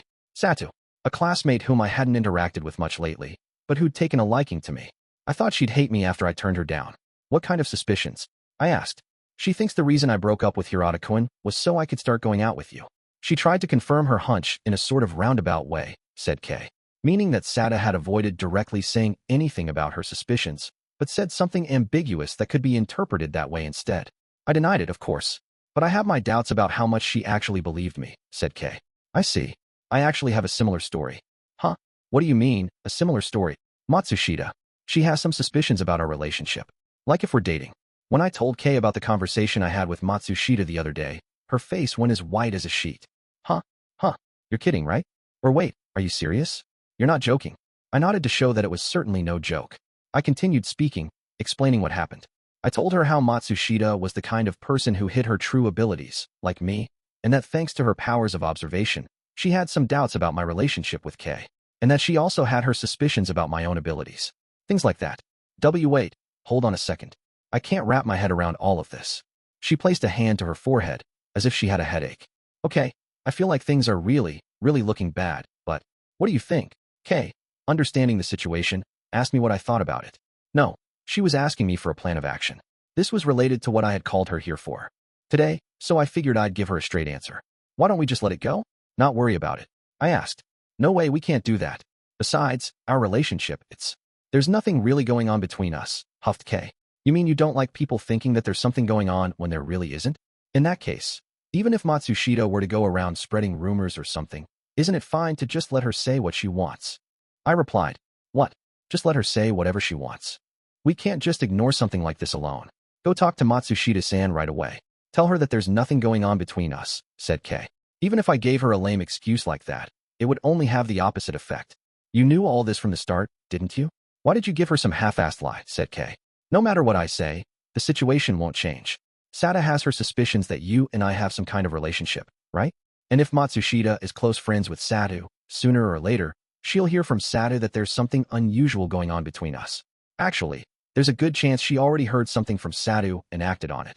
I had to consider the possibility that Matsushita had made contact with me after seeking the opinions of those around her. I see. I guess that might be true, but after that had happened, getting in touch with Kei was unavoidable. Even if I vigorously denied anything was going on, their suspicions would only be confirmed. If they found out I was lying, then they might spread word to everyone else.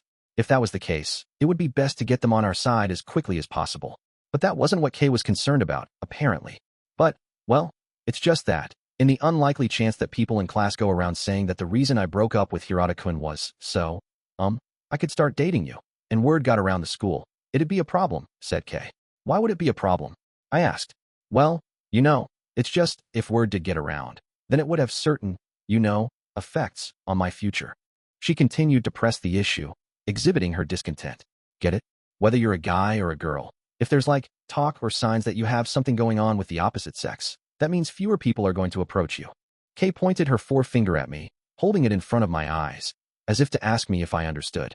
Meaning I'm getting in the way of you finding a new love? I asked. Yes, that's what it means, she answered. Looking at this from the perspective of an objective third party, I could certainly understand what she was getting at. People who knew that Sudu liked Horikita would be less likely to approach her. That was basically what she was saying. Do you really understand? Hey, hold on, are you listening? Kei must have thought that I didn't understand, because she continued speaking. You're pretty close with that girl, Shina, right? Shina? Oh, you mean Hiyori. Hiyo, she replied, stammering. Hiyori was one of the people I called by their first name. Of course, the list of people I called by first name also included Kei, as well as people like Haruka and Eri, and I was sure Kei already knew that. But it seemed she hadn't thought of the people I was close to in other classes. Yeah, I suppose we were pretty close, sure. We share a hobby in that we both love reading. What about it? I asked. When I told her that, Kei's expression changed. The same hobby. A love of reading. HM. That's completely different from me, said Kei. Of course, Kei and Hiyori were completely different kinds of people. She should have known that already. So, I asked. Well, it's just, whatever. I forgot what I was going to say. Kei, angry, crossed her arms in frustration and then looked the other way. Not long. Afterward, she seemed to calm down and opened her mouth to speak up once more, apparently having remembered what she wanted to say. Well, if word got around that you had something going on with me, then, it would make it harder for you to get, closer with Shina-san, right? Said Kei. I see. I suppose you might be right about that. When I replied with that, recognizing the truth of the matter, Kei stood up. Well, whatever. You're free to get close to whoever you want, she said, turning her back to me. I'm sorry, but can we talk about this some other time? I kind of want to get to Kiyaki Mall a little early.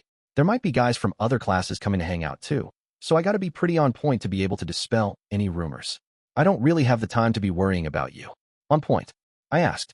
Since I broke up with Hirata-kun, I'm looking for a new boyfriend. Is that wrong? No, it's not.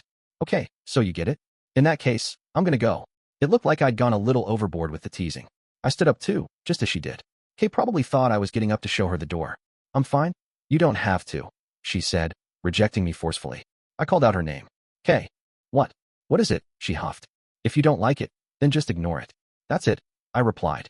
Huh, she replied, exasperated. She looked very cautious now, wary of what I was about to say next. Will you go out with me? I asked. Huh. Kay furrowed her brow, unsure of what I meant. What? Like, hold on, go out where? Apparently, she'd interpreted what I said to mean that I had wanted her to accompany me someplace. That's not what I meant. I'm asking you, will you go out with me? As in, dating. Wait, hold on. I don't understand what you mean, stammered Kay. There was probably no more need for words, just the way that I was looking into Kay's eyes. She caught my gaze and returned it. Even in a tenuous relationship, if two people gazed into each other's eyes like this, they could communicate their feelings to one another, to some extent. WH, huh?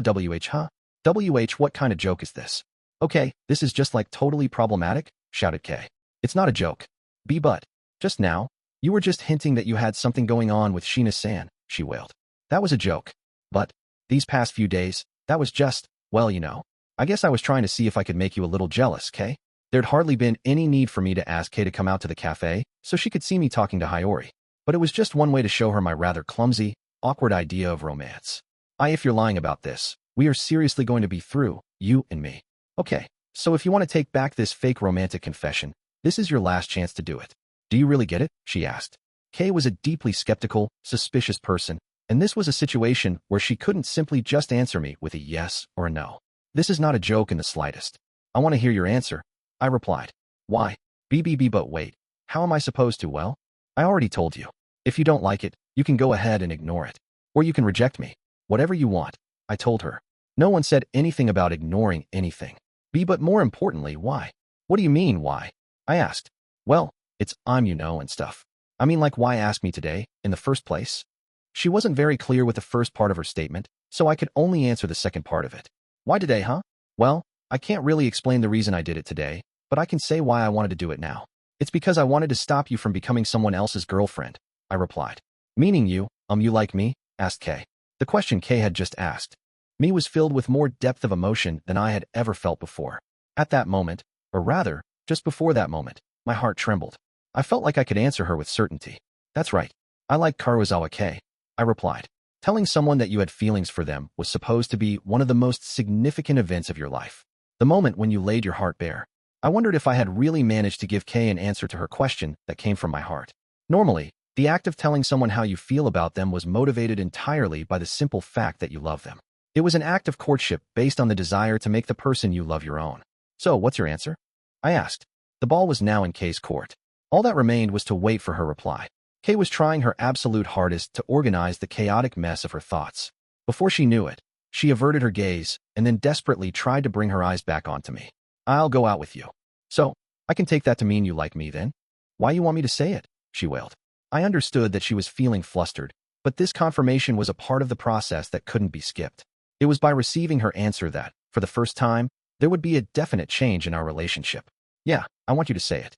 I urged her to come out and say it. Kay, while surprised, didn't explicitly reject my request. It wasn't like there was a third party listening in. Nor was there any kind of contract being signed and stamped. Only the two of us would know. Only the two of us were having this conversation. A promise that only the two of us would keep. Can you not answer? If she couldn't give me an answer, I would need to propose what we ought to do from here on out, I supposed. Wait, hold on. I am trying to hurry and get my feelings in order right now, so? She suddenly extended both hands, holding them out in a gesture like she was asking me to stop rushing her. I decided to wait, quietly watching her and letting her take her time. Then, less than a minute later, Kay looked at me, and I could see the resolution in her eyes. Okay, well, how do I say this? Although she had made up her mind, it seemed she was still struggling to find the right words. Perhaps it was because seeing her like this was strangely adorable. I didn't mind waiting. So, although she was struggling hard to gather up the courage, a great deal of courage, she never once looked away. Perhaps that was proof of Kay's firm determination, the force of Karuizawa Kay's will, the conviction to carry something through once a decision had been made, no matter what the circumstances may be. I guess I should say, her voice gradually became quieter and quieter, until it was a whisper, though she continued to struggle forward, mumbling through her feelings. I've come to like you too. It's frustrating, but, okay, I admit it. I like you. I didn't know why she was angry. But anyway, Kay had put her answer into words, saying that it was mutual. She liked me back. I reached out and gently grabbed hold of both of Kay's arms. Wait. You don't tell me you want to start in kissing or something? She wailed. Her reaction was even more intense than when I told her that I liked her. Even if I did go in for a kiss right now, I didn't think she'd object. But I wasn't going to go that far. I'm not. Not yet. And, not yet. By wording it that way, I was saying it was something we could consider doing in the future. When Kay imagined that, she stiffened, as if she had been frozen in ice. I pulled her into my arms, in a gentle embrace. That was proof that our relationship had taken a big step forward. Just doing this much is fine, right? I asked. Well, I suppose this much is, even though I couldn't see her face, I understood. Right now, Kay probably felt confused, nervous, and happy. I was sure the look on her face right now was probably a cross between a smile and something indescribable. Hey, have you gotten a little bit taller? She asked. Maybe, I replied. When I was measured before starting school here, I was 176 centimeters tall. It wouldn't be strange if I'd grown over this past year. I'm sure the other students had probably grown too. People are creatures that grow and develop. And they are creatures that love to learn. That was instinct. Just like learning how to ride a bike or how to swim. Just like learning how to handle chopsticks and how to drink through a straw. I was learning to love through Kay, and it was something I hadn't learned to do in my life so far. Something I hadn't been able to learn in the White Room. I was compelled by my inquisitive mind. Also, there was one other important reason for me choosing Kay for this. It was because this romance was necessary for Karuizawa Kay to grow as a person. Looking ahead to the next year, her relationship with me was going to be very important. If Kay continued to live as a parasite that needed to attach itself to a host, she would eventually break down. This step was vital to prevent that from happening. I wondered what kind of expression I had on my face right now. Was I smiling? Or did I perhaps have a look of embarrassment? Maybe I looked flustered, or maybe I had a big, goofy grin. I didn't know. I didn't know what kind of look I had on my face right now. No, that's not right. I did actually know the look I had on my face right now. I knew what I was thinking and what I was trying to do. People take joy in learning. It's the same whether it's studying, exercising, or even when you're playing a game. You feel pleasure when you realize you've improved. It was the same with love. I didn't know anything about love. Not romantic love, and not familial or platonic love. I didn't know anything about the relationships between men and women. The shyness and the pleasure that awaited them in those relationships, I didn't know anything about those things. I was sure that I would find answers for each of those things in the near future. But nothing would probably change as a result. I was just learning is all. I would grow and move forward. I could say that Kay was like a textbook about the opposite sex for me, in a manner of speaking. Once I was done reading it, that textbook would have served its purpose.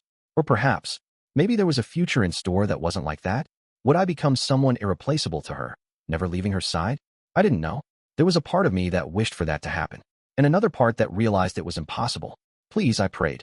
In this moment, as I was smiling happily while embracing someone precious to me, I sent up a prayer. As I gently hugged Kay, I silently wished to myself that I would become a young student who would vow to take care of her.